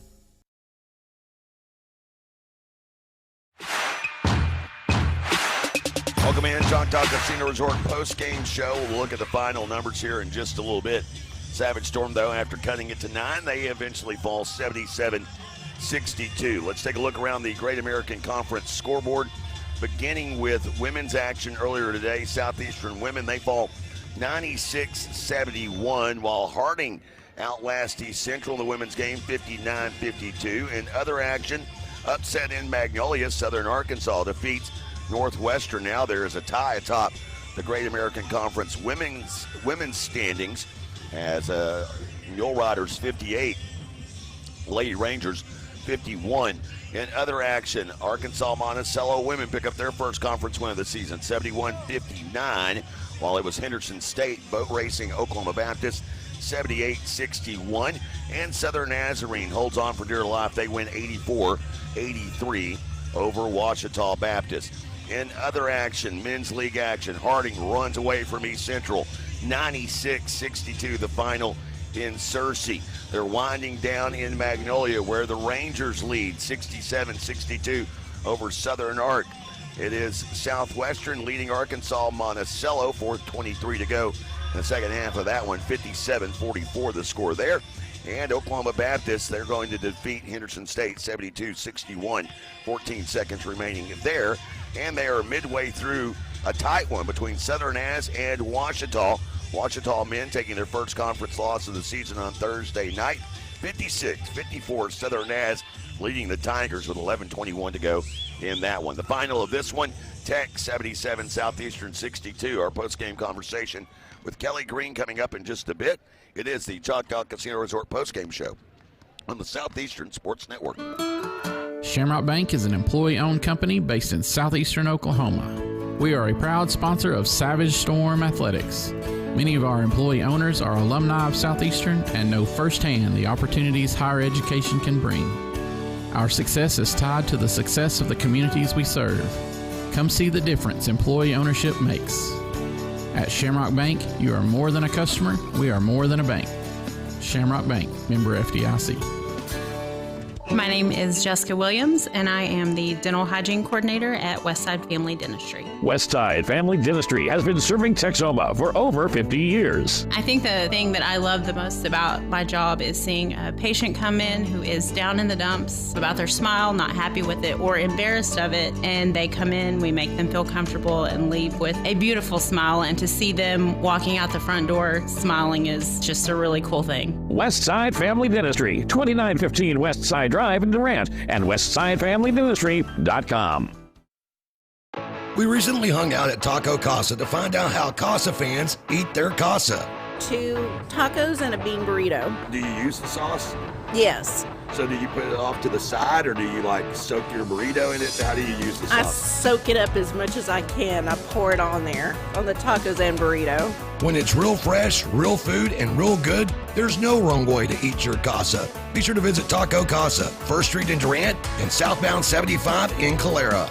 Touchdown flavors begin at Green Spray Food Center. Whether you're grilling ribs, saucing up wings, or flipping the juiciest burgers, we've got your game day covered. Stock up on fresh meats, bold seasonings, and all your tailgate favorites. So before the big game, swing by Green Spray Food Center, North 1st Street in Durant. And always be ready for game day by checking out this week's deals at greensprayfoods.com. Durant's only locally owned grocer, Green Spray Food Center, fueling Southeastern fans for over 70 years. Murray works off of a screen.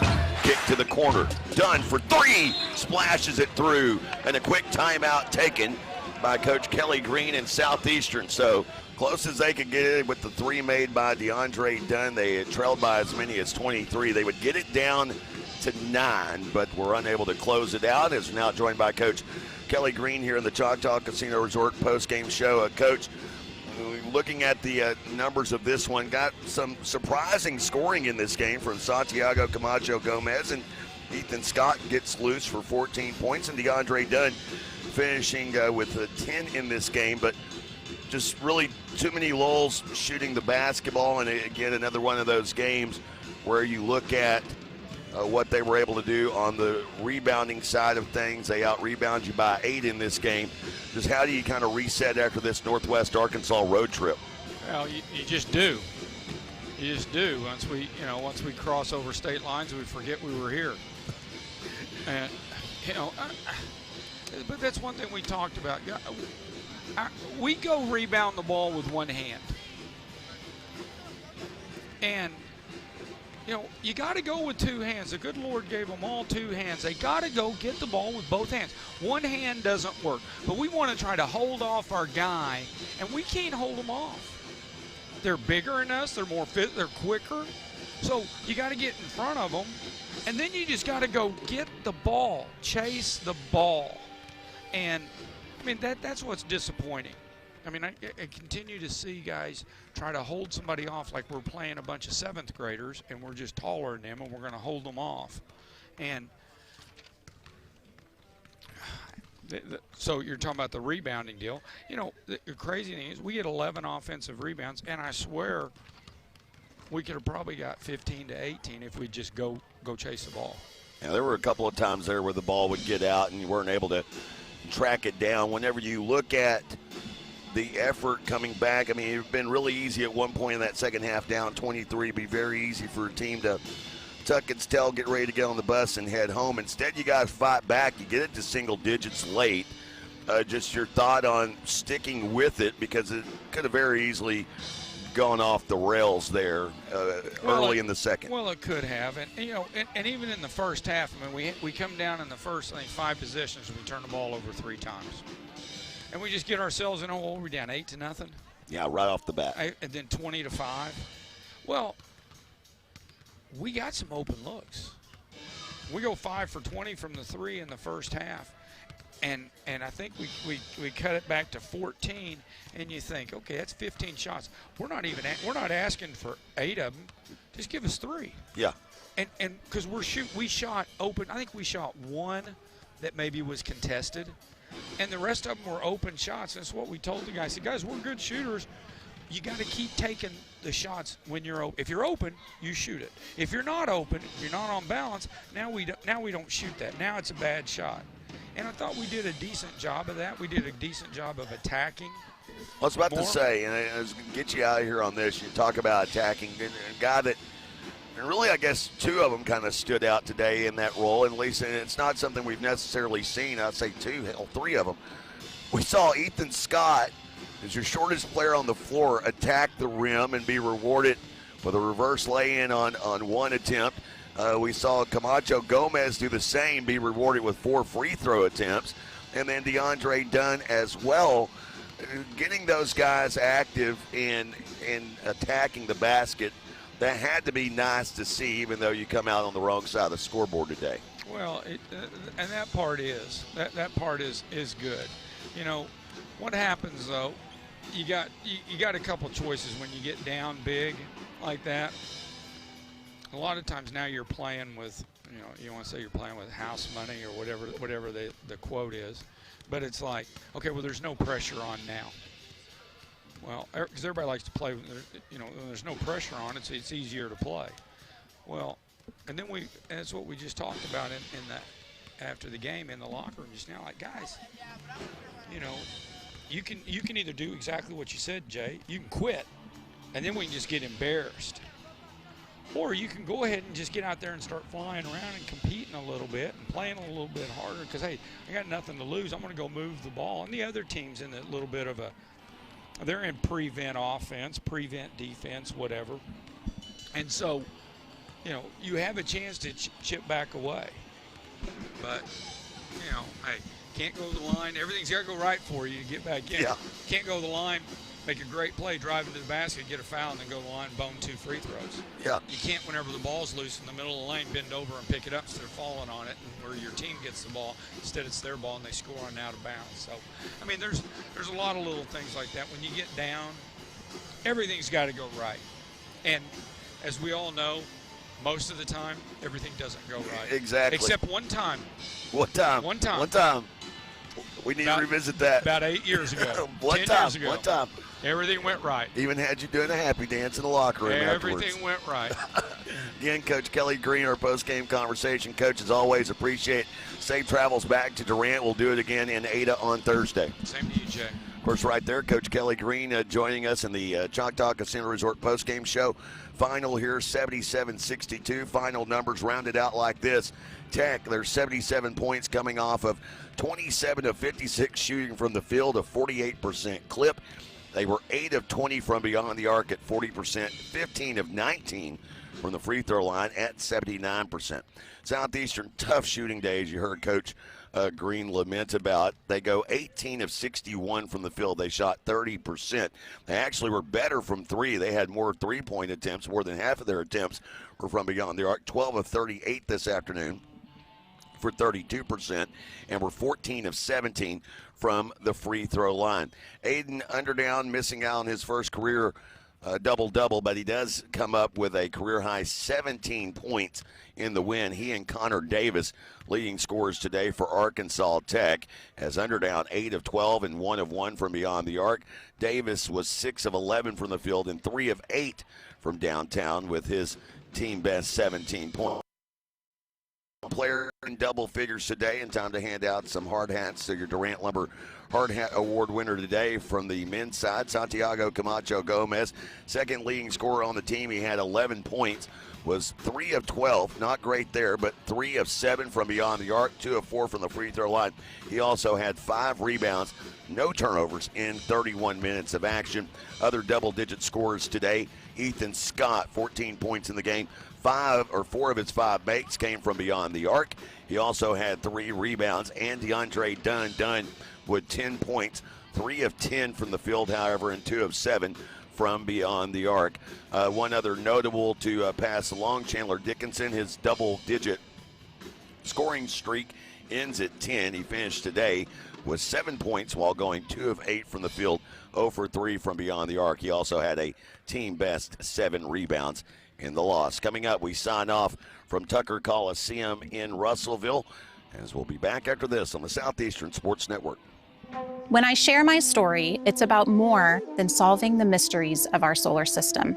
I represent the curious spirit of the nation, the Choctaw Nation. I am our past. I am our present. I am our future. I am all of us.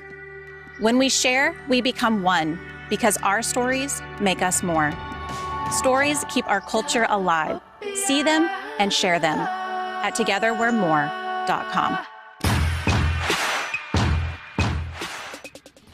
Wrapping things up here in Russellville, where earlier today, Southeastern Oklahoma State women, they fall as they were unable to pick up the win over Arkansas Tech. Matter of fact, Tech this afternoon going for more than 90 points for a 5th time this season. Storm women fall 96-71. Men fall as well, despite getting it back to single digits with 4 minutes to go. 77-62, though, the final in that one, as the men slipped down in the conference standings. They go on the road again next week. 2 road games, trip to Ada on Thursday and then a trip to Alva on Saturday before returning home for 2. And then it is the Southern Arkansas road trip. So Southeastern in the midst of this very tough road run before being rewarded with 5 of their last 6 games at home in the regular season. But boy, do they have a tall hill. Call it a mountain to climb. Call it Mount Nebo, which is where we sit in the shadows of today in Russellville, Arkansas. Big thanks to you, the listener. Big thanks to our sponsors, as always. A big thanks to our in-studio producer, Cobain, Dude, I Wrecked My Car, Reed. And until Thursday night, when we talk to you from Ada on Rival Night in the GAC, I'm Jay Lindley saying goodnight and so long, everyone, from Russellville, Arkansas. This has been Savage Storm Basketball on the Southeastern Sports Network. The Savage Storm are brought to you by Choctaw Casinos and Resorts, First United Bank, the Chutta Foundation, and the Choctaw Nation of Oklahoma. Savage Storm Athletics are sponsored by U.S. Cellular, Shelburne Heating and Air, Cherokee Communications, and El Caporal. The Savage Storm are also brought to you by Burridge Law, Westside Family Dentistry, Stuteville Chevrolet, and Shamrock Bank. Also sponsoring the Savage Storm, Choctaw Careers, Taco Casa, your local Texoma Chevy dealers, Excel Therapy, and the Wine Cellar. The Savage Storm are brought to you in part by Sparlin Realty, Applebee's, The Artisan at Brick Street Hotel, and Arnett Insurance. The Savage Storm are sponsored in part by Durant Lumber, your farmer's insurance agent, Al Olson, Discover Durant, and Green Spray Food Center. Thank you for